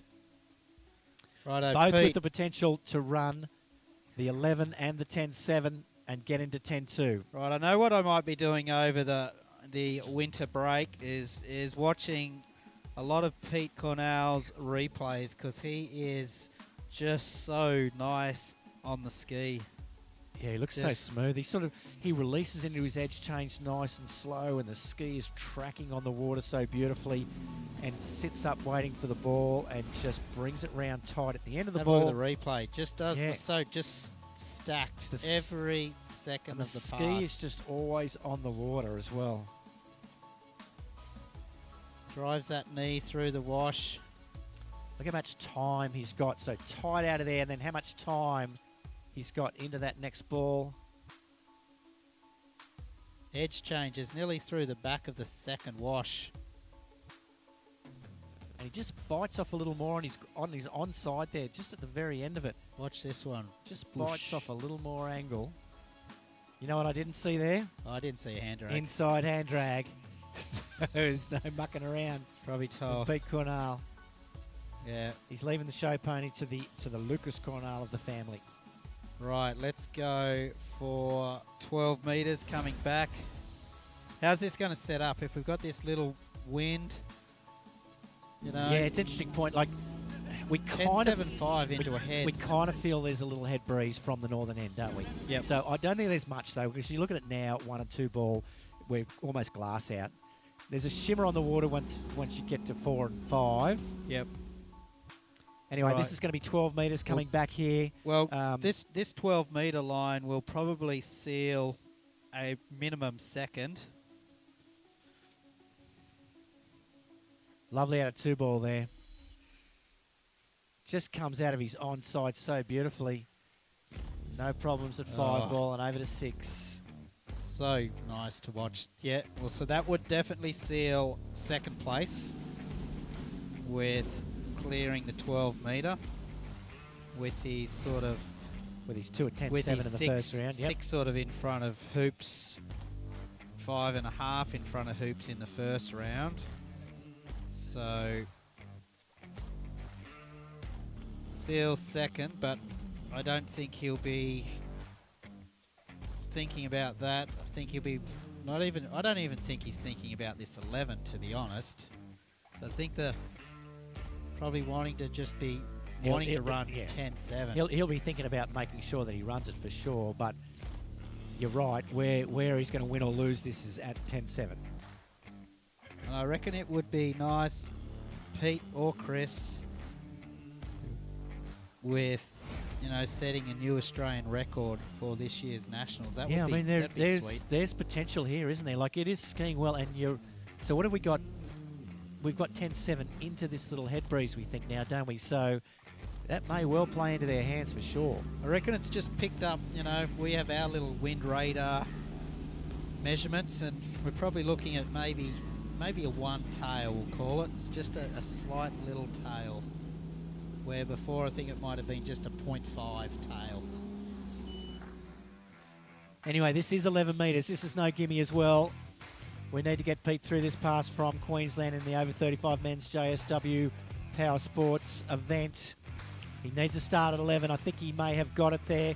Out of 2 nicely, hooked up well out of 2, over to 3. Still in this for sure. Waiting for 4. He's going to turn 4 in pretty good shape. I can't see this going wrong from here. Out of 5 ball. Nice pass for Pete Cornell from Queensland. That is a full completed pass. He is going to give himself a shot at the 10-7. Whether he can get through the 10-7, whether he needs to get through the 10-7.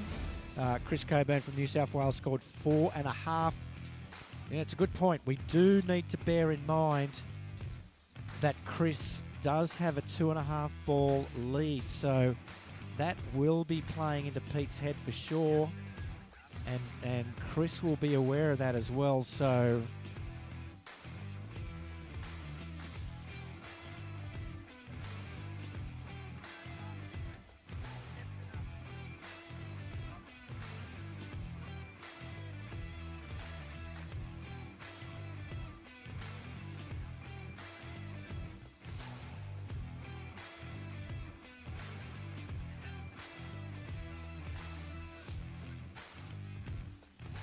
So Pete Cornell is going to get his shot at 10.75. Something I hadn't broached with you too much, Craig, quite yet was Chris does actually have a 2.5 ball lead here. So that may well come into play here. So how far down this 10.75? I've seen Pete run it recently. Love to see him run it now to put the pressure on. But I don't want to see Chris run it as well. You know, I don't want to even ask the question on because we've got no perfect tie, but because it's first place. Here he comes anyway. Keep your eyes on your fries. Heading down 10.75. Pete Cornell from Queensland. Lovely. Had a pretty good start. That's a nice looking 1 ball. He's turned 2 as well. He's come out of 2, not too bad. Over to 3. Not a bad 3. He's in this for sure. He's turned 4. Can he hold it out of there? He's going to turn 5. Oh. Seemed like he was early for 5. Maybe he was narrow. Couldn't quite get around. Interesting to watch that one on the replay. But seemed early, but maybe narrow. That is there though. Full 5. Full 5. 10.75. Watch this replay. Gus is onto it. We've got a replay straight up here. 10-7. Got out of 1. Beautiful. How do you turn tight here at 2 ball when you're that high on the boat? And he's done it and really just held solid through the wakes there into 3. So such a short pull when that line gets so just whoosh. Yeah, it's banging They're you off. Strong. So what happened here? I thought he was going to run it. I thought he's come out of. He's maybe a little broken there, and he was early, maybe onto the tail. So his edge changed. He didn't have as much control on that edge change, and he just went, "There's no way I'm going to be able to turn that ski here." So I'll take the solid 5. Right, let's do some maths now. So we've got a 2 and a 5. So now Chris has got a. So Chris was 2.5 ahead. 2.5. So if we pull 2.5 out of that, we're 2.5 at 10.7, are we? 2.5 will be a draw, won't it? Yeah, I think so. 2.5 at 10.7 will be a draw. Yep. 2.5, 3. And 3 if he gets any part of 3 ball. Is that right? Yep. No, he's got to get a part of. He's got to get 4. around. He's got to get around 3. Yeah. Yep. Yeah, he's got to get all the way back to the. He could safety turn 3, but I reckon he wants to run it. So let's just get through the passes. So 13 metres.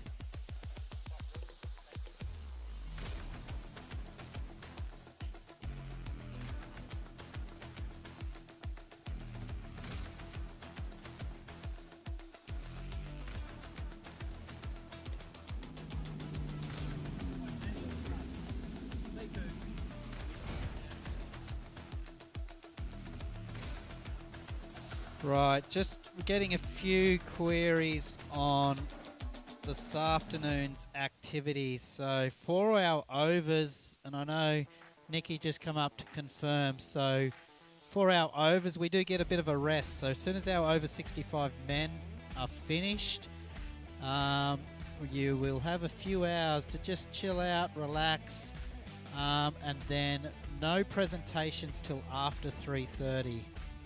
When does the bar open, Craig? Is the bar open straight away? Bar opens possibly 4. I know Emma's definitely. Can we have word from the bar? all over her RSA. It won't be 4 because it was over. No, it was over not before 12. All right, fair enough. Not before 12. A 4? Do you think I should get in line down there now? Well, I don't even. 12 might even be a bit early. weren't we pushing people away yesterday at I don't know. 1?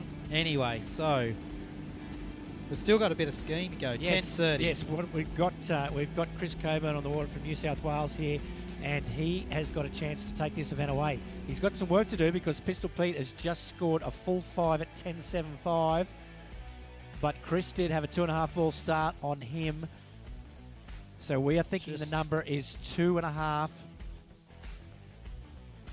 at 10.7, but we have got Chris coming back at the 12-metre line, and we're making kind of light of the 12-metre line. But that is a spectacular pass to make look so easy. 12 metres there for Chris Coburn from New South Wales. So he's going to get his shot at 11, and then hopefully he's going to get his shot at 10.7, and it all depends on how that starts. Just such a lovely technique. Just so rock solid still. Yeah, these guys make 12 look so easy, and 12 just... I mean, if we ever have a little shot at 12, and we had a few shots in our day at 12, I had veins popping out of my head while I was trying to go through those balls there. Yeah, it's hard to get to 1. Alrighty, just word through from the tower. If the next lot of officials who are going to do some judging could have a little bit of a think about morphing in that direction. This is the last skier in the over 35 men's. So once we move to the over 55 women's, we're hoping to have, well, Pete Cornell's going to need a few minutes to get himself together because he's probably hanging around the dock wondering whether he might be in a runoff. But we have got Hamish McCullum, Mark Hooper, John Adams, Tara County, and Anthea Hartley. If you guys can have a think about the judging job that you're about to do soon. Where are they going? Where have we got? Boat judges. Tower judges Hamish and Mark, and we have got gate judges John Adams. Tara County is a gate judge as well, so that'll be in the tower. And Anthea Hartley is a scorer in the tower. And we've got Chris coming back 11 metres here. This is the 11-metre run. Definitely needs this to stay in the game here for the title. He's around 2 ball, looking pretty good so far. Around 3, he's kind of on it. Turn 4 nicely. Hopefully this is not going to go wrong. Pretty good out of 5. Yeah, he's home. Well done to Chris Coburn from New South Wales. He's going to get his shot at 10.7. So right, what's the number, Craig? It's 2.5 is tie, but it won't be a tie because isn't it the second round score counts? Or I is don't that know. Did we hear it was the first round though? We won't confirm anything from. But if he gets around 3 ball, that should be the overall win. So if he doesn't get around 3 ball, I think we're going to need to contact the tower to find out what's going on. Because if he's only 2.5, it's a tie. But the rounds are different, so it's not a perfect tie. They can split them on the rounds, but we thought that the score went to the second round, but now we're half believing the score is from the first round. The seeded round, is maybe the final score in a tie situation. And whether that's the case for the number for the first place getter, I'm not even 100% sure on that. I kind of feel like with them tied up in that aggregate score, I'd like to see a runoff myself. But rules is rules, but we just got to make sure of them. We're not 100% sure of exactly what they are. Yes. Anyway, we got Chris coming back. Everyone, keep your eyes on the water here. This is 10.75 metres. We think 2.5 may tie it up. We think 3 may win it for him. But this is 10.7. It can go horribly wrong right from the get-go. Let's see what we got. Hopefully not for Chris Coburn from New South Wales. What do we got? Well, he's turned 1 pretty nice. He's heading over to 2. He's turned 2 as well. I can see him getting around 3 ball here. Yeah. Pretty sure he's got that in the bag now. Let's run it now. He might be going to get down this pass. Turning 5 ball. Can he go? Tried to hold on to it for sure. Right, there is our national over 35s champion. JSW Power Sports Pro Sports champion. That's pretty consistent, isn't it? 4.5, 4.5. JSW Power Sports. Good on you guys. You picked the right division, over 35 men's. That's an exciting division. Right, let's get around Chris. New South Wales team heading down.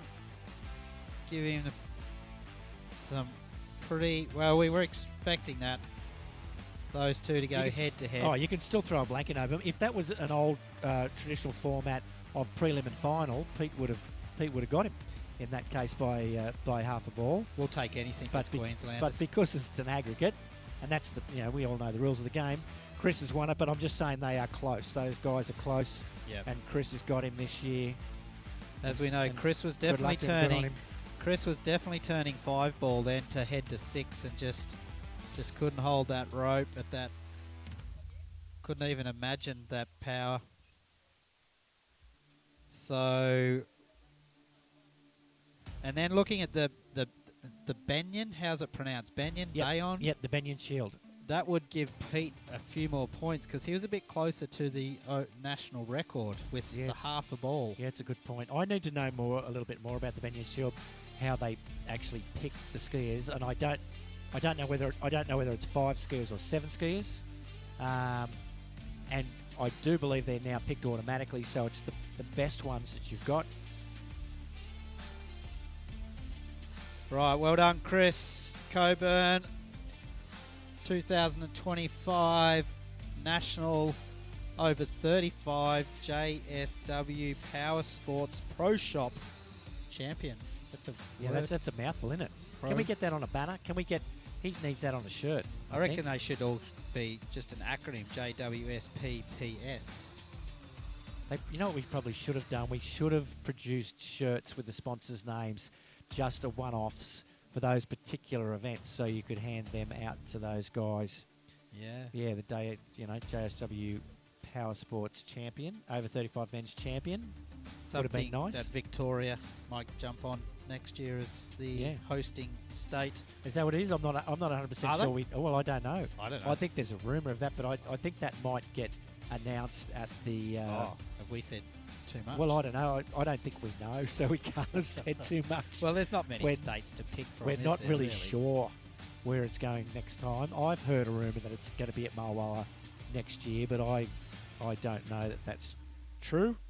Yeah, I'm not 100% sure who makes the final decision on that. I'm assuming Tournament Waterski Australia in collaboration with whoever's turn. Like, do we know whose turn I think it it was? is Victoria's turn. Victoria. You would think if it's Victoria's turn, but they did host in Darwin last time, so that would be not bad either. Yeah. Well, we'd love to go back to Darwin. Big shout out to Craig McGlue up there, good mate of ours. If Craig would be watching. What was the year we had it up in Darwin? Was it 14 maybe? It might have been 2014. Yeah.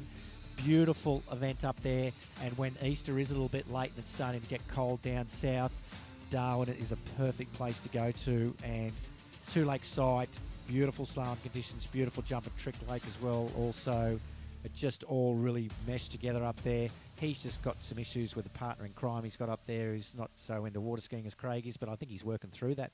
Yeah, I think with him too, up there. since 2014 and now, well, that's like 9 years ago, 10 years ago. Yep. There's definitely more infrastructure out at Berry Springs, nice little shopping precinct at the end of the road, which wasn't there. Yep, and the pub is great there. Like, they have a really beautiful meal out there. And the same as any other site where you're potentially maybe 40 minutes from the middle of town, and you've got a lot of accommodation possibilities there. Like, you can stay closer to the site if you want to. There's a big caravan park and people can certainly stay there. It's probably the only thing about the site, maybe it's a bit tricky to drive there if you're from those southern areas, but they've got an international airport right there. Yeah, and it's a lovely place to ski. What else? So, yeah, we're selling sites. We're taking commissions on site, I suppose. And then I think we should start plugging JSW a bit more.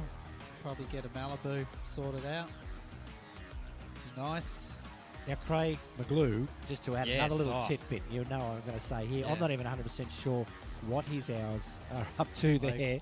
I'm thinking they're 5. He's got, I'm sure it's over 5,000. He's got an original LX Malibu Response that I'm not sure what year model that might be, but he's pretty meticulous with his care on that engine.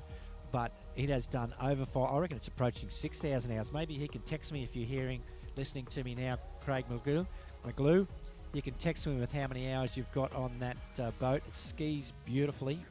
happy to ski behind it every time we go up there. But he's definitely proud that he's not replaced anything in that engine or in that gearbox. I heard that Malibu's probably going to put it in the Hall of Fame. Only replace consumables on that engine. I wouldn't doubt it. And I think he's heading for 10,000. I think he wants the 10,000 mark. Still feels strong and comfortable to drive. Gets a lot of people up there. Like, he punches a lot of hours onto that boat because he gets a lot of visitors up in the Northern Territory, up in Darwin. We all love to escape up there when it's getting a bit cold down south, and it skis so well. And it's kind of the last frontier of Australia. I think the screws are coming in a little bit up there, but it was loose there a few years ago when we were up there. I know for sure. The last of the Wild West up in Darwin. That's what we loved about it. Right, we've got Chris walking past here. Maybe we can get a few words of our champion and how that... Was he getting excited? Because heading over to 6 definitely looked like it was going to happen. So some beautiful skiing there. We might get Chris to take us through the pass and how he felt. And was he getting excited? Thanks, boys. That was good fun. Yeah, How nice is it here? Yeah, lovely skiing out there, Chris. Home site for you. And did you remember that you were 2.5 balls ahead of Pete? That was playing into your mind a little bit, so you must have been thinking 3 ball, 3 ball, 3 ball, and then you got such a lovely start. Looks like you wanted to go all the way. Yeah, I mean, congrats to Pete. That was a great score today. Fantastic to see him running 5 at 10.7. That's a massive score, and really put the pressure on, which was great. I really enjoyed it. Look, I felt really good the whole set. I felt in sync, and at the 10.7, yeah, I had to be a little bit patient at the start of the course to just make sure I didn't blow it on the way to 3 ball. Did you notice a tiny head breeze? We were thinking there might have been a tiny head breeze that come into play a little. It was magic. Like, I think it was a little crosswind most of the morning, but it just funneled down, I think, for the last couple of skiers. So a nice little headwind on the 10.75. Good start. I had to be a bit patient at 2 and 3 just to make sure I didn't blow it. But once I got through that, I thought, let's have a crack.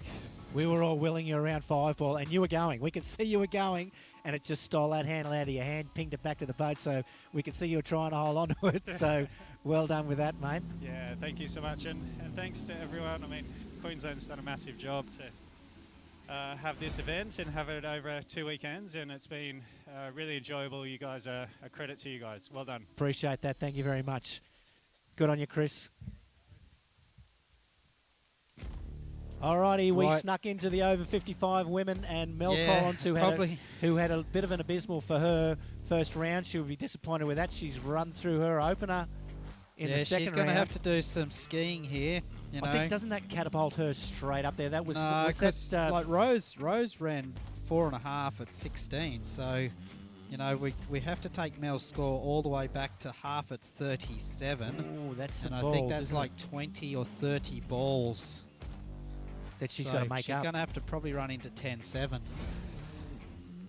That is a long way back, isn't it? I didn't take that into account. That's a long way back to 37, all the way up to 16. So where did she start? I'm assuming she started... That was 52.16, I believe. Shorty, give me a bit of a nod. That would have been. And that's her top. That'll be her top speed. So she's coming back at 14 metres. 14 metres. And she's definitely been known to run 13 and get scores in 12. That's what we're sort of hoping she's going to head towards. Yep. Anyway, this is the 14-metre pass for Mel Collins from Queensland. Over 55 women's. So round 2 ball looking pretty good. Over to 3 ball. Nice and strong, Mel. Oh, making it look pretty solid out there. Don't see her missing this pass the way it's going there. So nice second pass for her. She's definitely going to get a score. So in the 13-metre bracket at the very worst. So yeah, we can start crunching. Well, we're 37. We got 40, 43, 46, 49, 52. So yeah, 30 ball, basically a 34.5 ball handicap for her to take out this medal. And if Rose skis up to a similar performance, it's almost impossible, really, isn't it? Well, yes. I think as we know, we could flip it too, and we're not going to put anything on anyone, but we've got to run your opening pass, don't you? Yes. So anyway, we will continue running through. Let's get Mel through. You know, if we can't take, you know, 2 awesome rounds, let's set a national record in a round. Yeah, do we know what that record is? We should know that. We saw it. Shorty, what are we? A couple at 12? What are we? 2 at 12 is the national record. 1.5, so a 2 would be a new one. So we need to get her through this 13-metre line, this green monster here. I'm thinking at 2 1/4. 52k. 2 1/4 is the score you're going to see today? Yeah, all right, we got to get through this pass, this 13-metre line length. 52k for Mel Collins from Queensland. Central Queensland. Pretty good through the gate. Nice, She's turned one one ball. She's little around, out on the little, back. Little back out of She's 2, but there, she's though. still in it. She's there.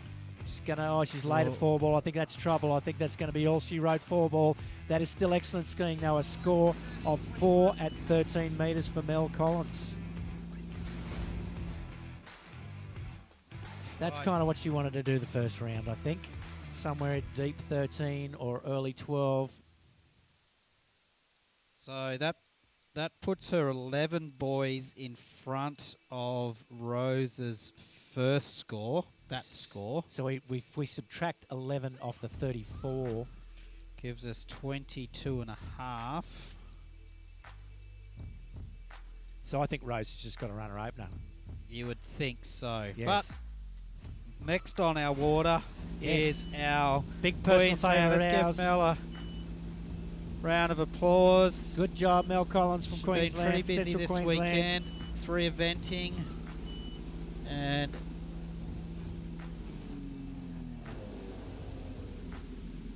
happy with that.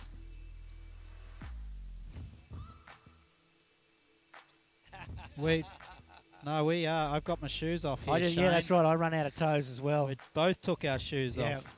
And we still couldn't work it out. Now, next skier in the water is a personal favourite of both mine and Craig's. Skis with us up in far north Queensland. Just got loads of spirit. Sometimes has tricky time getting down the slalom course. And she just never doesn't have a smile on her face. She just loves getting out on the water and skiing. Yep, they've got that Mint 200 up there in Atherton, and she's even got Love It on the back of it. I know Mad Dog Tom Donnelly's probably tuned in now. Wild Dog. Tommy Donnelly. It's hard to I do reckon he's without sitting on the couch in his jocks and ready. the trumpeter Gary Glitter. He's Yeah. got a whole lot of names. He's been batching it now for a couple of weeks. There's Gonna- probably McDonald's wrappers all over the He's all probably over the been couch. messaging Lorraine on where stuff is in the fridge or the freezer. Just saw old hand drag McManus come down onto the foreshore. We can't talk to you now. I'm sorry. You're banned from the 3 commentary hand drags. box. 3 hand drags. What's going on with that? Show pony. Randall Rogers has said you're going to have to find someone else to ski with now. All right, we've got the boat powering up. We've got Lorraine Hode from far north Queensland on the water. She had an exceptional round for her in that first round, getting through her opening pass and deep into the second pass.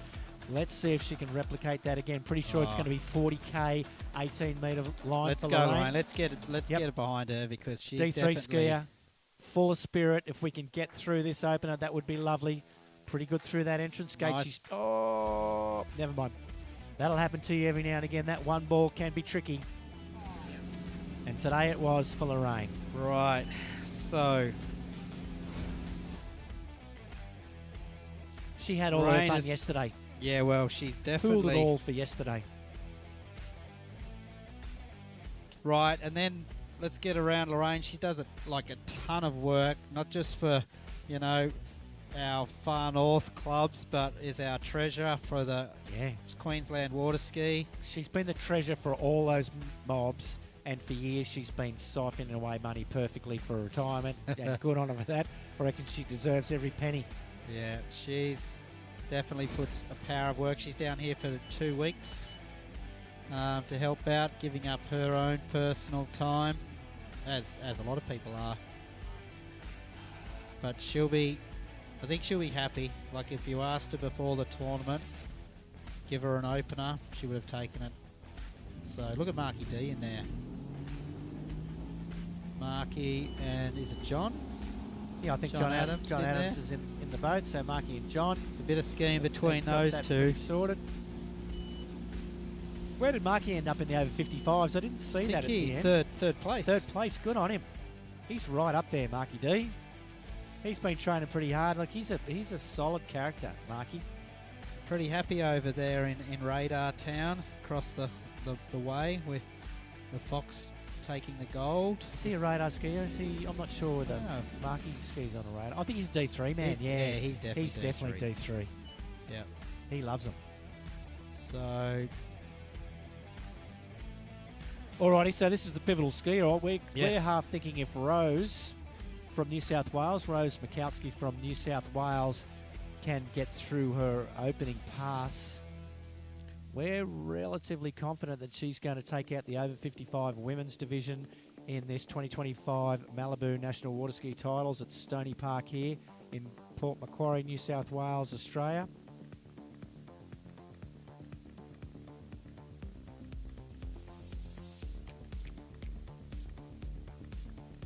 Just counting our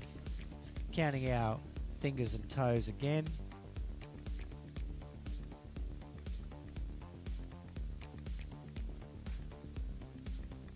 yeah, I think as I said, I think our maths was a little bit out. 36 ball head start really. 36. Yeah. And then subtracted by 11. Then subtract by 11, it's still a lot.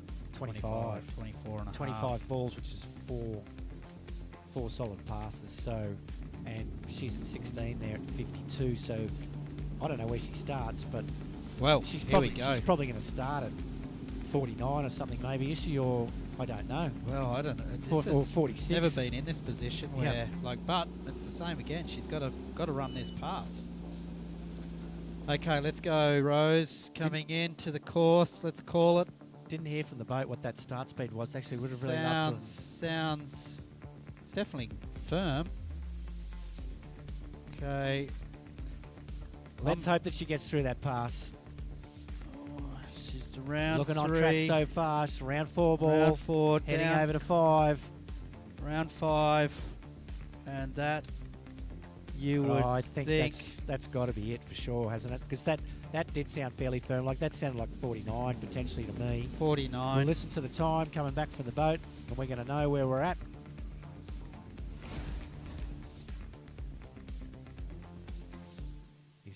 He's given us a 9.3. It's probably a 17 9.3. That might have been 52, was it? Was it 52.18? Might have started at 52.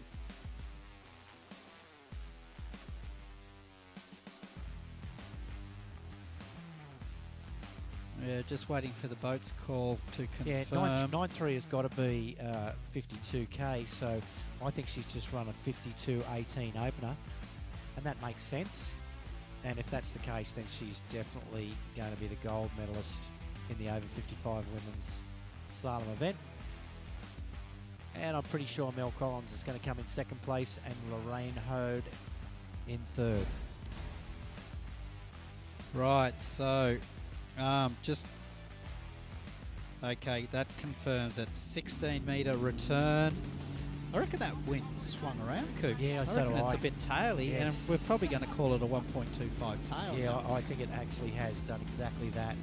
So now they're going to have a little head breeze on their opener and a little tail breeze from the southern end. Probably the windiest it's been today. Got Dan up to 13,000 views of his last few passes. All right, Rose coming back here at 16 metres. Didn't quite get through it in her opening round. I'm a bit worried she might not get through it here. She's still in it though, round 4 ball. She's going to need a really big 5. Can she get it? Did she even get around 5? Maybe she did. Yeah. Oh, I reckon she scraped I reckon through it. she has. Well done. Well done. I was just a bit iffy about 5 ball because I couldn't see the ball. But I think she's through it. She was iffy along the way and running late. That handle was getting away from her, but she just stayed with it. And you're never off until you let go of the handle as part of the routine. So nice looking 1 ball. Just checking the replay here. So started out not too bad, I think. Little down course at 2 ball there, and broken forward just a little bit. It's going to drag her down course a bit more into 3. Not a bad 3 ball, mind you. That didn't look too bad on that replay. She's a little down course at 4 ball and turn it. I was a bit iffy about 5, but she's got around it there, obviously, and turned it quite well. Headed back to 6. Early for 6. All right. 14 No metres. problems. Good job for Rose from New South Wales. And she's our definite winner of the over 55 title this year at the Malibu National Titles. So Team New South Wales probably 2 now. Last 2. Yeah, that's right. They might have the wood on us a little bit, do they? Gold medals. Right. Rose coming in 14 metres. 4.5, so she was deep yesterday. Probably perfect conditions to run this 14 now. Yeah, got a little head breeze here. Onto the handle, a little long to 2, a little down course, and inside of 3. But 1-2, that'll do. that a good will score. give her the title for over 55 women's. No sponsorship for that one. No.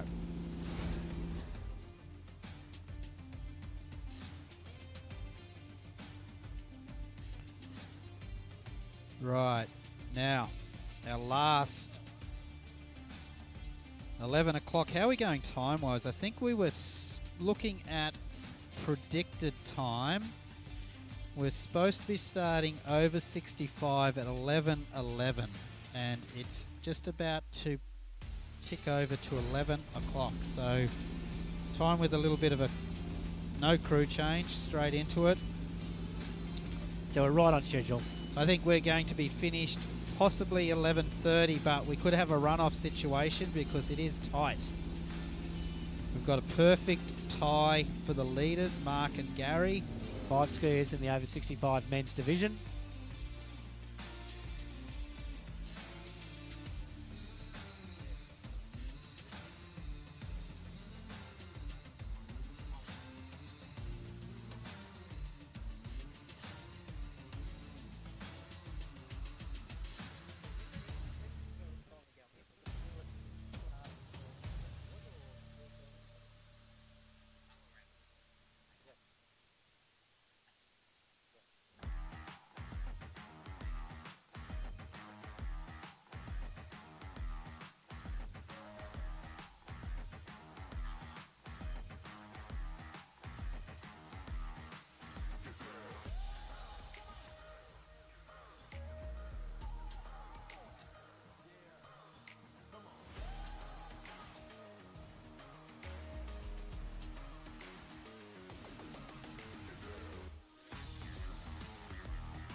Alrighty, moving straight into over 65 men's slalom. First skier on the water from Western Australia is going to be Raymond Horton. I know he's a player in the overall. We're keeping an eye on that.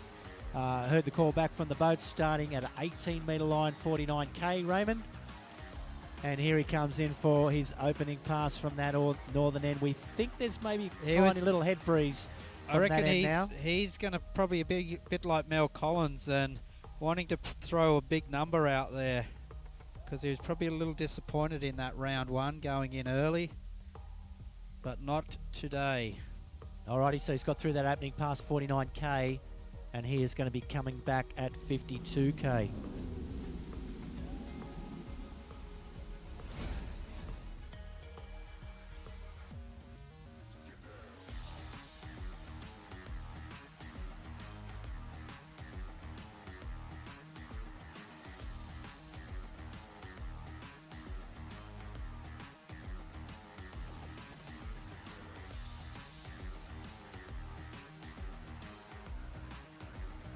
Katie Pickford, do you happen to be on site at the moment? Katie Pickford from Queensland. Can you maybe come and give us a little visit?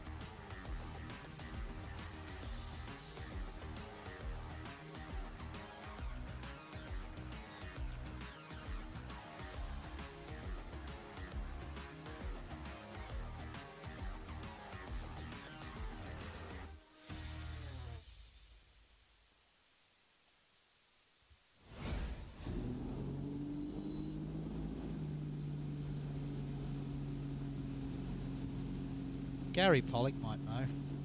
He's a man about information. Is holding still the best stack of the day?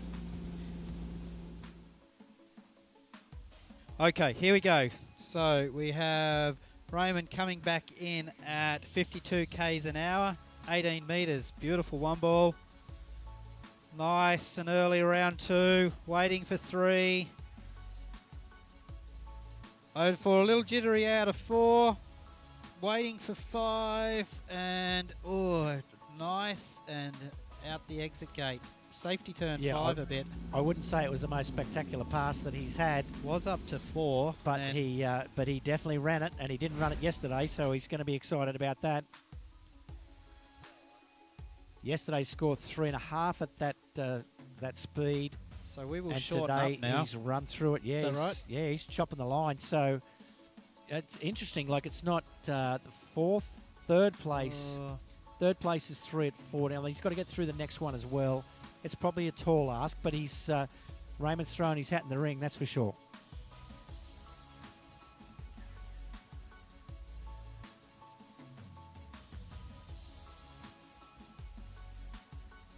Gary Pollock, are you close by? We need an answer to a question. We need company, Gary. No, we don't need your company. Just an answer.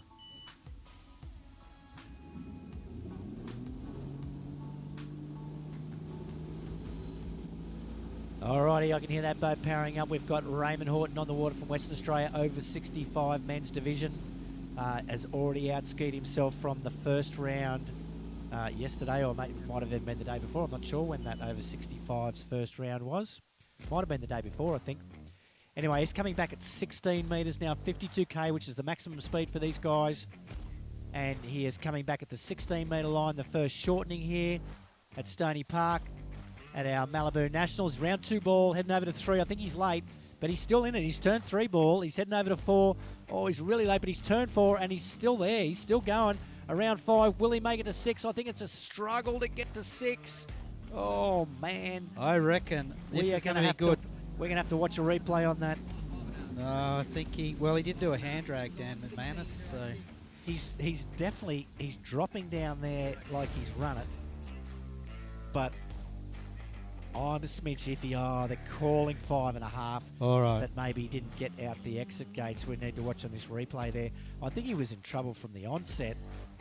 Oh, wasn't bad out of 1, but I think maybe broke a little bit there, and then he's in trouble out of 2 for sure, and he's tried to bite a bit off to get over to 3. hooks up out of 3. Yeah, not too bad there, is he? Once again, in the replay, it doesn't look as bad as it Oh, kind of down looks course live. 4. And Round 5. he's turning down course. Needs that line to come back. He's not quite balanced on the ski there. He's back on the ski, so he can't get any leverage over to the other side. Oh. Did he get around 6? Yeah, I'm not sure that he even got around 6 ball there, to tell you the truth. Gus is doing a great job with Reap.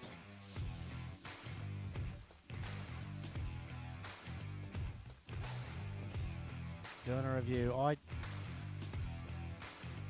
Judges have been... Yeah, I don't want to be judgy, but No, I'm not judging. I don't We- see him getting around 6 ball there. And I'm more interested, to tell you the truth, if he gets back to the exit gates.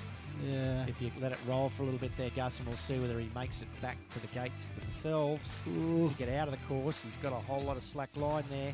He's heading towards it. I reckon he's... Oh, Ooh. where is that?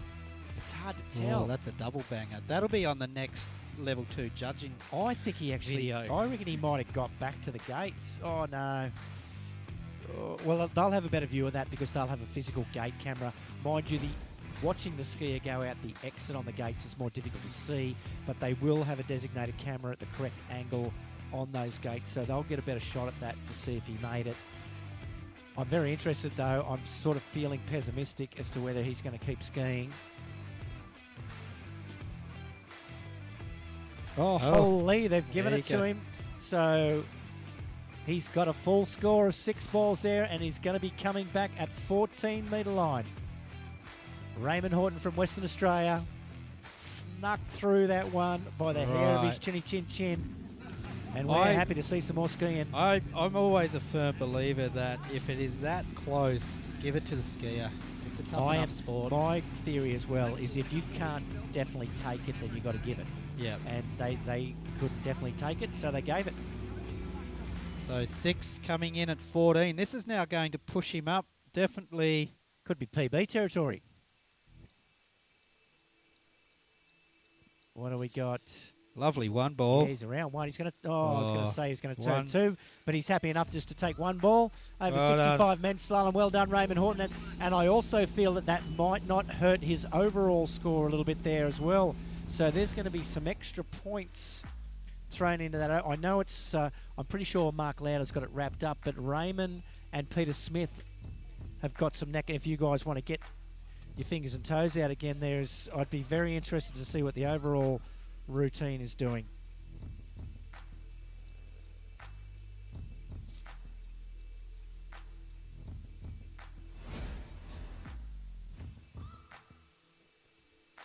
Exciting stuff in the over 65 men's slalom event in our 2025 I think Malibu Raymond, National titles. Just looking at the overall results, Raymond sort of had Pete covered by about 600 points in the trick. And then if we look at the jump, yeah, Pete's got him by about 3 meters. So, and then Pete's also got a higher score on the board already with 3 at 14. So I think that will confirm Pete. So you're pretty confident that I can nearly confidently call that will put Pete into silver. No, not for, we're saying overall, because he has his score of 3 at 14 already locked. Yeah, they can't take that away from him. They can't take an overall score round 1 away. All right, who we got on the water? David Weston from South Australia, 2 at 16 in the first round, is on the water. He's going to make a play. Can he make a play for a podium position? I reckon he can. Don't know if we're looking at a 49 or a 52 start. I didn't grab it. It is 18 metres.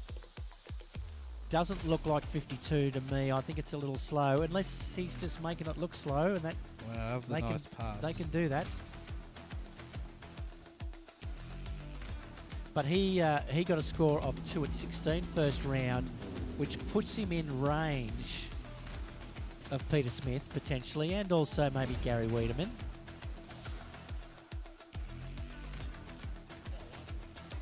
Sixth with an 0-2, so I think that is a 49 time. So he's going to be returning at 52k.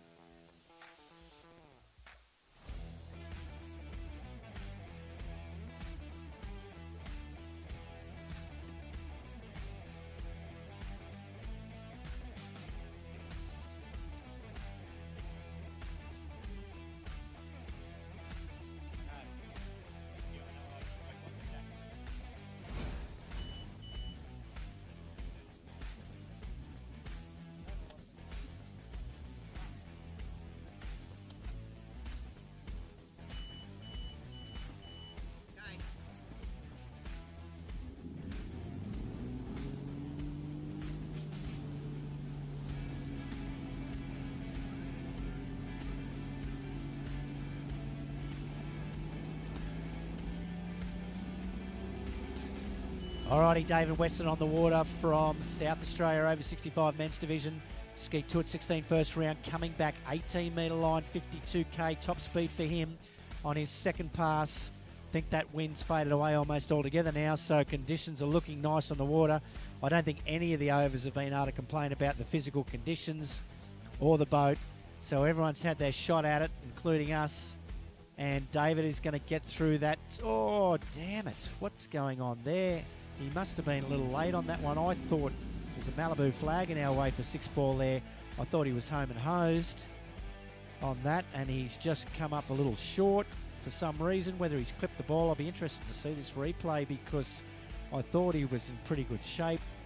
That was the 18-metre line, so that will mean he hasn't quite skied up to where he was yesterday. Let's see what we've got going on this replay there. Heading into 3-ball, looks okay. You know, maybe not a spectacular position there in the 4. Maybe that's dragged him down course a little bit. Looked like a pretty good 4-ball turn. Could probably handle, maybe he's just getting away from him a little bit. I don't think he was crazy late at 5. He was a little late at 5. I think maybe he's clipped that ball on the way through. Might have clipped it, and it's brought him unstuck. Couldn't get back to the gates, and it's all over for David, unfortunately. So with the score at 18 then, I think that's going to take him out of the picture of the podium for this over 65 men's division. So we are left with Peter Smith, Gary Wiedemann and Mark Lauder. And they're all into the shortenings. We've got, Peter is 3 at 14 and Gary and Mark are 2 at 13. So they're a little ahead of him, but I'm pretty sure Peter Smith from Victoria could make a play on this now. It is an aggregate score that we're looking at here, so he just needs to put in a solid score and anything can happen.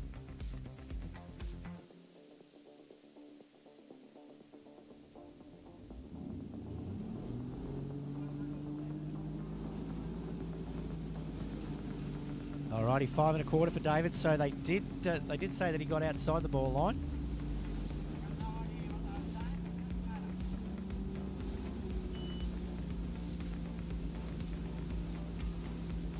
All right, Peter Smith from Victoria coming in now. Didn't quite hear what that boat speed was. Sounds like 52 to me though. 52. Looks like an 18-metre line. Pretty sure that's where he'll be starting. A little bit of a funny 2-ball. Hopefully he stays in it there. Doesn't rattle him too much. Back on track, I think, at 4-ball. And pretty sure he's going to ski out of this one. Yep, well done, Pete. Look at the conditions. I know, it's glassed out again. It's gone. I haven't been down to the start dock, but I know the unders have got their famils straight after this, and there's probably a line down there just ripping, wanting to get on there. Right, Is it Queensland first up? Queensland famils, yes. But here, this is for all our overs trying to organise their afternoon. So now we can officially say so. This afternoon, 3:30 is basically starting to come back, mingle in the marquee. Presentations, all medal presentations, will start at 5 p.m. All right, 5 p.m. is when the official ceremony for the medal presentation starts. However, everybody's happy to be back at 3:30 for some pre-dinner drinks. Is there going to be food at 3:30, or how are we looking there? I thought you said you had everything organised. Well, I know where I'll be at 3:30. 3:30, having a couple of sippers on the lakeside, watching some of our juniors famil. Yeah, that'll be nice. And then 5 p.m. medal presentations, and then dinner should be around about the 6:30. Those that bought dinner tickets, 6:30 serving of dinner. What do we got? 16 metres? Yeah, we have got Peter Smith on the water, yes. Coming back 16.52. And he is definite player for the bronze medal here if he can get through this pass. I think he might already have one hand on that bronze medal, but if he... it's trouble out of there. That 5-ball's been causing us trouble, all sorts of trouble over this weekend. Looks like he got around it. So, having run that pass, I think even having run the previous pass, he has guaranteed himself at least the bronze medal position in this over 65 slalom event. So he's got 6 there, so he's going to get a score at 14 again like he did in the first round. And maybe he could get a score at 13, who knows? Yeah, locks in at worst a bronze. That's correct. And put some pressure on Gary and Mark. So I keep forgetting it's Monday. It's Mad Monday. It is bad. It is the end of the season. It is for a bit. some of us. I know that is. It is. I did hear you commenting saying that I should give it up and out when I was swimming back to shore. I'll give you $50 for that Connolly ski if it comes with a reflex boot that's on it. Thanks, Craig. There should be. It's a bit like like the end of a big triathlon when you have a lot of age groupers after their big, you know, bucket list race. That after their presentation night, you'll get lots of stuff on eBay the next day. That's when to go shopping, eh? That's when you're on Facebook Marketplace for a triathlon bike. Ask me when I've had about 6 beers tonight. You might get a good price. All right, we've got Peter Smith from Victoria on the water. Got a score at 14 in the first round, and he's going to get one in this second round. Can he get a score at 13? Can he get through this? He's made it to 3 ball. Yes. He's still in business here. He's going to turn 4. I reckon Oh, he's he's a chance. got He's it. had a pretty solid turn at 4 as well. Around 5. Oh, he's come unstuck at 5 ball. A little bit of 5 ball-itis. That's going to put a little bit of pressure on. That's still pretty good, though, isn't it? That's a full 5 at 14 metres. That's only 3 balls back from the 2 leading scores from Gary and Mark from Western Australia and New South Wales. They've got 2 at 13, but, oh, sorry, it's 3 balls. Yeah, 3 balls back for Peter Smith. So that means that both Mark and Gary have got to run 14. They need to, oh, no, they don't, sorry. They need to run, you do the maths. On that one. They will have to get to 3 ball at 13. 3 ball at 14. At 14, yes. 3 ball at 14 will put them in front of Peter Smith. And we haven't had a confirmation on for Mills. Marty Wright's here now. Going to give us an update.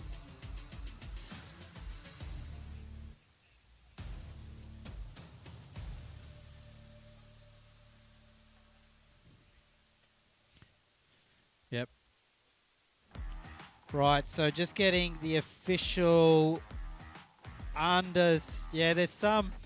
So we've got for Mills for our unders and opens, which will now start at 12 p.m. And we be ready to ski at 12. We've got on the Queensland for Mills, and there's some newbie to the ski scene. Might be worth watching. Lucas Cornell with his first for Mill.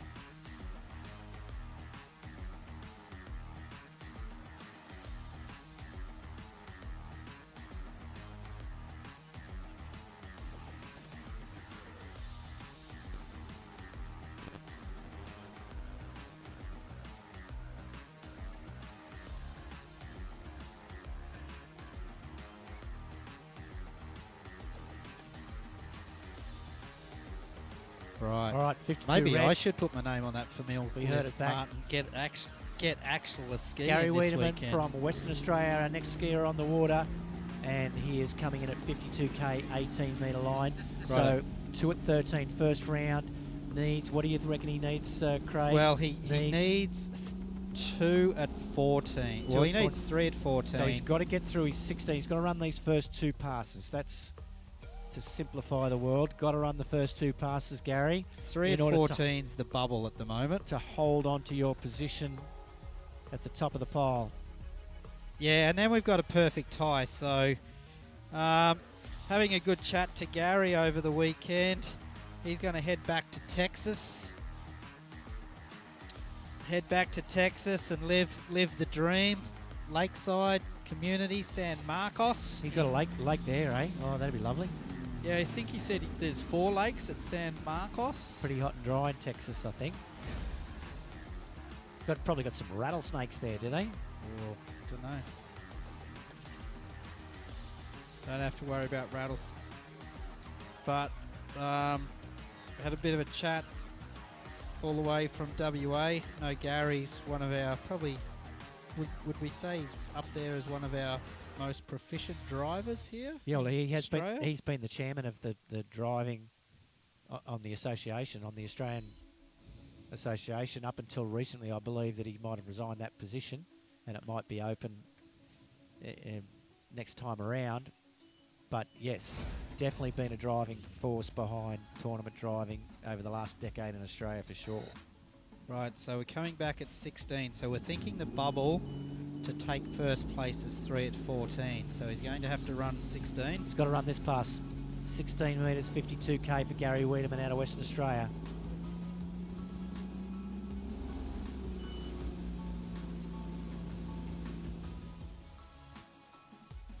Easy to spot the Western Australians with that bright yellow bib that they're wearing. And here we Reckon- go. He's turned one pretty nicely, so looks in control there. Not bad. Little bobble into two, but he's okay. I think he's on top of this pass. Not too bad. Looking in control around 4 ball and early enough for 5 to be no problems to get over to 6. So that was a nice 16-metre pass for Righto. Gary Wiedemann from Western Australia. So I could see him going down the next pass with the way he ran that pass. Yeah, well, this is the interesting thing. We're calling 3 at 14. We'll give him the lead.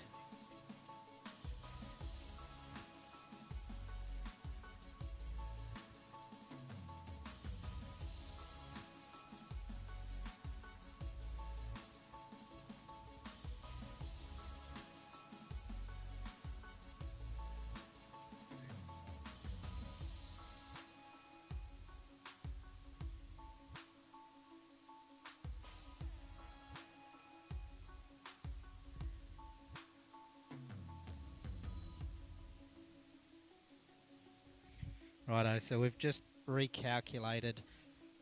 1 at 14 will take the hot seat. Shane's just made sure that our numbers were correct. 1 at 14. So He if they come out are with the abacus. if they are wrong, it's Shane Coulter's fault. That's it.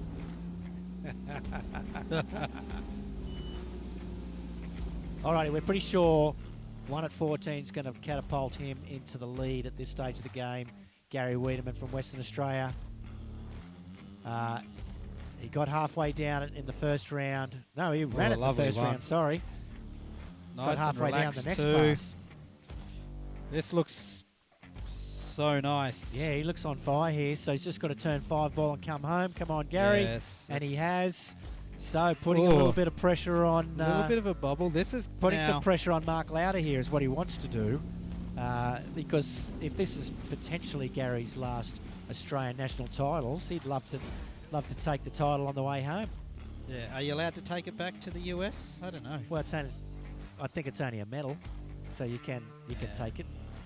Well, you He's can take it. he's not involved in the Does in he the have to overall race. The Declare it. might have to. They're solid gold, aren't they? So maybe they're Could be. travelling with over $10,000 I worth. did see the Exhibition. gold price this morning on the brief second I've spent in my unit this weekend. 3,300 an ounce or roundabouts. Crazy. Yeah. Speaking of.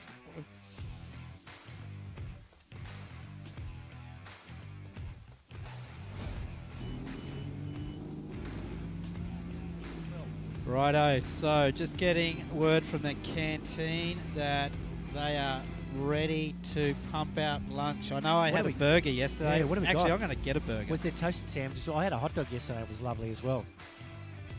Toasties are That's nice. the best toasted sandwich I've had in ages. All right, we got Gary Wiedemann coming in. It's important, this 13-metre line here. How many is he going to We'll get at this? slow Is out it a of 1, one. 2? That'll do again. I reckon he's heading to 3. He's He's going. heading over to 3, and that's going to make a big He's difference. going. He's Can there. he get back to 4 ball? He has got back to 4. He's heading towards 5. He's going to run it. Oh, No, he's not going to run it, but that is that's a push. That's a number, though. That is a solid push there. 4 at 13 metres. I think he does want to take that title back to America with him. Why not? Why not go out in style? And he could probably just say, I'm heading home to get some more competition, really. Oh, I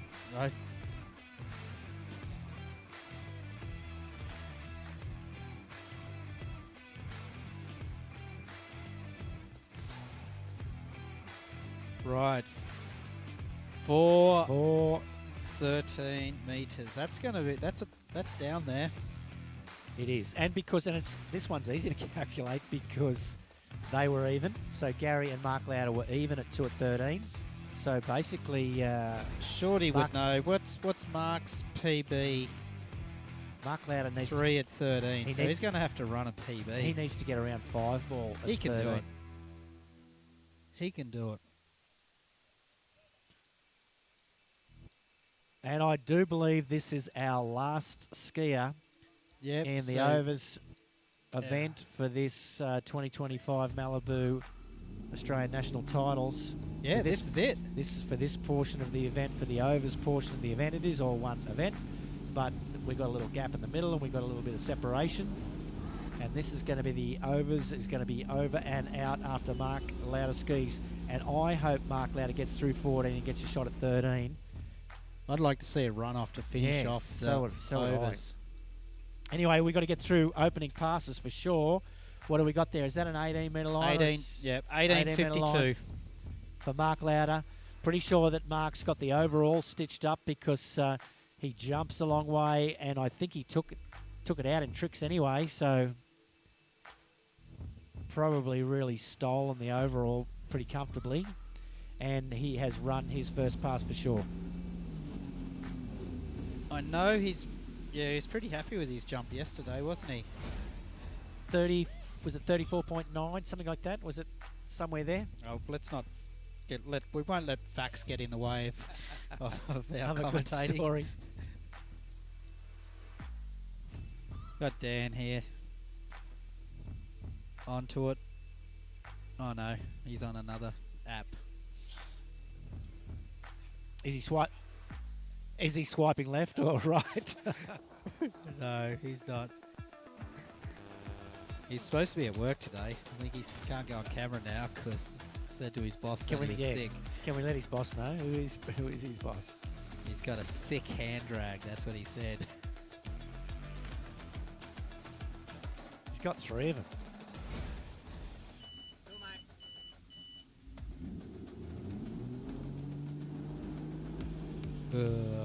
Righto, 16 metres. Glass out. So we need Mark Lauder to get through this pass. We need to get him through the next couple of passes, really. We'd love to will him through these next couple of passes because we just want to see that action-packed last pass to see who's going to take it out. I kind of feel like Gary Wiedemann's got one hand on that trophy or on that medal at this stage of the game, but let's see if Mark Lauder's got something to say about that. But he's a big game player, Mark Lauder. You know, went over to Worlds, threw it out there. And he's definitely got that competitive spirit in there, so he won't be holding back. So he's got through that pass, no problems. That 16-metre pass.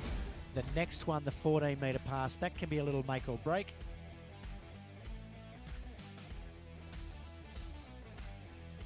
Right, I'm just sort of think plan's going to be canteen, hamburger, little reset, and then start getting, you know, in good mindset for tonight's activities.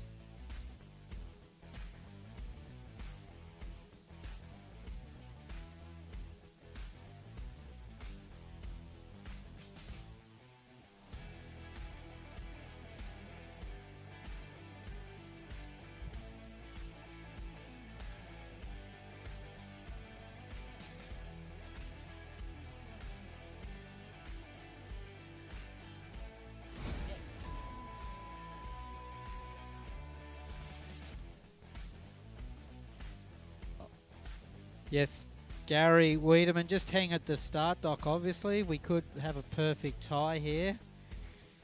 But just we do need Mark Lauder to get to 4, though, for that perfect tie, which would be his PB. But let's get Mark through the 14 first. So, onto the line, nice and relaxed. Pretty early, he's looking in control there, heading over to 4-ball. He's turned 4-ball nicely. Ooh. Out of 5, happily over to 6, so we are going to get our marquee finish here. Well, he gave a little bit of a fist pump there, so he's pretty happy because he knows to have a chance, you've got to be able to come back into that course. He's got to get to 5-ball though. And well, 4 would be a runoff though. Yeah, haven't we heard that? Are you safety yet? 3 is his PB. 3 is the PB. So 1 behind his PB yesterday. 4. Oh, it would be. Who would love a runoff? Yeah, I think he's got a lot of ticker in the competitive side, so he'll know what he's got to do. Yeah. And I think he won't be letting go of that handle. No, probably not trying to get too excited too. Like, you know. If it was me down there, that's exactly what I'd be saying to myself. I'm going, all right, it's strength and calmness to start with here, you know, but you've got to have this little feeling of determination too to say, I'm going to do this. I'm going to get down this thing a little bit, because as the line gets shorter, you get hit a little bit more out of the ball, and if you're not tenacious, it'll fold you. And I think that's the thing here. Don't let it fold you out of the ball. I've got to be tenacious, but I've got to be strong and calm at the same time. Anyway, here we go from New South Wales. Mark Lauder, their team captain, coming back, needs 4 to tie here.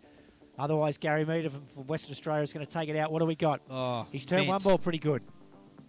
He has turned he's 2, there. pretty nice out of 2. I think he's going to turn 3. He's heading to 3. He's heading Oh, over here to we 4 go. ball. He's going to do it maybe. He's turning 4 ball. Is he going to run it? He's heading over to 4 Oh, I don't know, Gary. I don't think he went Gary, around that. is... I think we are Wow. in. Pam came over and said, "Oh, tell Gary to hang around. There might be a runoff." I go, "Oh, that'd be pretty rare if he gets all the way down there."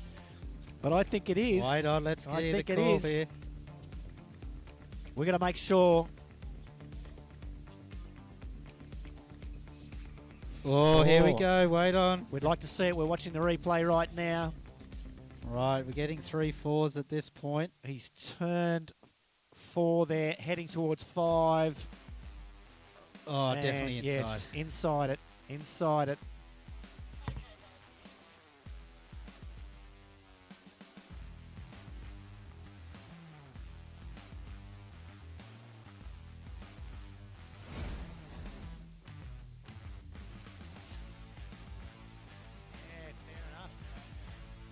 We're hearing stories that there could even be a little bit of an overall record going on here, because that has pushed his PB in slalom. He certainly did a solid jump. I'm pretty sure it was 34.9 metres yesterday. Lots of overall points. So Mark Lauder could be pushing the boundaries here on an overall record. But at this stage of the game, straight up, we've got a run off for first place in over 65 men. So we thought the skiing was finished. Definitely not finished. But both of these guys are going to need to enter the course at the 14.25 metre line, the last full pass that was run between them, which was 14. Right. Right, now we're just getting a bit of feedback that it does look like that will be a new Australian overall record. Do you have to do a homologation of a rope for that? Well, it would Or is already it be. just a slalom? It would already be like that. Well, it's a good point, I suppose. I mean, the ropes are homologated, and I don't know whether the rope needs to be taken away and measured again straight away. I think maybe it does. Maybe you're correct on that. So, what a way Yeah. to finish it out. It's what we scripted. Yes, it was scripted for a run off at the very end. I Last- don't know whether Gary's going to be very happy about that. No, I think He probably was hoping that he was taking a gold medal home to America with him. it'd be pretty well. What the beauty is now, wonder how many times two gentlemen have started off 14 off the dock. We were saying this before. Have we done it ever? I think we have very stupidly, and it did not work out. So what are they doing? I think they're about to do a coin toss down toss. there. Yeah, can we have a look? Are we live there? Pretty sure we are, Gus. So I'm interested to see.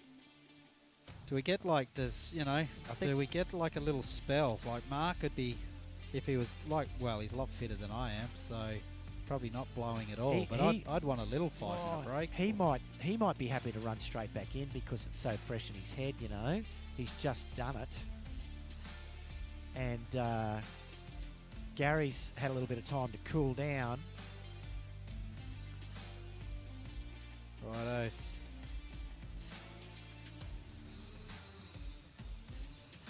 All right, we've heard it over the radio that Mark Lauder, I don't know whether he won the toss. Won the toss. Yep, won the toss and decided to go first. So Decided. Mark's going to...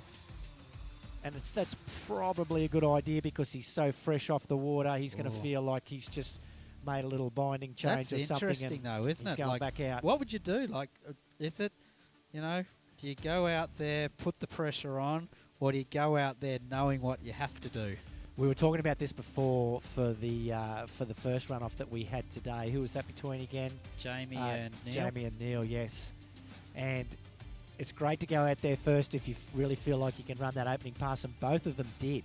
Both of them did. So, but if you go out there, if you lead out and you only get one or two, then that takes the pressure off that second skier a little bit, I think, you know. Watching that replay too of Mark, I wonder if he was at that point where he's going, am I going to throw that ski outside of 5 here? Because that was definitely a possibility. He must have been thinking about it. He must have been thinking just to throw it out for the quarter.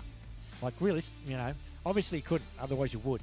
He knew where he was. Like, he's a competitor, and he knew what he had to do and where he was.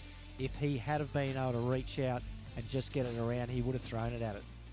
I think probably stuck in that two minds as well. Do I safety turn 4, take a PB, take a runoff, and then he's like, oh, I'll come out of 4 probably a bit better than I thought. It's a good point. He headed to 5. He was heading over there. Here we go, All right, 14 metres. 14 metres. Has he gone out 14 metres off the bat, straight off the bat? I reckon he's done a Let's see bit what of we got. skiing in his time, and this... Righto, here we go. Mark Lauder, New South Wales, over 65 men's slalom. This is a runoff for first place. Nice. Oh, a little bit of slack, I thought, out of 1. A little slow out of 2. But he's okay, though. I think he's still okay. Back in it. He's going to turn 4 ball, okay. Yeah. A little slack there, but he can take the hit. And he's a lefty out of 5. Oh. He should be okay. So he's got through that opening pass. Oh, 14 metres. That's pretty good. I always reckon it's great when they can run that opener like straight off, and it's and it's a solid shortening for them. Pass that they don't even necessarily run all the time, and they've got to run it straight off the dock. Maybe that's next year's answer. Just go straight in. Tier. I think a few people have tried that. It doesn't work. Didn't we do it up in a local comp? We all ran in at 13 or something up at Barron River. It's a pretty quick comp. Yes, and we all got 2 Nothing. balls or something, ball and a half. I think that was only because we were dealing with, we just wanted to get out of there. Yeah, his last round we'd had enough. So, do you reckon Mark's going, you know what? I just got a PB, and I reckon I could have got to 5. Now it's like, this is the hard part going first. You don't have the luxury of doing a safety turn, taking the full. He's going to pop a handle here somewhere, I reckon. Does he want it? Is he going to run it? He could blow us out of the park, and he does. Mark Lauder blows us out of the park on occasion. Is he going to run the damn thing? That would blow us out of the park. All right, what do we got? Mark Lauder from New South Wales, team captain. We think it could be an overall record here, but he is fighting for the slalom medal at the moment in a runoff. Lovely one ball. He's turned 1. He's turned 2. Oh, He's got pulled away from him. I don't think he's going to get much more than 3. Oh, see, there we go. 2.5. That's still pretty good. Just got dragged away from him out of 2 ball. Great skiing. Now, there's no. Gary's got to go out and run 14 off the dock, and he's still got to get to 3 ball. But he's got the at luxury 13. now of safety turning 3. You can see that Mark was around 3 in a good position, and obviously just a little all the way out there. He's come off the handle and then just overcooked it a bit. Righto, New South Wales. They've been pretty active in the last 3 There's a lot of overall slalom champions. There's a lot of We've had stuff. There's a lot of stuff going on. over 35s, over 55s, and now possibly over 65. They're getting a bit greedy Are this they afternoon. overachieving, these New South Welshmen? Home side.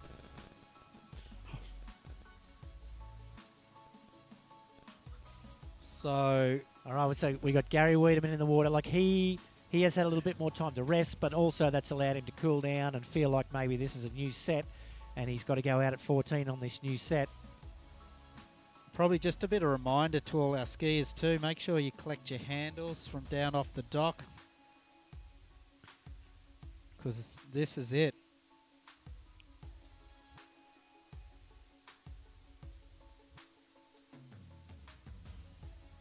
Right, what a good way to finish. It's actually been like the whole day today. You know, Chris and Pete neck and neck. Yeah. And Where else? We had over. 45s. Nah, that was like a bit No, Fox Blue. Well, Fox blew away, but there was a runoff for the yes, for the second. third, for the second and third. Second, I think now it turned out to be. Anyway, we've got Gary. I'd love Gary to get through this pass. I want him to have a shot at 13. Want him to have a shot at it. We've got to get through this opening pass, 14 metres. He won't, no doubt, won't be used to running in at 14 metres. Let's see how he goes. Gary Wiedemann from Western Australia.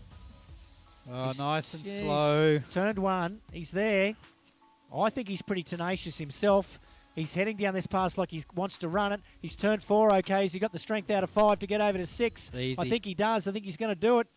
All right, Gary's going to Oh. give himself a shot. What do we think of double runoff? Ooh. Could be. Double runoff. Be. I know that the unders and opens are probably going. Just let us out on that water, fellas. Going to be a war of attrition. So if he could get to 3 ball here, pretty sure he'll stand up around 3 ball. But you need a 1 and a 2 to get to 3. So what's going to happen here? What is going to happen? He's got a shot at it anyway. I think he wants to take that slalom title. It's the only event that Gary skis in here at this Nationals, whereas Mark Loudis, I believe, has won the tricks, won the jump, and he would love to win the lot. And Gary Wiedemann is the last man standing in his way from achieving that. All comes down to a couple of balls here now. 1 ball, super important. 1 ball. I don't know what Gary is. He lefty or righty? Let's have a look if we can. I'm pretty sure he was a lefty. Is he? It's a good point. Don't know. We're getting the wrong view here. Yep, lefty. All right. Lefty, so he's going to have a good 1 ball. Let's see what we got. 13 metres. Does a little bit too much line. I reckon he's going to get around 2. Is he? Just needed to do too much at 2 ball. You could see didn't quite get the angle out of 1. Needed to. He turned like he wanted to do what he needed to do out of 2 ball, and just no line there. So too hard to get going. Great, exciting finish to that event though. Mark Lauder from New South Wales. Congratulations to him. He has taken out the over 65 slalom title in the Malibu National Titles. What a way to finish too for Mark. You know, PB slalom. Yes. Overall slalom title. New Australian overall record. Overachiever. Yeah. Overachiever. Team captain. Team captain. Retired ski bum. Yes. There's a lot of things to hate about him, really, in the end, isn't there? Right. Oh, I dear. think, I don't know, Coops, I'm feeling that people probably don't want to hear us anymore. Get some Fair tunes enough. going. Yeah, we will sign off. I think It's Gus. Now, what's the go with our I think- World Wide Web? Yeah, well, I think land? we do need to say goodbye to the people on our live stream. We're not overly used to dealing with live streams. This is the first one we've been involved in. And we would like to thank everyone from around Australia and around the world for joining us for these first couple of days for the Overs event. I'm hoping you were excited a little bit about the Australian skiing that you got to see here. I'm just going to go over the sponsors again quickly, just to give them a plug on the way out the door, because I think that's a good idea. Malibu Boats, who have done a fantastic job here for us to providing our boats over these last couple of days. Action Horizons, Radar Waterskis, Gold Coast Generators, United Astron, Port Macquarie Hastings Council, the local council have helped us out here for sure. Osmac Training Group, Waterski Queensland, both Southern, Central and Northern region have all kicked the tin to help this game go along. Holt Property Services, Babinda Ski Club, Gold Coast Water Ski Club, JSW Power Sports Pro Shop, Lake Kawongba Water Ski Zone. We've also got D3 New South Wales on board and Wing Wetsuits as well. So thanks to all those guys for helping us out. Now, this production's come fairly new from Axial Production Services. Gus Mitchell is the man behind, and he's breaking new ground in Australia with this sort of stuff, and we're happy to be on board with him. So maybe if you can like his YouTube channel and give it a thumbs up, yes, you'll get notifications. Please stay with us next week when we've got the overs and unders, and you're going to see the best of Australian skiing over the next few days. Hopefully the weather hangs in. Beautiful sight, and we're happy to have you along for the ride. Yeah, I believe back on deck on Thursday, bright and early, 6:30. I think the Thurs- unders are off Thursday morning. We'll see if we can get some sneaky footage of you of the presentation night tonight, because it's going to be a lot of fun. I'm sure everybody around the world has a big party at the end of an event, and I'm pretty sure there's a few people around here who are going to get a little dolled up and do a little dancing tonight. So we will see you in a few days' time. Thanks very much for having us. Thank you.